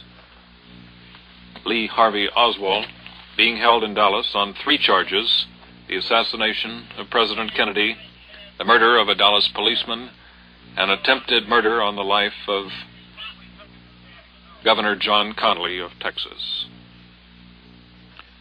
Continuous coverage coming your way on the events surrounding the death of the president. This is Russ Ward, NBC News, New York. As you know, the NBC radio network has canceled all regularly scheduled programs to bring you this continuous coverage of the events surrounding the death of the late President of the United States, John F. Kennedy. We will be on the air with this continuous coverage until 11 p.m. Eastern Standard Time tonight. We will begin our continuous coverage on Sunday morning at 8 a.m. Eastern Standard Time and on Monday morning at 7 a.m. Eastern Standard Time. Now we pause for station identification. WLW in Cincinnati and the Crosley Broadcasting Corporation join our listeners in an expression of deep sorrow. We continue now with our coverage on this period, 31 hours and 30 minutes following the death of John F. Kennedy. And we go first to NBC's John Lavacek for reaction from Miami. Cuban Prime Minister Fidel Castro is now speaking over Havana radio and talking about the death of President Kennedy. Fidel has lamented the fact that the assassination took place. He said that while both President Kennedy and President Eisenhower were hostile to the Cuban Revolution, nevertheless, an act of assassination is grave and bad. Castro opened his speech with a review of the actions of the Kennedy administration during the Bay of Pigs invasion. He has said that Kennedy's death will have great repercussions upon the rest of Latin America. Castro was an hour late in beginning his speech, which is now being broadcast over Havana television and radio stations and being monitored here in Miami. He continues to speak. This is John Lavacek, NBC News in Miami. Thank you, John, for that report. We get further reaction now as we go to various capitals around the world on reaction to the death of the president. Let's hear from NBC's John Chancellor in Berlin. From our vantage point here in West Berlin, several important themes of communist reaction emerged today in connection with the death of the president. The point of most immediate importance to the people of the United States is that the Cold War apparently is not going to turn hot overnight because John F. Kennedy is gone and Lyndon Johnson has taken his place. There are several reasons for this. One is the great length to which Premier Khrushchev of the Soviet Union has gone to demonstrate his sorrow and shock over the death of the president. He was echoed in these sentiments by the highest range of Soviet officials, including an influential and unofficial personality, Mrs. Khrushchev. Premier Khrushchev went beyond telegraphing his condolences. Moscow let it be known that he returned today, especially from an out-of-town trip, so that he could call on the American ambassador in Moscow for a personal demonstration of his feelings. On top of that, the Soviets are sending First Deputy Premier Anastas Mikoyan to President Kennedy's funeral. Mikoyan serves a double purpose. He is an old and canny Armenian negotiator who has always got along well with Americans, and he is a man of exalted rank in the Soviet hierarchy. Moreover, the governmental leaders of the East Bloc satellites and their propaganda organizations have been relatively profuse in their messages of condolence and their reporting of the president's death. This applies to some very tough characters in the communist world, including Antonin Novotny of Czechoslovakia and Walter Ulbricht of East Germany. Both have sent messages to Washington, and the leading newspaper in East Germany, Neues Deutschland, turned over a remarkably large portion of its front page today to the Kennedy story. In Moscow, the Russians have borrowed film of Mr. Kennedy from the American Embassy vaults, and a special obituary program on the late president is now being prepared for Moscow television. Among other important things to recall, however, about the communist position is the fact, which must be exceedingly uncomfortable to the communists, is the fact that the man accused of murdering Mr. Kennedy has described himself as a Marxist and, according to one report, as a communist. Furthermore, the man has lived in the Soviet Union and married a Russian girl. This poses a propaganda hurdle of gigantic magnitude for the communists, who were quick off the mark to charge that the president had been killed by a right-wing American racist. So far, the communists have not tried to get over the hurdle, and no one in the Soviet Union, for example, has been told these details about Lee Harvey Oswald. But the voice of America is no longer jammed in Russia, and the people of that country are bound to get the word one way or another. So the Russians there have a bad problem. Finally, in their eulogies to the president, the universal communist line is that the world has lost a man who was working toward a relaxation of international tension. And of course, so he was. But by this tactic, the communists are making it possible to say, look, we got along with President Kennedy, and we said so, but we can't get along with President Johnson. The Russians can say that if they want to. We don't know if they will or not. All we can say now is that on the basis of the evidence here tonight, the Cold War will not get a lot hotter tomorrow. John Chancellor, NBC News, Berlin. As Chancellor mentioned in his report from Berlin, the name Lee Harvey Oswald is being heard in that divided city as it is here in this country. Oswald now facing 3 charges: the assassination of President Kennedy, the death of a Dallas, Texas policeman, and attempted murder on the life of Texas Governor John Connally. Oswald once warned the Navy Department that he would, quote, employ all means to right the gross mistake or injustice that he contended had been done to him. The Texan, charged with assassinating the president and attempted murder on the life of the governor, had been complaining about an undesirable discharge he received from the Marine Corps after he had gone on inactive status as a hardship case, only to ultimately wind up. His warning was in a letter from Minsk to the Soviet Union, in the Soviet Union, apparently sent back in January of 1962 and misdated January 1961. That letter addressed to John B. Connally, Jr. as Secretary of the Navy. The 24-year-old Oswald had asserted during a New Orleans radio interview on August 21st of that year, or rather of this year, that he was a Marxist and thus different from a communist. But yesterday, Police Chief Jesse Curry of Dallas quoted him as having told police interrogators that he was a member of the Communist Party. The Communist Party, incidentally, has issued a statement here in New York categorically denying any association with Oswald. The statement declared the assassination, quote, could only be the work of a mentally deranged person or the deliberate deed of an enemy of democracy, an agent of the ultra-right advocates of violence. We have more reaction to the death of the president now as we hear from Charles Morgan in San Francisco. This was a year in which San Francisco merchants had hoped to rush the Christmas season a week, inaugurating it today. Well, there was no festive air here. It was only gloom, physical gloom, which joined in the weeping of San Franciscans. The skies cried all day. Emotional gloom which naturally gripped everyone. Department store windows throughout the city were unlighted. All displays were removed from the windows of I. Magnum's, a leading high-fashion store. In each was a pillar topped with a vase of American Beauty roses. One window of the White House department store contained a huge scroll containing the 23rd Psalm, "The Lord is my shepherd." The NBC correspondent watched several men and women break up and incidentally joined them. In the window of a fashionable men's store, there was a Catholic missal open to the pages containing the Requiem Mass, a rosary draped across it. Each Christmas season, the City of Paris department store mounts in its main rotunda a huge tree resplendent with decorations and lights. The lights were dark today, as if in embarrassment at the gaudy display. The Temple Bar, one of the city's most prominent and swinging watering places, was closed tight last night. Its doors bear today wreaths of mourning. The popular restaurants in Maiden Lane will close on Monday, as will restaurants throughout the city. Most noticeable in downtown San Francisco was the absence of children whom fond parents had hoped to bring to Santa Claus, and the few Santa Clauses on hand didn't have their hearts in their work.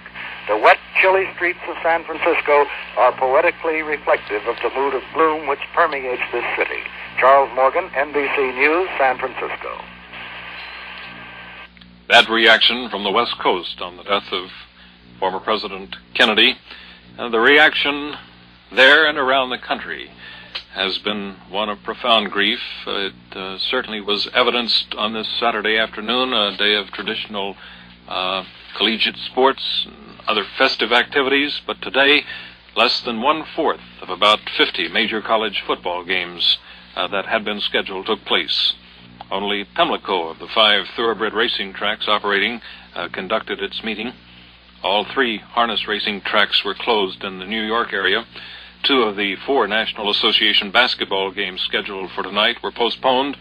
A National Hockey League game in Toronto was to go on, but one of the 3 games scheduled for Sunday night was called off. The Cajun Golf Classic at Lafayette, Louisiana, postponed its 3rd round until Sunday, when the 36 holes of play will be completed in that tournament. We repeat from Dallas a bulletin we had earlier this evening. Dallas police tonight saying they now have in their possession photographs showing Lee Harvey Oswald holding the rifle that killed President Kennedy. Oswald now charged with murdering the president, with killing a Dallas policeman, now with attempted murder on the life of Texas Governor John Connally. This last charge, assault with intent to murder Connally, filed just this afternoon. John Fitzgerald Kennedy's 2 small children were told last night that their father was dead. It is not known what words were used to make them understand, nor who performed the task. It is to be assumed that it was their mother, Mrs. Jacqueline Kennedy, who was close beside her husband from the moment he was killed by that assassin's bullet until he returned home to the White House for the last time during the early hours of this morning. His body now lying in the east room of the executive mansion. Mrs. Kennedy spent most of the night at the Bethesda Naval Hospital, where the slain president had been taken from Andrews Air Force Base when it arrived in the capital city. She rode in that ambulance with the body and remained at the hospital from 7 o'clock last night until 4 o'clock this morning. Her children were taken from the White House to the nearby home of Mrs. Hugh Auchincloss, their maternal grandmother, late yesterday afternoon. Following dinner in the Auchincloss residence, Caroline and John Jr. returned to the White House private quarters. They went upstairs about 7:30 with their nurse, Maud Shaw, who has been with the Kennedys since Caroline was just 11 days old. John Jr. to be 3 years old on Monday. His father's funeral to take place that day as the whole nation observes a day of national mourning. We'll have more news for you in just a moment. Tomorrow night, Sunday, starting at 7 p.m. Eastern Standard Time, NBC Radio will present a special memorial program entitled The Highest Price, a 4-hour documentary of the life and times of our late President John Fitzgerald Kennedy, and an evaluation of the impact on history of his life and death. The Highest Price, tomorrow night, Sunday, at 7 p.m. Eastern Standard Time, on the NBC Radio Network. Nobel Prize-winning author John Steinbeck said today the late president, quote, spearheaded all the liberal passions during his time in the White House. I dare to say there was no citizen he did not care about, said Steinbeck. He was enormously popular, and that's why the assassination doesn't make sense. Though not close, of course, I knew him, said Steinbeck. He invited me to the inauguration and to the White House. He was the first president in recent times who had a strong interest in writing, thinking, and in all the arts. Steinbeck goes on to say he had a fantastic mind. He could read a page like a photograph. He seemed to have read everything. In his house there was informality and graciousness, and I think you know his public aspect, so I won't comment on that, says the author. It was a terrible job he had. It was an awful job. It was a killing job. And on top of that, he had personal tragedy in his own family. Those words from Nobel Prize-winning author John Steinbeck, issued late today concerning the death of the late president. He made his remarks in Warsaw as he addressed a number of Polish journalists. For more reaction from around the nation now, we hear from Bill Woods, station KENO in Las Vegas. Las Vegas, America's entertainment capital and a city not generally noted for compassionate demonstrations, was dark last night for the first time in the memory of many local reporters. Showrooms in the spectacular casino hotels were shut down shortly after the news of the assassination of the president was announced. Old hands on the Vegas scene were actually shocked to see the marquees along the famous strip go dark, as it is often said that nothing short of an A-bomb could stop the 24-hour entertainment and lavish shows designed to lure gamblers into Nevada casinos. The shows were canceled, but gambling went on as usual last night. First reports indicate that casino business was only off slightly. Las Vegas entertainment is back in full swing tonight. However, along with all gambling casinos, will be closed during President Kennedy's funeral on Monday. Bill Wood Jr., NBC, Las Vegas. Again, we repeat that the Kennedy family has decided burial is to be in the Arlington National Cemetery. On Monday, it had been believed earlier that he would be buried at the family plot in Brookline, Massachusetts. Mrs. Jacqueline Kennedy, widow of the late president, made the decision today, burial to be near the site of the Tombs of the Unknown at Arlington National Cemetery, just across the Potomac River from the city of Washington. As Commander-in-Chief of the nation's armed forces, the president has the right to be buried in the National Cemetery. Of course, being a veteran and a war hero as well, he certainly has the right. Burial to follow the Requiem High Mass to be celebrated on Monday, 12 noon, at St. Matthew's Roman Catholic Cathedral in Washington. The British press today highlights the fact that Lee Harvey Oswald, charged with the murder of the president, had links with communism. The conservative Sunday Times said the world waited anxiously to see whether Oswald's background would provoke a wave of right-wing extremist reaction in the United States. The mass circulation news of the world hope the manner of the president's death, quote, with its inevitable witch-hunting and recrimination, will not be allowed to wreck his work.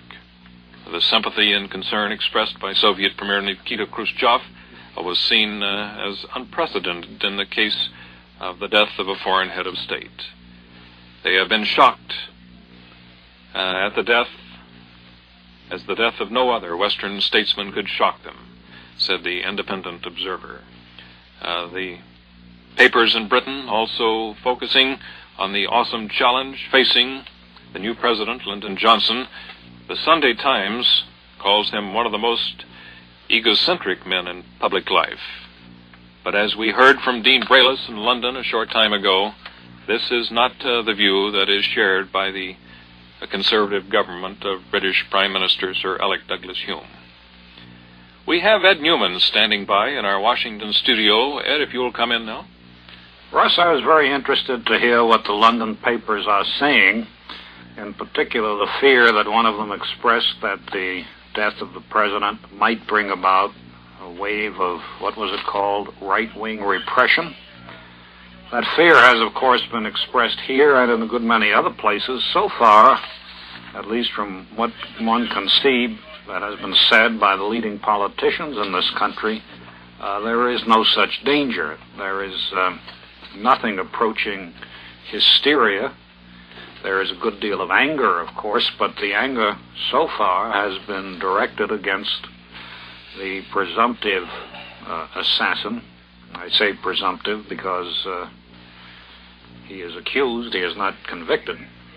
I think the public mood is one of enormous sorrow, as I say, and again one of shock, disbelief, and anger. But I have not yet heard it suggested that this is anything more than an aberration, and that therefore any sort of organization requires to be outlawed, or that dissent as such of any kind should be outlawed. Have you been aware of any such statement by anyone? No, I have not, Ed. Certainly you know Britain as well as any of us who have been on the air in the last many hours. It seems to me that the language in the Sunday Times is far too strong. Correct me if I'm wrong on this. It's certainly... Excuse me, Russ. The paper calling him egocentric, openly and without apology, referring to the new president. I think that's a prejudgment. What is your view on that? Well, my view is, Russ, that Mr. Johnson is a man of great self-confidence. He has never been a shy man, he has never been a retiring man, and he has never been a man with any great doubts about what his function in life was. He is a man who's devoted to public service and who thinks that he has something to offer. The charge that he is, if it is a charge, the comment that he is an egocentric man, I've heard before. But Lyndon Johnson, President Johnson, is a graceful man. There's no false modesty about him. He's fascinated by politics, and he's fascinated, always has been fascinated by the part that he can play in it. I think, on the whole, it is impossible to have arrived at the stage that he has and that other men before him have without having a tremendous amount of self-confidence and a tremendous amount of personal ambition and will. I think that is a better way to put it than to describe him as egocentric. I also think that being President of the United States is a humbling experience rather than an inflating one, and that it is very difficult to remain egocentric if you are egocentric when you are confronted with all the problems that the president is inevitably confronted with. I think you have touched the heart of the matter right there. The Lyndon Johnson, not as a president, but as a politician who was faced with the problem of survival in politics. That is not so much a problem now. Well, Lyndon Johnson, President Johnson, as we must say, as we must learn to say, is a very competent, I don't like to use the word actor, but I think it's the best word for the moment. He is a man who performs well in public. Now, I don't mean by that he is insincere, but he's a man who understands the requirements of politics. And he is a man who has long felt that he has somewhere to go. He has no doubts about his adequacy to fill the job, and he has conducted himself accordingly. Now, obviously, there came a time when he thought he would probably never get the job, and certainly he never wanted to get it under the conditions in which he has. Rather than saying egocentric, I would say self-confident, I would say dedicated, I would say not tortured by any self-doubts, and I would say a man who sees himself, feels no embarrassment, no reticence about seeing himself in the high office that he now occupies. But I think the Times of London has been distinctly uncharitable. Edwin, when we talked with Dean Braylis in London a short time ago, he suggested that the thing that, aside from the condolences that the British Prime Minister will bring with him to the family of the late Mr. Kennedy, that the thing most on his mind when he talks with the new President Lyndon Johnson will be the future of the Western Alliance, and how Lyndon Johnson will support this end of that alliance on this side of the Atlantic. As you see the situation, do you see anything, any change that would give the British cause for concern? Well, I do not, Russ, but I think there is this to be said. Mr. Johnson is a new president. Sir Alec Douglas Hume is a new prime minister. Both of them face elections very soon. Sir Alec Douglas Hume faces an election no later than next October. Mr. Johnson faces an election in which we now presume he will be a candidate to succeed himself in November. The Hume election may come before October. It may come in the spring. The alliance is therefore in a very fluid condition so far as the men who are leading it are concerned. There must be a great deal of uncertainty ahead.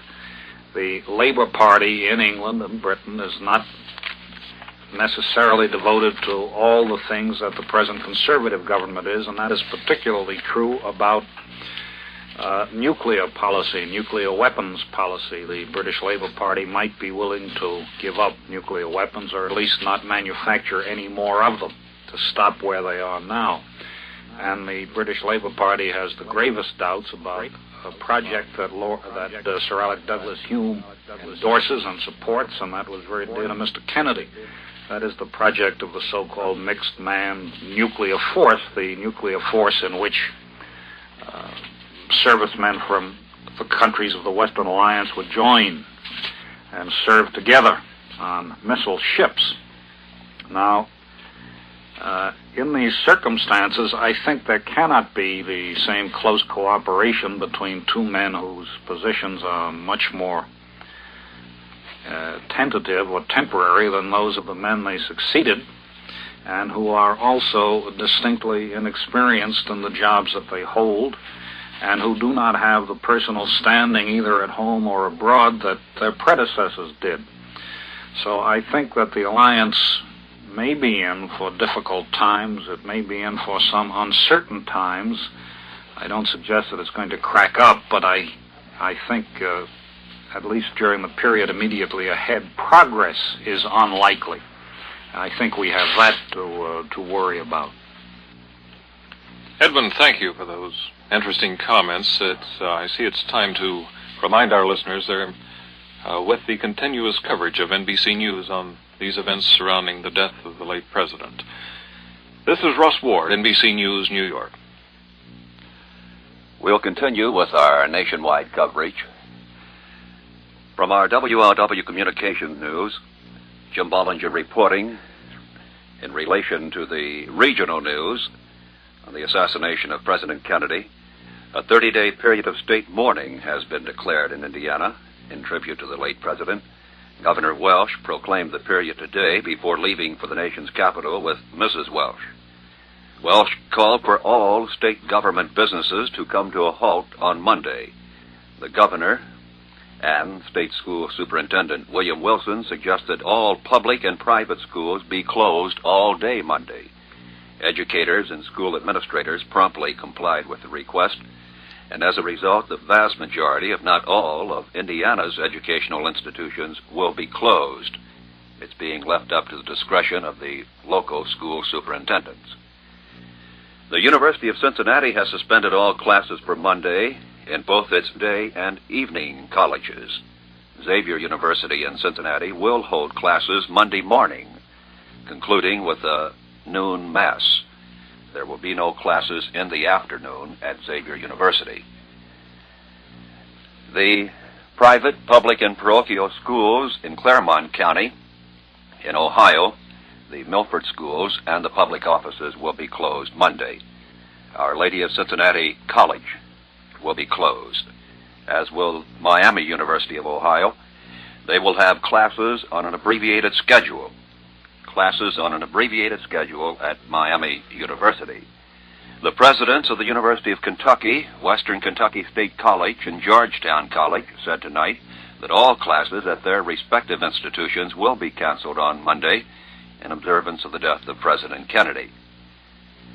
All major downtown stores and those with suburban outlets will be closed until 1 p.m. Monday in Cincinnati, according to the Executive Secretary of the Cincinnati Unlimited, Al Higgins.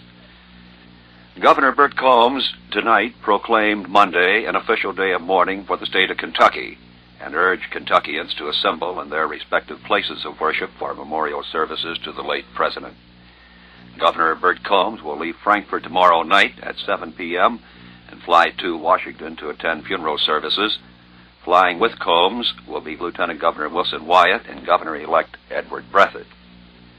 Kentucky's banking commissioner, H.A. Rogers, said tonight that it was only fitting and proper that every banking and trust company in the state close its doors for sufficient time to give its employees a chance to attend memorial services. Rogers also said that it is within the discretion of every bank to close for the day if it wishes to do so. All post office facilities will be closed Monday. Post office installations will operate on a holiday basis by order of the Postmaster General at Washington, D.C. No deliveries will be made. For the regional weather from our WLW Radar Weather Service, meteorologist Frank Pierce. Frank? Yes, looking across the area now, clearing skies in much of Indiana, the temperature down to 28 in clear skies at Indianapolis, Indiana, and 30 at Richmond, Ohio. And then that's Richmond, Indiana, and then in Ohio, 33 degrees at Dayton and 36 at Columbus. We're down to 31 here in the city of Cincinnati. And up around Lima, still under cloudy skies with 36. While at Louisville, Kentucky, it's clear and 33 now. Clouds continue at Lexington with a temperature of 32.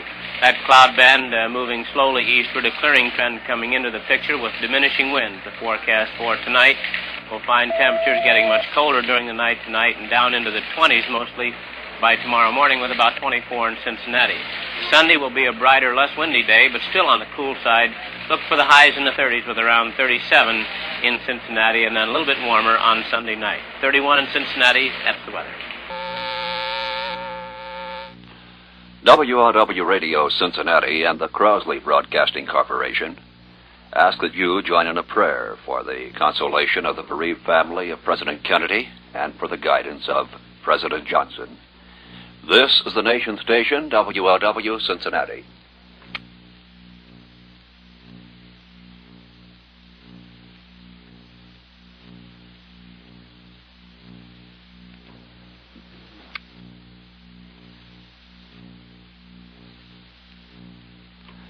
WLW Radio in Cincinnati and the Crosley Broadcasting Corporation join our listeners in an expression of deep sorrow on the death of our president.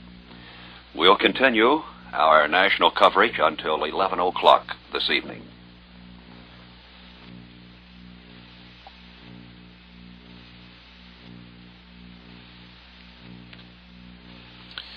We remind you again that funeral services are scheduled for Monday for John F. Kennedy. They will be attended by chiefs of states, both royal and elected, such leaders as French President de Gaulle, German Chancellor Ludwig Erhard, Britain's Prince Philip, Sir-elect Douglas Hume, Russia's Deputy Premier Anastas Mikoyan, Queen Frederica of Greece, King Baudouin of Belgium, and Eamon de Valera of Ireland, among the many to travel to Washington to pay the tribute to the late president. For more on the death of Mr. Kennedy and the feelings of the many Americans who share in this period of grief, we hear from Robert McCormick as he talked with historian Sidney Hyman. An old friend and a most interesting person, Sidney Hyman, the political historian, author, as you know, of The American President, one of the more fascinating books of recent years, and who, by the way, has 3 books that were put in the White House Library by the late President and Mrs. Kennedy, Beckoning Frontiers, and then a book he did with Robert Sherwood, Roosevelt, and Hopkins. And I'd like to ask him some questions that might seem a little abstruse at first, but which actually aren't. Sidney, what happens psychologically to a country after a president dies? There's been a fairly definite pattern to this, as is you can see when you look back at the history of the 7 preceding presidents who died in office. The first reaction is, of course, one of sympathy for the family of the president. The second reaction is a rallying of the national will to the vice president who does succeed to the presidency. Party divisions, angers, rancors are suddenly forgotten, and you have a sense of transcendent national unity. People rallying, of all factions, rallying around the vice president. But then something disturbing does set in after that, and I hope it won't set in this time. The very fact of the way in which we have chosen vice presidents in the past tends to produce, after the shock of the death of a president, tends to produce a certain psychological disarray in the country. People remember that maybe the vice president was chosen for party purposes in order to console a faction of the party that lost out. People who voted for the president but didn't want to vote for the vice president feel that somehow the man who was now president shouldn't be there.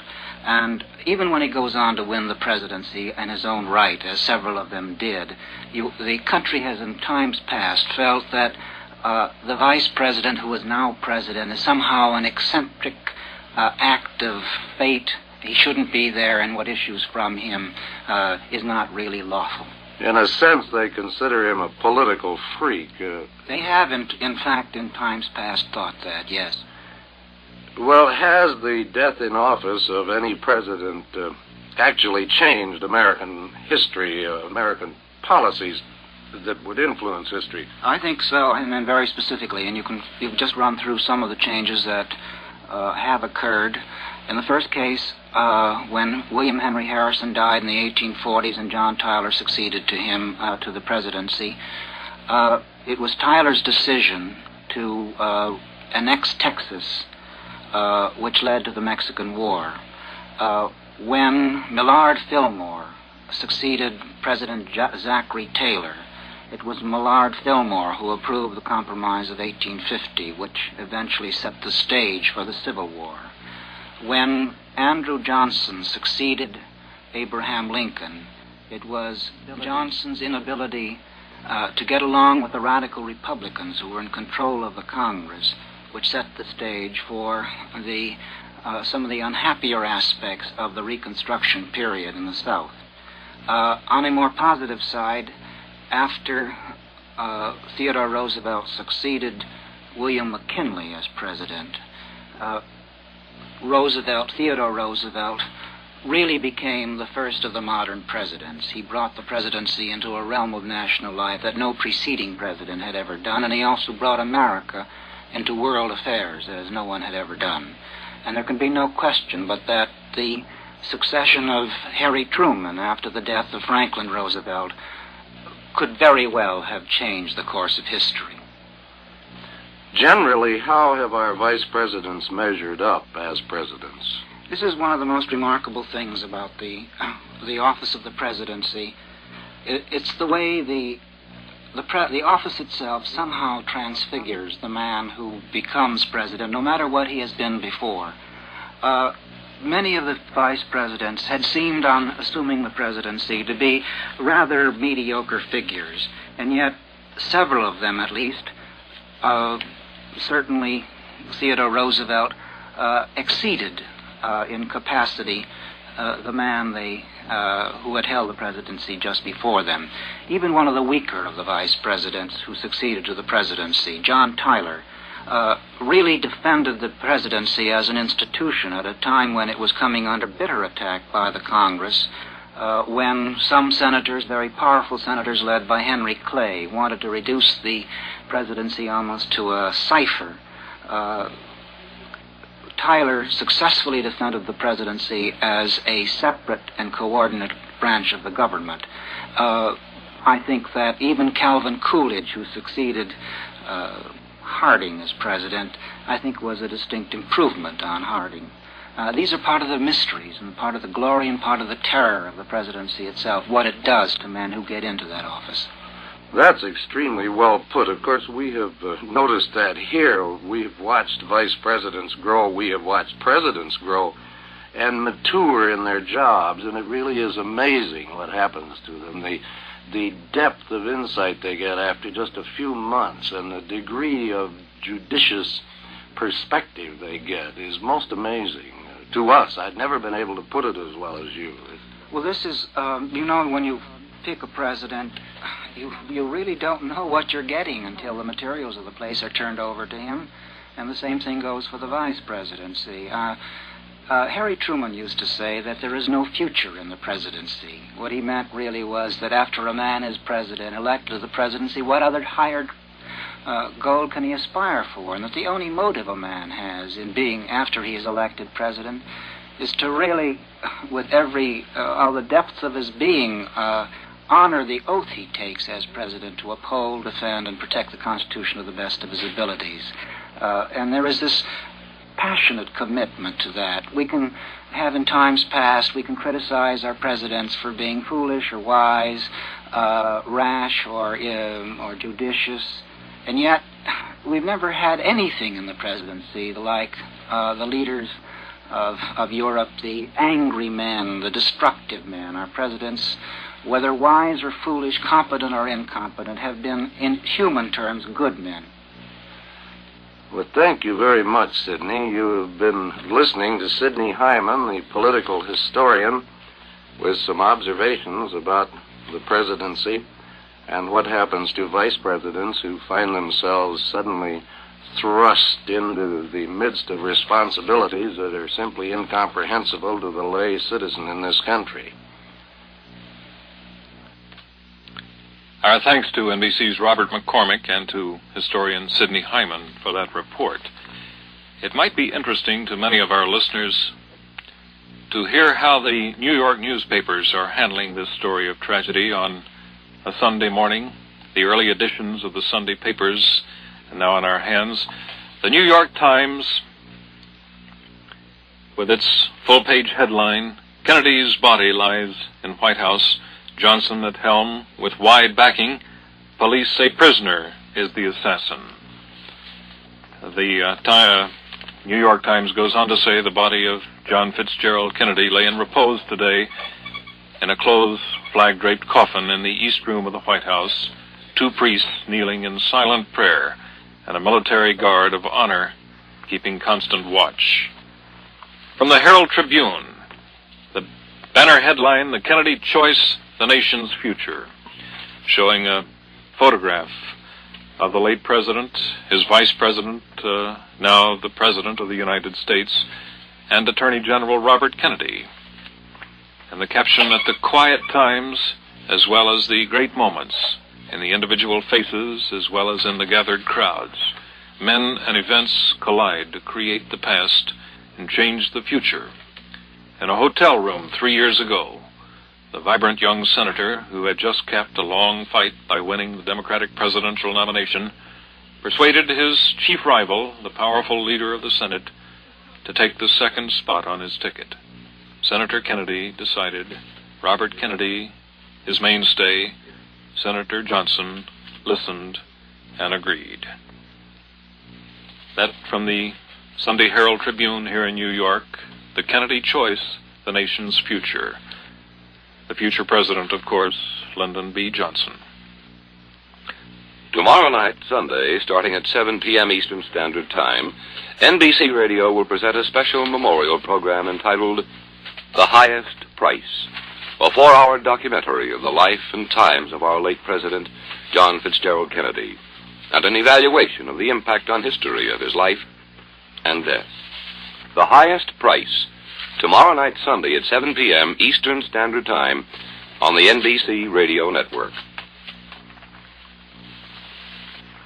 Throughout the Sunday papers here in New York, tributes to John Fitzgerald Kennedy, such ads as "We join the nation in mourning the passing of our beloved President, John Fitzgerald Kennedy, 1917 to 1963.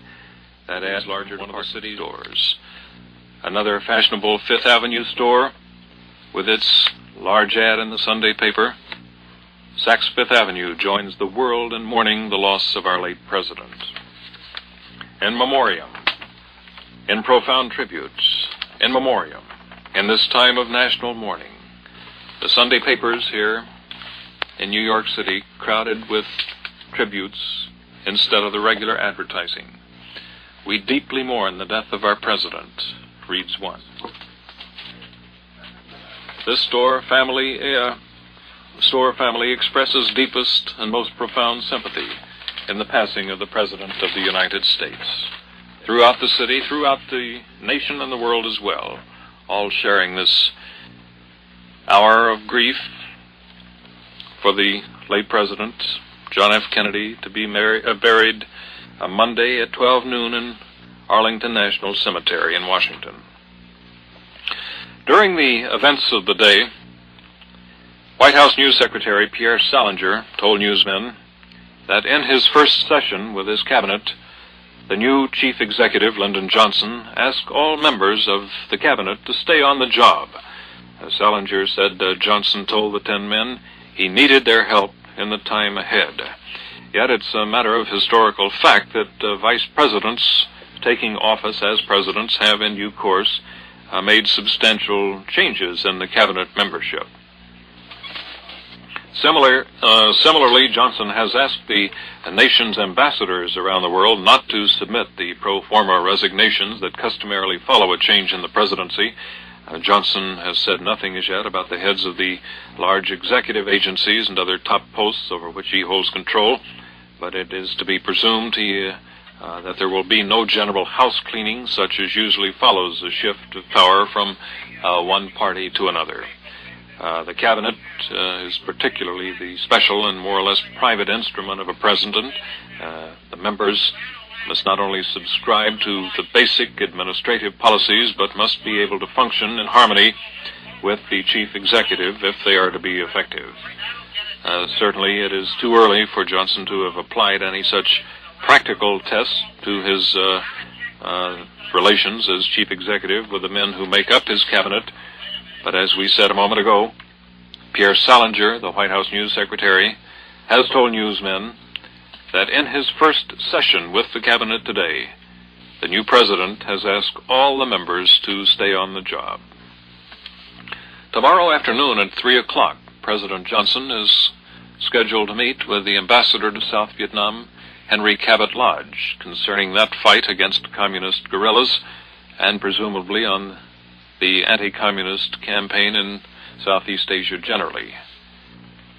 That meeting with Lodge, just one more of the many sessions the President has held today, will hold tomorrow, and for the next many days.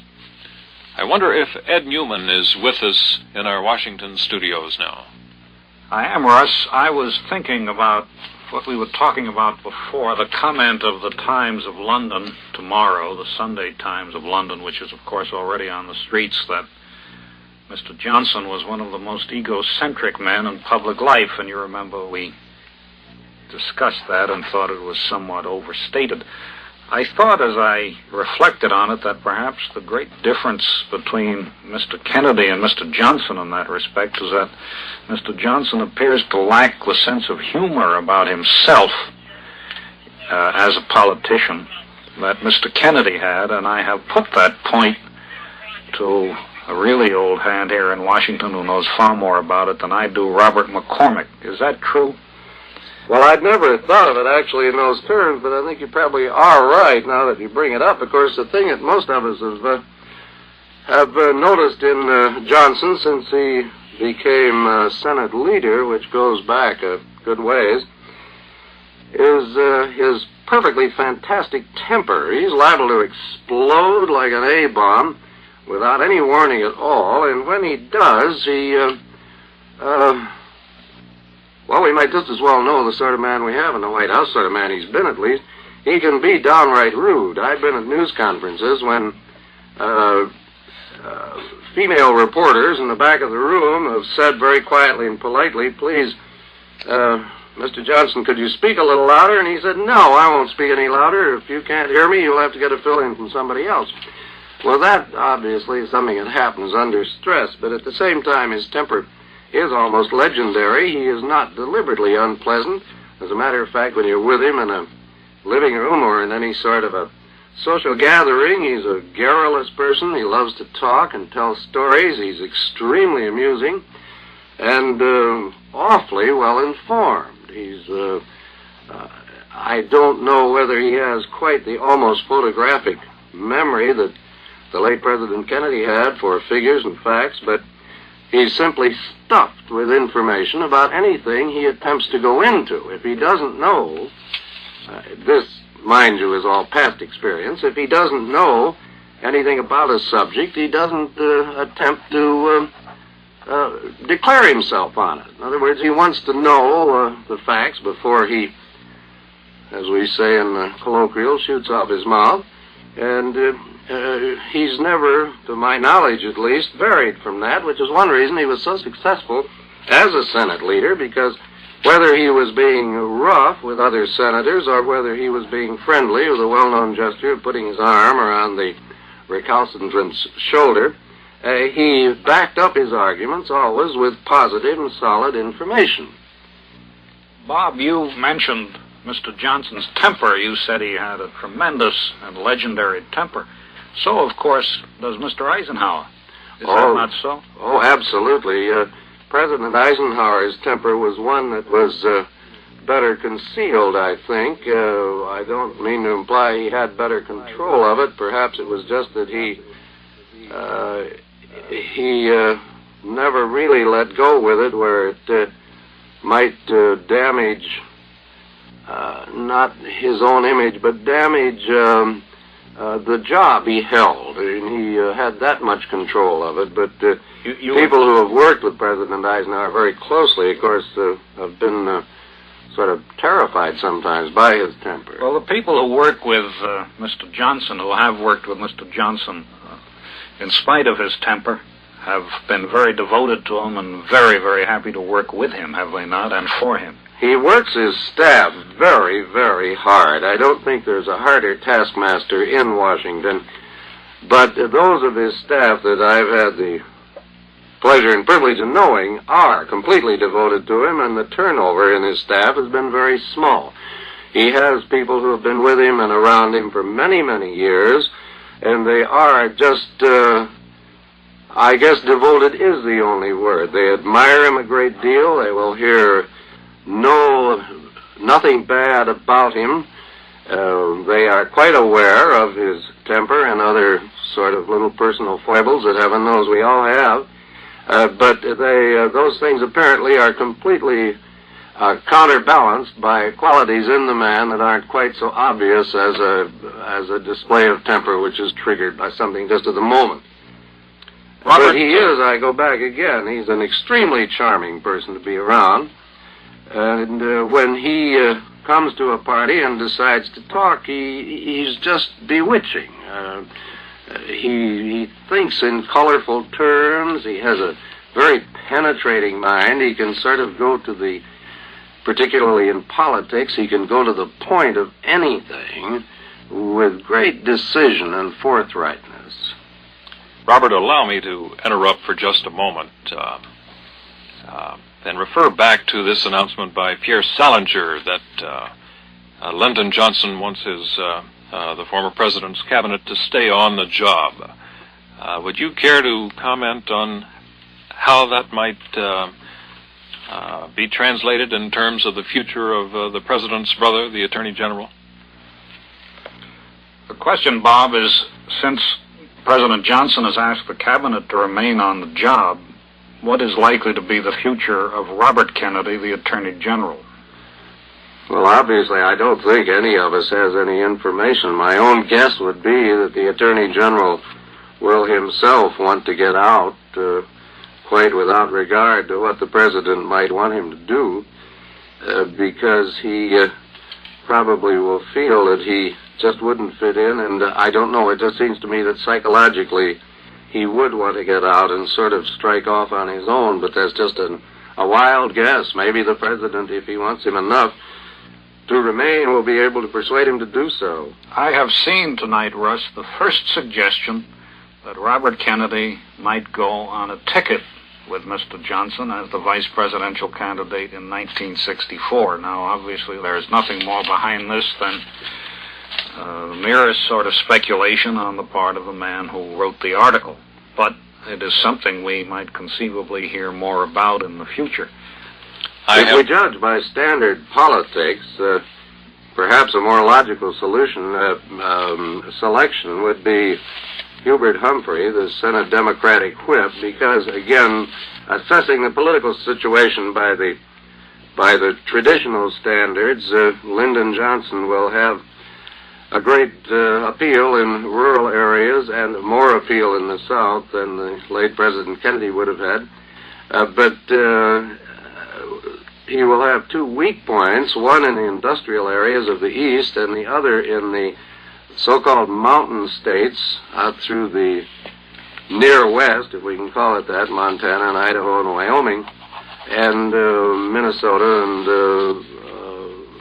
in those areas, of course, Humphrey would be extremely strong, presumably, again, judging by traditional political standards.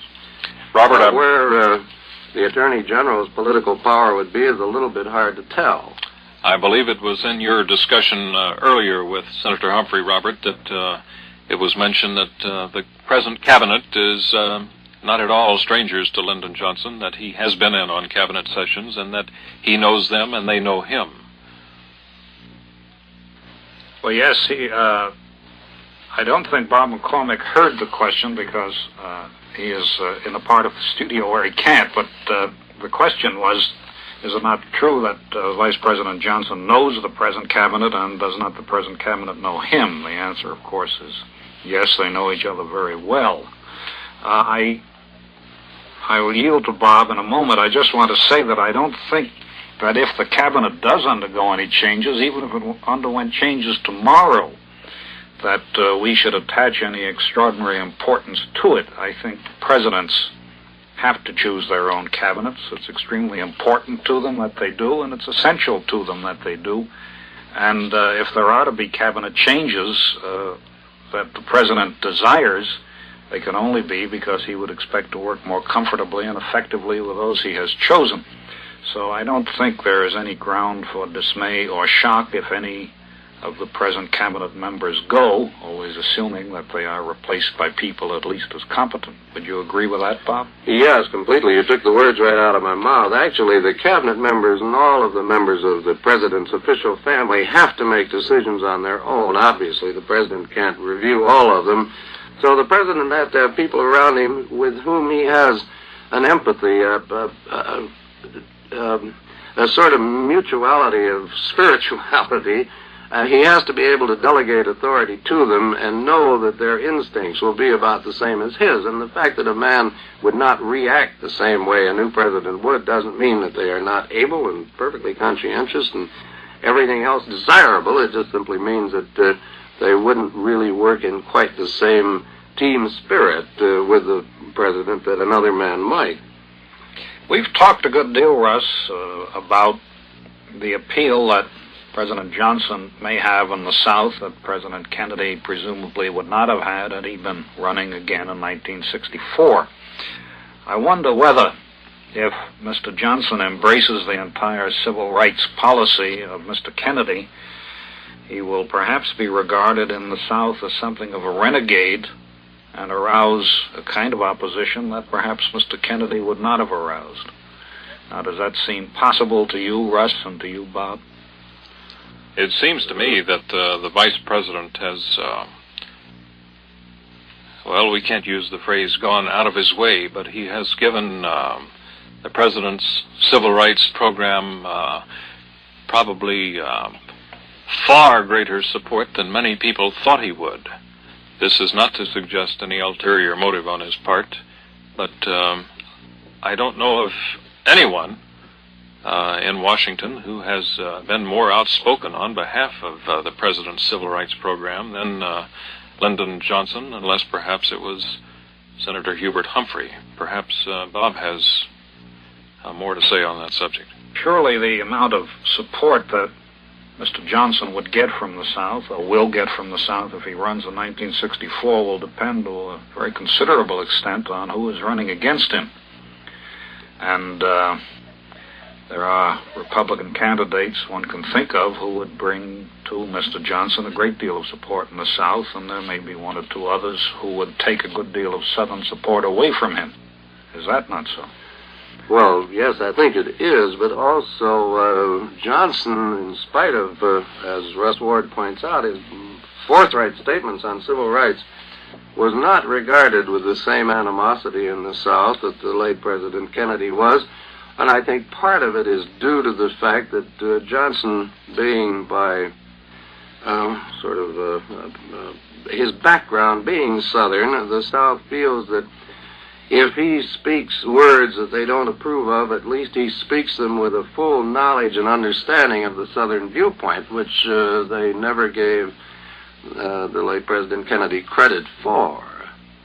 They thought he spoke as a Northerner and as a representative of the industrial areas of the East and the North, but on the other hand, they, if only because of his accent, they regard President Johnson as being at least more understanding of their problems.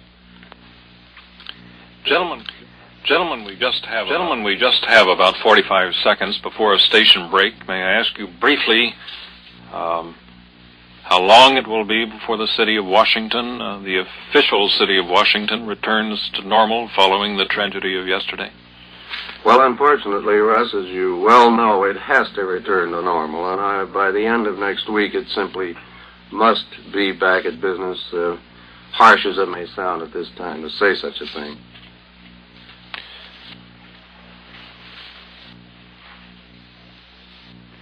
You're listening to NBC's continuous coverage of the events surrounding the death of the late President of the United States, John Fitzgerald Kennedy.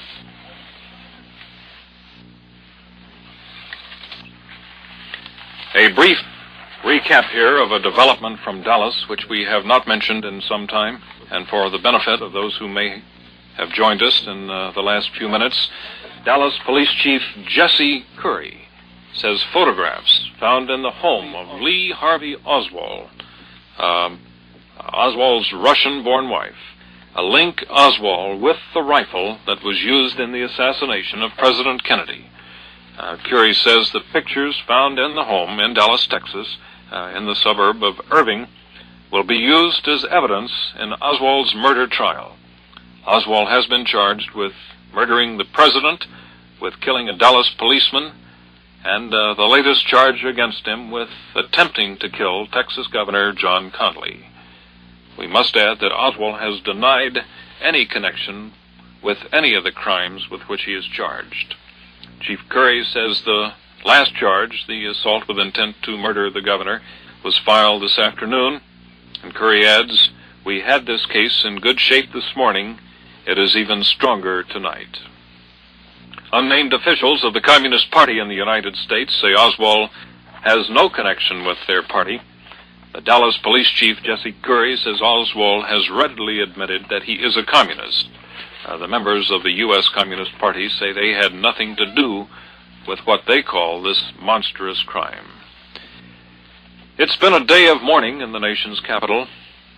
Lyndon Johnson putting in his first full day as the new President of the United States, and with Edwin Newman and Robert McCormick standing by in our Washington newsroom, perhaps you could give us a brief summary of the events coming up in the next couple of days.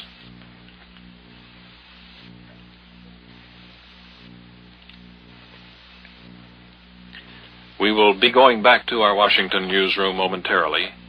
Tomorrow, the new president, Lyndon Johnson, has arranged a meeting with the ambassador to South Vietnam, Henry Cabot Lodge. On Wednesday of next week, President Johnson will address a combined session of the Senate and House, At that time, the broad outlines of the course of the new chief executive may become apparent. Johnson has already given solemn and has plunged swiftly into the task of rallying the nation and the government in this solemn moment. The new president has conferred today with former Presidents Eisenhower and Truman, with the entire Kennedy cabinet, and with Secretary of State Rusk and Defense Secretary McNamara. A high administration leader has said of Johnson's forthcoming address on Wednesday, "I do not expect it to be a program speech or a partisan speech." The new president has asked all members of the cabinet of the late President Kennedy to stay on the job during this trying period. President Johnson has stressed that the Kennedy administration foreign policy will be continued. In his first formal address to the people, the president set aside Monday as a day of mourning for the assassination of Mr. Kennedy. Comptroller James Saxon has given his approval to the closing of banks on Monday. There will be no postal deliveries on that date. Post offices generally will be closed. Thousands of business offices across the country will be empty as the nation joins in this national day of mourning. In keeping with the tone of this day in history, rain fell steadily in Washington. Here in New York, a rain that seemed to add to the emotional gloom that people everywhere are feeling. Tomorrow, a horse-drawn caisson, accompanied by ceremonial troops from all the armed services, will carry the body of John Kennedy to the Capitol Rotunda. This tomorrow at 1 p.m. Eastern Standard Time. The White House says the body of the assassinated president will be borne on a flag-draped caisson. It'll be drawn by 7 horses and preceded by Capitol and military escorts from the White House to the Capitol building. This is Russ Ward, NBC News, New York. As you know, the NBC radio network has canceled all regularly scheduled programs to bring you this continuous coverage of the events surrounding the death of the late President of the United States, John F. Kennedy. We will remain on the air with this continuous coverage until 11 p.m. Eastern Standard Time tonight. We will begin our continuous coverage on Sunday morning at 8 a.m. Eastern Standard Time and on Monday morning at 7 a.m. Eastern Standard Time. And now we pause for station identification. This is the nation station, WLW in Cincinnati.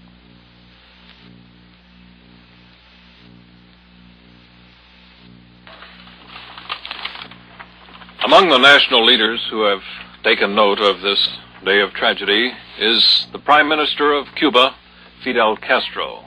And for that story, we hear from NBC's John Lovacek in Miami. Cuban Premier Fidel Castro is now speaking to the Cuban people over nationwide radio and television.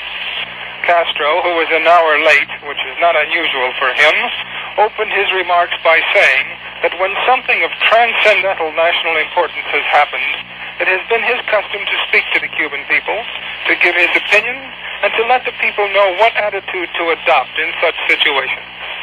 With this in mind, he continued, the acts culminating in the assassination of the President of the United States, plus the role that the United States plays in international politics, are facts on which the Cubans must make an objective analysis of the possible consequences to Cuba. Castro went on to say that the Kennedy administration, as the Eisenhower administration before, was characterized by hostile and implacable policies toward Cuba. He said Cuba was the victim of continuing attacks that cost blood, and he added that hundreds of Cubans have lost their lives defending the country against what he calls the imperialist Yankee. He accused the Kennedy administration of having carried the world to the brink of nuclear war. Nevertheless, Castro said, the news of the assassination of the president is grave and bad, and he said all human beings repudiate the act of assassination. He said the circumstances which surround the assassination of the president have no justification. Castro went on in saying that the reactionaries, and that's his word, are taking advantage of the assassination to launch a state of anti-Soviet and anti-Cuba hysteria in the United States. There, he said, there is a strong current of reactionaries and racists and economic factors that affect U.S. policy. He continued that the association could only benefit the reactionary sectors of the United States, among which President Kennedy could not be counted. He also charged that these reactionary elements sought to push President Kennedy toward war. Castro's broadcast, and he is still speaking, by the way, was the first official Cuban reaction to the president's death. This is John Lovacek, NBC News in Miami. From abroad, sorrowing West Berliners burned 1 million candles tonight in memory of the man they regard as a very close and dear friend, John F. Kennedy. City lights were dimmed in nearly every window throughout the sprawling metropolis that flickered from the 1 million candles.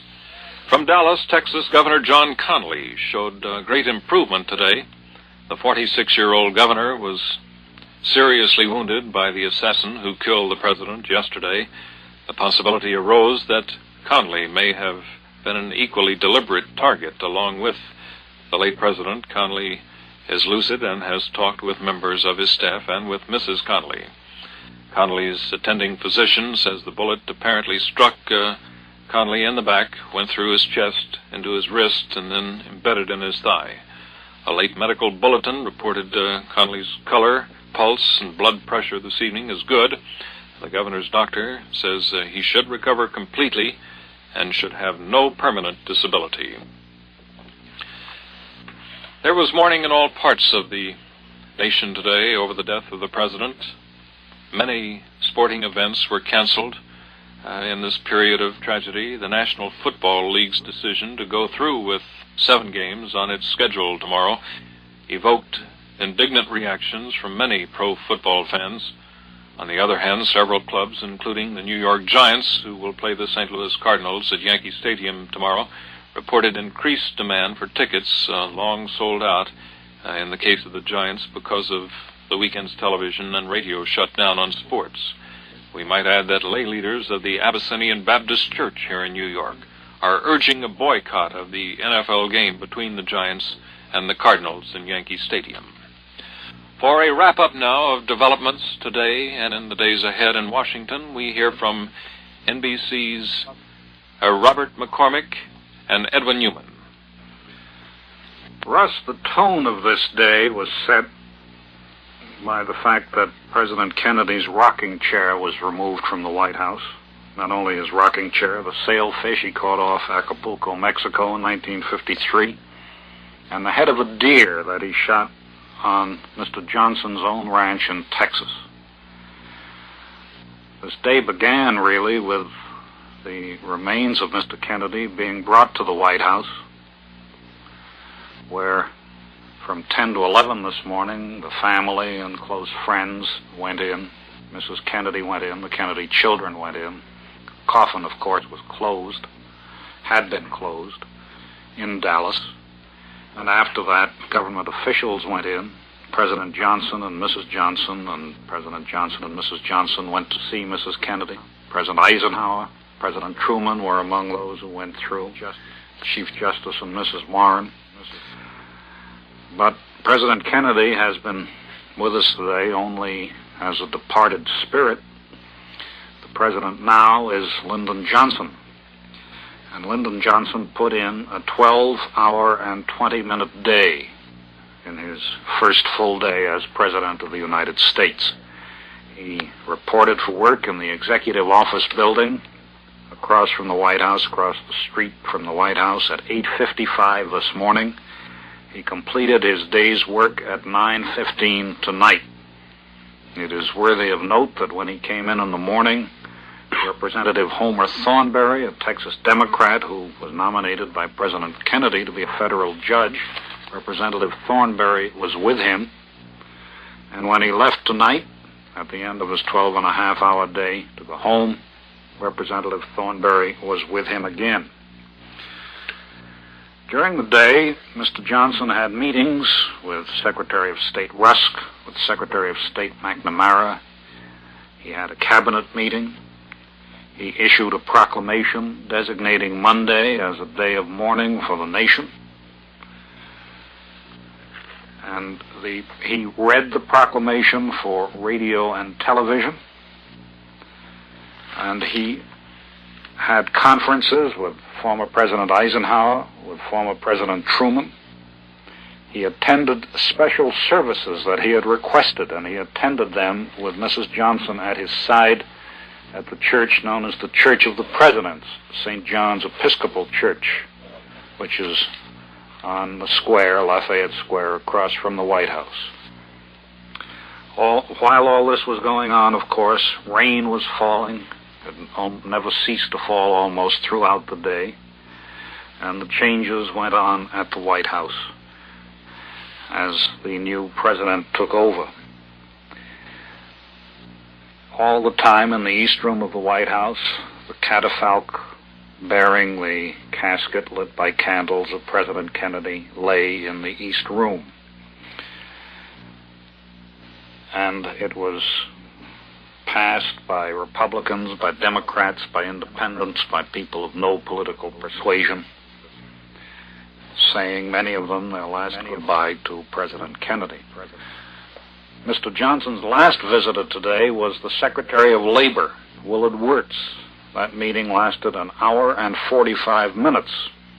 The reason, presumably, is that on Tuesday, a 7-member arbitration board is scheduled to make its report in the dispute between the railways and the operating unions, the dispute that arises from the desire of the railway management to dismiss a number of workers and change the working rules, and the resistance to that by the unions. Wirtz said he thought the report would be filed on Tuesday, and it is, of course, to be filed to President Kennedy. At this moment, President Johnson is at his home. He is not at the White House. He and his family have not moved into the White House. And as the presidential car approached the Johnsons' home tonight, Secret Service men and police on duty there swung open the iron gates, and the car sped in without stopping. As soon as the car entered the driveway, the gates were closed. Something else President Johnson did today was schedule a speech to a joint session of Congress on Wednesday. And that speech, we're told, will not be a partisan or legislative speech in any way. It will be a plea for national unity. On Tuesday, Mr. Johnson has arranged to spend most of the day working, reviewing papers on policy, and conferring with some of the more important men who will be in Washington for the funeral on Monday. They include President de Gaulle, Prime Minister Sir Alec Douglas Hume of Great Britain, Chancellor Ludwig Erhard of West Germany, and a number of others. The mid-afternoon cabinet session today was begun with a minute of silent prayer for the late President Kennedy. Tomorrow also, Mr. Johnson is to have his daily, it is now a daily thing for him, the intelligence briefing covering the world situation at about 10. At about 11, there ought to be services at St. Mark's Episcopal Church, which he and Mrs. Johnson will attend. After that, they will return to the White House and join the cortege to carry the body of Mr. Kennedy to the Capitol, where it will lie in state until Monday morning. And finally, the Kennedy family decided today that Mr. Kennedy should be buried in Arlington National Cemetery, where many of America's heroes lie, across the Potomac from Washington. Now I'm asking Robert McCormick of the NBC Washington staff to give us his impression of this day in Washington. Well, we had a tragically paradoxical situation today where in the east wing of the White House, of course, there was deep mourning and intense distress where the president's body lay in repose. At the west end of the White House, President Johnson was trying as hard as ever he could to keep the government moving and to maintain a continuity of government, which is extremely difficult under any circumstances. Under these, it is just impressively hard to do, particularly since we had people like Senate Democratic leader Mansfield and his assistant, Senator Humphrey of Minnesota, so overwhelmed with grief that they really had, by their own confession, lost much of their efficiency and really couldn't operate as well as they should have. But in attempting to keep things going on a smooth, even keel, the president took certain very definite steps. He notified the diplomatic missions here that they were not to, as usual, submit their resignations, but to stay here and keep going, just as they had been before. He also notified his cabinet, at least indirectly, that he wanted them to stay on for the time being, at least, and the speech he scheduled for Wednesday before a joint session of Congress is further evidence of his attempt to keep things moving as smoothly as it's possible to do. And also we found out that the president, and you may have heard, has scheduled a high-level conference tomorrow with Henry Cabot Lodge, our ambassador to Saigon, to discuss the war in South Vietnam. In other words, President Johnson is just doing everything he possibly can to have no hiatus in the business of government. And today, in another action, he, again along the same lines, he had separate meetings with Secretary of State Rusk and with Defense Secretary McNamara, and from this it became clear that the President himself has made it clear that his prime objective at this moment is to continue without any change whatever the foreign policy of President Kennedy. And this word, no doubt, now is spreading to the countries that would be most affected by it, and is quietly circulating around the world. It's a most difficult chore indeed for President Johnson, because he is as stricken as any of the rest of us. It goes without saying. But he must buckle down to work, and he must keep things moving.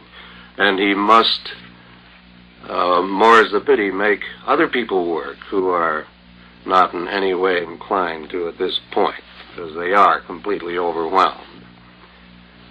I think that just about covers it from here. Russ? Thank you, gentlemen, and Robert McCormick and Edmund Newman in our Washington newsroom. The other important developing center of this story is Dallas, Texas, where the assassination took place about 34 hours ago. Dallas police are saying they believe they have cinched their case against the assassin of the late President Kennedy. For more on the Dallas story, we go to Tom Perryman. Russ, the latest developments in Dallas includes these points. Accused assassin Oswald remains adamant, denying any knowledge of the assassination of John Kennedy. A paraffin test taken to determine if Oswald had fired a weapon appears positive, says police. Police say they have a photo of Oswald aiming a rifle with a telescopic sight made at his home in Irving, near Dallas. Oswald was seeking this evening the services of lawyer John Apt of New York City. The accused assassin will be transferred to the county jail from the city jail tomorrow morning at 10. A fund has been started for the widow and 3 children of the late patrolman J.D. Tippett. A Victoria industrial worker started the fund for the widow and 3 children today, and Charles D. Griffith is identified as the man from Victoria down in South Texas.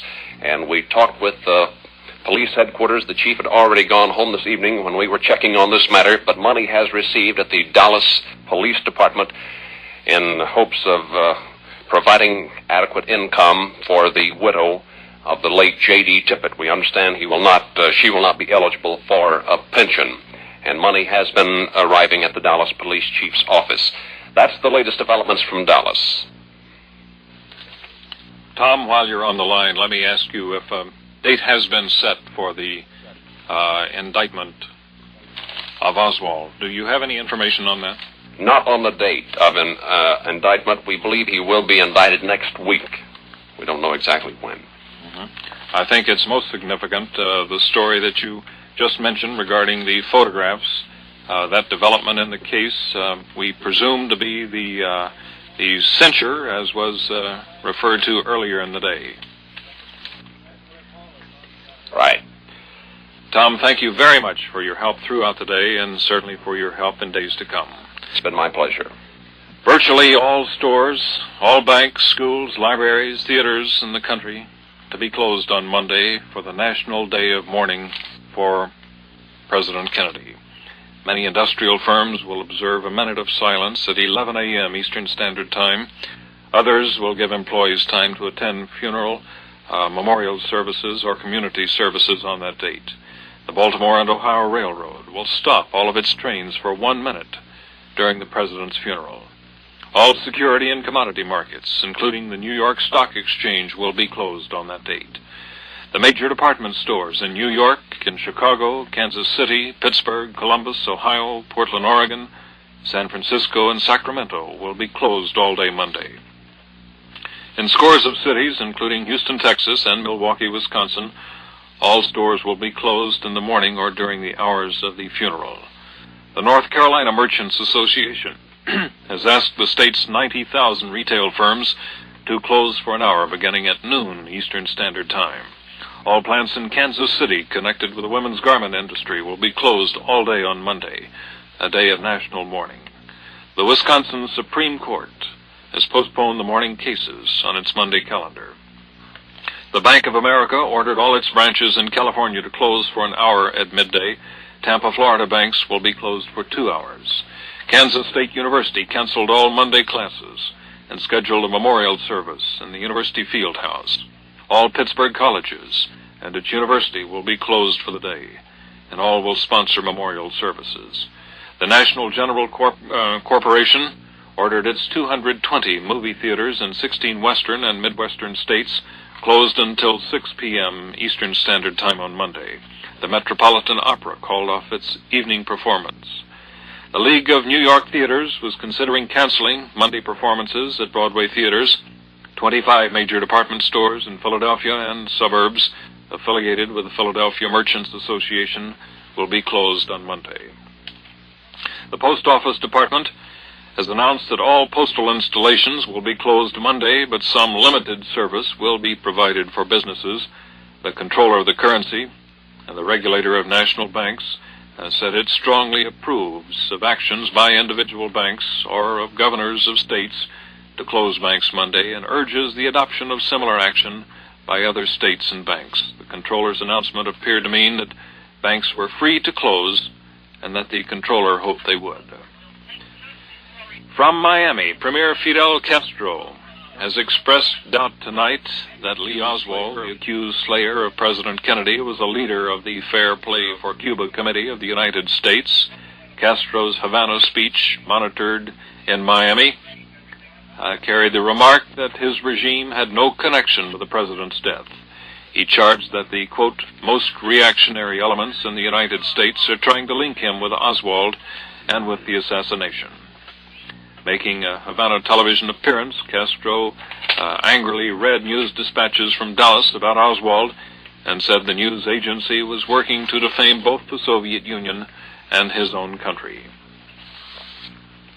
It's been announced from Seoul, Korea, that South Korean President Chung-hee Park will fly to Washington later today to attend the funeral of President Kennedy. He's expected to travel on a U.S. Air Force plane. Also on Monday, President Charles de Gaulle of France will be in attendance at the funeral. The new Prime Minister of Britain, Sir Alec Douglas Hume, and Prince Philip, representing Queen Elizabeth, King Baudouin of Belgium, Chancellor Ludwig Erhard of West Germany, and Mayor Willy Brandt of the divided city of Berlin, Foreign Minister Masayoshi Ohira of Japan, and the first Deputy Chairman of the Council of Ministers of the USSR, Anastas Mikoyan. There was a sudden and somewhat confused security setup in effect at the LBJ Ranch near Johnson City, Texas, the ranch of the new President Johnson. Secret Service men at the ranch yesterday preparing for an expected visit when word came of the assassination. Of course, that visit to the ranch was never held. A brief late news development now as we return to our NBC News studio in Washington. The news development, Russ, is the weather forecast for Washington tomorrow, which is sunny and colder with the highest in the upper 40s. So that after today's dismal, heavy rain and gray day, tomorrow at any rate will be clear. It will be cold, but it will be clear. And in a way, that is a blessing. Edwin, we thank you once again for that report. And we remind our listeners that we will continue tomorrow with the coverage of the events surrounding this tragic weekend. This is Russ Ward, NBC News, New York. This concludes, for this evening, our continuous coverage of the events surrounding the death of the late President of the United States, John F. Kennedy. However, we shall return at 11 p.m. Eastern Standard Time, following a 70-second station break. That's about 2 minutes from now, with a full 5-minute newscast. We shall also have 5 minutes of news at 12 midnight, 1 a.m. and 2 a.m. Eastern Standard Time, for those stations that normally carry those newscasts. We shall resume with our continuous coverage at 8 a.m. Eastern Standard Time Sunday, and at 7 a.m. Eastern Standard Time on Monday. Tomorrow night, Sunday, starting at 7 p.m. Eastern Standard Time, NBC Radio will present a special memorial program entitled The Highest Price, a 4-hour documentary of the life and times of our late President John Fitzgerald Kennedy, and an evaluation of the impact on history of his life and death. The Highest Price, tomorrow night, Sunday at 7 p.m. Eastern Standard Time. This is the NBC Radio Network. This is the nation station, WLW in Cincinnati. Following the national and international news from NBC, we'll have a direct report on the regional weather from our WLW Radar Weather Service. WLW Radio in Cincinnati and the Crosley Broadcasting Corporation ask that you join in a prayer for the consolation of the bereaved family of President Kennedy and for the guidance of President Johnson. We wish to announce that the University of Cincinnati has suspended all classes for Monday in both its day and evening colleges.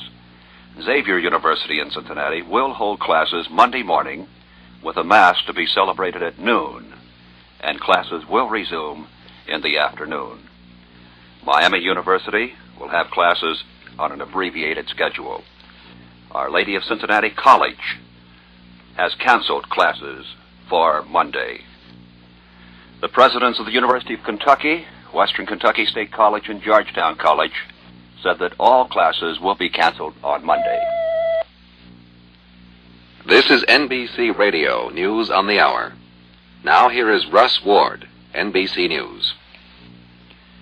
Cuban Premier Fidel Castro expressed doubt tonight that Lee Oswald, accused slayer of President Kennedy, is a leader of the Fair Play for Cuba Committee in the United States. Castro also said his regime had no connection with the president's death.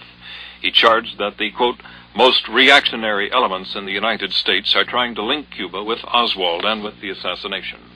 In Dallas, Texas, police say they have an airtight case against Oswald. Dallas Police Chief Jesse Curry says he has old photographs that show Oswald carrying an Italian-made rifle similar to that used to kill the president. The pictures were found in Irving, Texas, the residence of Oswald's Russian-born wife. Police and FBI agents have a letter Oswald used to order a bolt-action rifle from a Chicago mail-order house. Earlier, police announced that tests of Oswald's hands proved he had recently fired a weapon. Oswald still says he is innocent and has confessed to nothing. Later today, police formally accused Oswald of attempted murder in the wounding of Texas Governor John Connally, who remains in satisfactory condition in a Dallas hospital. Oswald also is charged with the murder of a Dallas policeman, J.D. Tippett. Meanwhile, in Washington, mourning for the president continues. Mr. Kennedy's body in a flag-draped casket lay in state in the East Room of the White House. A private family mass was said there this morning, and then led by President Lyndon Johnson, the members of the government, state governors, and foreign diplomats came to pay their last respects. President Kennedy will be buried with full military honors in Arlington National Cemetery on Monday after a pontifical requiem mass at noon in St. Matthew's Cathedral. A longtime friend of the Kennedy family, Richard Cardinal Cushing of Boston, will officiate. Tomorrow, the president's body will be borne down Pennsylvania Avenue to the rotunda of the Capitol, where it will lie in state until Monday morning. Mrs. Kennedy will ride in a limousine behind the caisson bearing the body of her 46-year-old husband. When the cortege arrives at the Capitol, A battery will fire the traditional 21-gun salute, and the band will play the ruffles and flourishes, followed by the President's March, Hail to the Chief. While at the rotunda, the public will be allowed to view the casket. It will rest on the catafalque used when President Lincoln lay in state almost 100 years ago. At 11 o'clock on Monday, the President's body will be moved to the cathedral for the Requiem Mass, and then on to Arlington for burial. As the morning went on in Washington and around the world today, President Johnson took up the reins of government. In one of his first official acts, he proclaimed Monday as a day of national mourning for Mr. Kennedy, whom he called a great and good man. Earlier in the day, President Johnson held a cabinet meeting in which he asked for and got assurances that all 10 members will continue in their positions. Operating from his whole suite in the Executive Office Building, President Johnson also held conferences with key members of the former president's administration, including CIA Director John McCone and McGeorge Bundy, presidential advisor on national security affairs. Former Presidents Eisenhower and Truman also called on Mr. Johnson. President Johnson will address a joint session of Congress next Wednesday. Meanwhile, leaders of Congress indicated they will give President Johnson a breathing spell so he can clarify his plans and programs. Senate Majority Leader Mike Mansfield of Montana says the Senate will meet briefly Monday, just long enough to pass a resolution of sympathy over the death of the President. Speaker John McCormick said the House will resume its work briefly on Wednesday to act on urgent money legislation and then will adjourn on Friday. Lady Bird Johnson assumed her role as the First Lady with a quiet dignity. She met with congressional leaders briefly while her husband was in conference with administration officials. Later, Mrs. Kennedy offered Mrs. Johnson all possible help to make the changeover a smooth one. Leaders of foreign governments and their peoples are joining Americans to mourn President Kennedy. In Western Europe, many countries honored the late president with traditions reserved only for the deaths of their own leaders. In England, Queen Elizabeth ordered a week of mourning. French President Charles de Gaulle, preparing to fly here tomorrow for the funeral, ordered the tricolor flown at half-mast. All over West Berlin tonight, candles flicker in thousands of windows in a final tribute to the president. This is Russ Ward, NBC News, New York. This has been NBC Radio News on the Hour. Listen again on the hour for NBC News. This is the NBC Radio Network. This is the nation station, WLW in Cincinnati. For the weather from our WLW radar weather service, meteorologist Frank Pierce. Frank? Good evening, everyone. Well, cold air seems to be well entrenched in our area and spreading eastward to the eastern seaboard now. With the cool air having arrived in Washington, D.C., the temperature down to 56 degrees. The rains have passed east of there. There'll be some breaking out of the cloudiness there. And during the day tomorrow, a good bit of clearing. Looks like that area will then be on the fair weather side, though cool during Sunday, and then continuing on the sunny side into Monday, when the temperatures are expected to be just a little bit warmer. And during the ceremonies there, temperatures should get into the upper 40s or low 50s. There may be just a little bit of the windy condition over on that side of the Appalachian Mountains. Back here on our particular Ohio, Indiana, and Kentucky areas, the skies are largely clear now throughout Indiana and the western half of Kentucky, and the retreating band of cloud continues to press on slowly eastward and will do so the rest of the night. Now, it's liable to give just a few flurries of snow in the eastern counties of Ohio during the night tonight, but that, of course, of no consequence, and, of course, no accumulations, and it will pass out into the mountain sections during the night.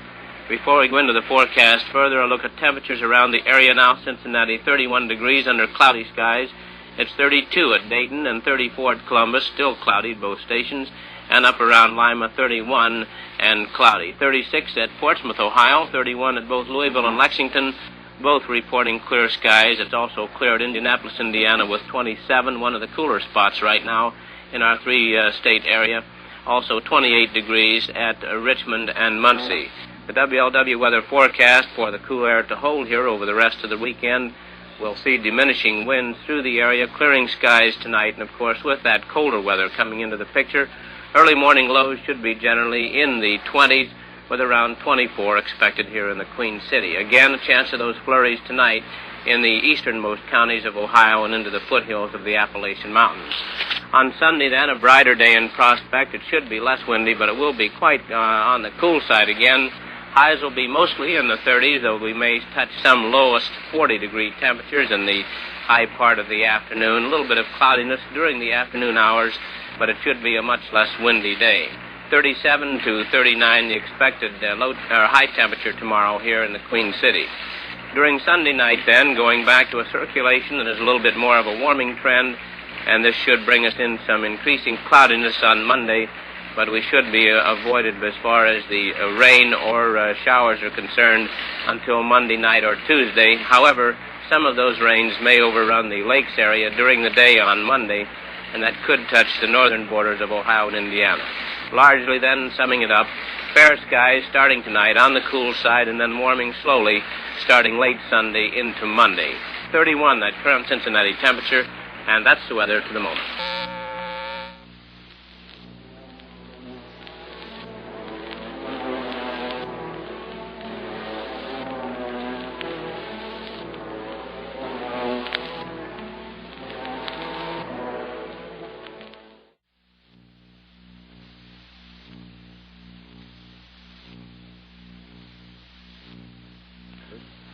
This is the nation station, WLW in Cincinnati. From our WLW Communications Exchange, the late regional news and weather, Jim Bollinger reporting. Governors of the three-state area of Ohio, Kentucky, and Indiana have joined with those of other states with a proclamation that Monday be an official day of mourning in the death of John F. Kennedy. All state buildings have been ordered closed for the day. Officials in the state houses of the three states have joined with the superintendents of public instruction to suggest the schools also be closed. In Cincinnati and Hamilton County, other adjacent as well as other schools will be closed. Stores in Cincinnati and northern Kentucky will remain closed until 1 p.m. on Monday. We'll have other news from around the area, but first let's check on the weather from our WLW Radar Weather Service meteorologist Frank Pierce. Frank?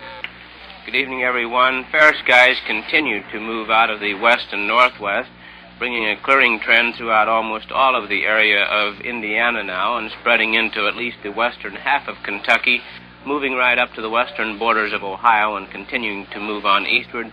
So we should be losing the cloudiness during the night tonight, but not before we get a few flurries of snow over in the eastern counties of Ohio and into the Appalachian Mountains of Pennsylvania, West Virginia, and New York.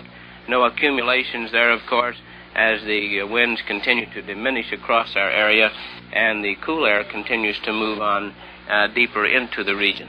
Right now, the air is quite cool indeed, 27 degrees around Terre Haute, Indiana, and at Indianapolis, Indiana. A couple of the cooler spots in our listening area under clear skies. Louisville and Lexington now are both clear, their temperatures both 31. And at Hamilton, partly cloudy skies and 31, 36 at Portsmouth, Ohio, and still cloudy there, however. In Cincinnati, we're 31, at Dayton, Ohio, 32, Columbus also at 34, as is Lima, and the hours are all under cloudy skies. The WLW weather forecast is for a break in this cloudiness now during the night tonight, and clearing in most sections by early tomorrow morning as temperatures continue to cool off. They'll be rather slow to cool, but the early morning temperatures will generally be in the 20s and the low 30s, and we're looking for some good freezing temperatures across the region, including the Cincinnati area, which will be down to about 24 degrees tomorrow morning. During the day Sunday, it looks like a brighter one in store and much less windy, but even at that, the temperature is not rising very much. They should stay mostly in the 30s, possibly a few 40s along and mostly south of the Ohio River. We're calling it 37 for the high temperature in Cincinnati tomorrow. By Sunday night, then, around to southwesterly winds that mean a warming trend for our region. And then on Monday, some increasing cloudiness finally working its way back into the area that'll bring rain across the Great Lakes area and possibly the northern third of Ohio and Indiana. And Monday we'll see the temperatures going up some 10 degrees. Monday night to Tuesday, we can look for a little rain spreading throughout the region again. So we're going just the fair condition here now, and on the cool side, warming up about Monday to Tuesday. On the eastern side at Washington, D.C. now, we notice the temperature is at 56 degrees. The showers have passed out with the leading edge of cool air into the Atlantic Ocean, and skies have turned fair over Washington, D.C. now. That's a condition that will largely stay that way through Sunday, and then with sunny skies over the Washington, D.C. area on Monday, we can look for a little bit of windy conditions, but temperatures warming up into the upper 40s and low 50s. 31, the current Cincinnati temperature, and that's the weather. All flames have been reported as extinguished in the 51-car derailment of a Pennsylvania freight train near Columbus, Ohio, Friday night. Flames erupted from the wreckage, apparently from ruptured chemical and petroleum product tank cars that were part of the train. No injuries were reported either in the derailment or the subsequent fire today. A mechanical failure, possibly a broken journal, is tentatively blamed for the wreck, which railroad officials said would reach some $600,000. The death toll in the fire at Norwalk, Ohio, has reached 63 in what has been called the nation's worst fire since 95 school children perished in a Chicago school some 5 years ago. The wind-fed blaze early in the morning of a nursing home trapped many of the residents, some of them invalids and 100 years old. 3 employees and 21 residents of the home were rescued. The speed with which the flames engulfed the building and burned out telephone lines prevented immediate call for aid. Officials of the State Fire Department said cause of the fire has not yet been learned, and an investigation is being launched. The Toledo Blade will publish a near normal Sunday edition tomorrow, the first paper to be printed in a week, ending a week-long blackout of printed news in the area. The Newspaper Guild chapter suddenly decided to return to work, and the publishing firm reached an agreement with other unions to resume operations tonight. A bus strike threat still looms at Oxford, with some 9,000 students at Miami University already starting to make alternate plans to go home for the Thanksgiving holiday later this coming week. The New York Central Railroad has agreed to place special Oxford, Middletown, Cleveland trains in service to ease the situation.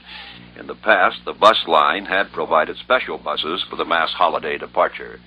Ohio bus line drivers and mechanics have set midnight tonight as their strike deadline. The last offer by the company was rejected earlier this week. In Kentucky, the opening of the Burley market throughout the entire 8-state Burley belt has been delayed until Tuesday due to the death of President Kennedy. Kentucky Banking Commissioner said banks in the Bluegrass State may close or remain open at their discretion Monday. However, time off for employees to attend memorial services was suggested. For the most part, indications are that banks will remain closed. Lexington, Kentucky Mayor Richard Colbert said the city's government offices there would be closed from 11 a.m. until 1 p.m. on Monday. Most business places in that city, Lexington, will follow the same pattern. However, schools in Lexington will be open. Memorial services are to be held at the schools. Flemingsburg, Kentucky officials still remain up in the air about their water situation. Word from the Federal Aid Agency said they would provide the equipment to pump water to the city and pipe through which it can be carried. However, installation and transportation would be a city expense, which the mayor termed as too costly. At present, the city is paying $400 a day to haul in about 140,000 gallons of water. Mayor James Crane said either the city or the state of Kentucky would have to pay the added cost, which he said was unreasonable. A 73-year-old man was struck and killed in Louisville today, raising the state traffic toll for the year to 736 compared to 715 at this time a year ago. In the Hoosier State, the Indiana Supreme Court has upheld the property rights of a New Albany woman in a suit on the city's zoning ordinance. That ordinance did not promote the public health, safety, morals, or welfare. Mrs. Mary Kohler had sought to build a shopping center, but was halted by the zoning ordinance. The decision, which directed only to Mrs. Kohler's property, may have statewide implications. The Indiana Public Service Commission has ordered the Central Indiana Gas Company at Muncie to refund $1.25 million to its customers. The refunds were ordered during the period January 1961 through April 30th, 1962, and will affect gas users in 27 cities. The action resulted from a refund given the Muncie utility by the Panhandle Eastern Pipeline Company by order of the Federal Power Commission. Indiana department store sales have slipped 1% in the past week from the same period a year ago. At the same time, total sales have dropped 6% from last week. Nationally, sales were reported as up 5%. Indiana's traffic toll continues to mount, with a 20-year-old Greenfield, Indiana woman killed this afternoon, raising the total to at least 1,166, compared to 1,080 a year ago. The toll rapidly appears headed for an all-time record total. A Shelbyville, Indiana youth, a passenger in a car being pursued by police at a high rate of speed, was killed earlier in the day. Indianapolis Lodge of the Fraternal Order of Police have started a fund for the family of the Dallas, Texas policeman who was slain while in pursuit of the accused assassin of President Kennedy, and they urge all police departments in the state and the nation to join the campaign. The Indianapolis Lodge is believed to be the first to start the fundraising campaign for the widow and 3 children. All major downtown stores and those with suburban outlets will be closed until 1 p.m. in Monday here in the Cincinnati area. The University of Cincinnati has suspended all classes for Monday in both its day and evening colleges. All schools we report here in the Cincinnati area of Hamilton County and also in Claremont County, the Milford schools and the public offices will be closed. Our Lady of Cincinnati College will be closed. Miami University will have classes on an abbreviated schedule. Xavier University will hold classes Monday morning. Mass will be celebrated at noon. Classes will resume in the afternoon. And that's the latest news from our WLW Comics. Jim Bollinger reporting. WLW Radio in Cincinnati and the Crosley Broadcasting Corporation join with President Johnson in urging Americans to assemble in their respective churches to pay homage of love and reverence to Mr. Kennedy's memory. Tomorrow, we remind you, at 8 o'clock Sunday morning, we will resume our nationwide coverage through the facilities of NBC. This is the Nation Station, WLW in Cincinnati.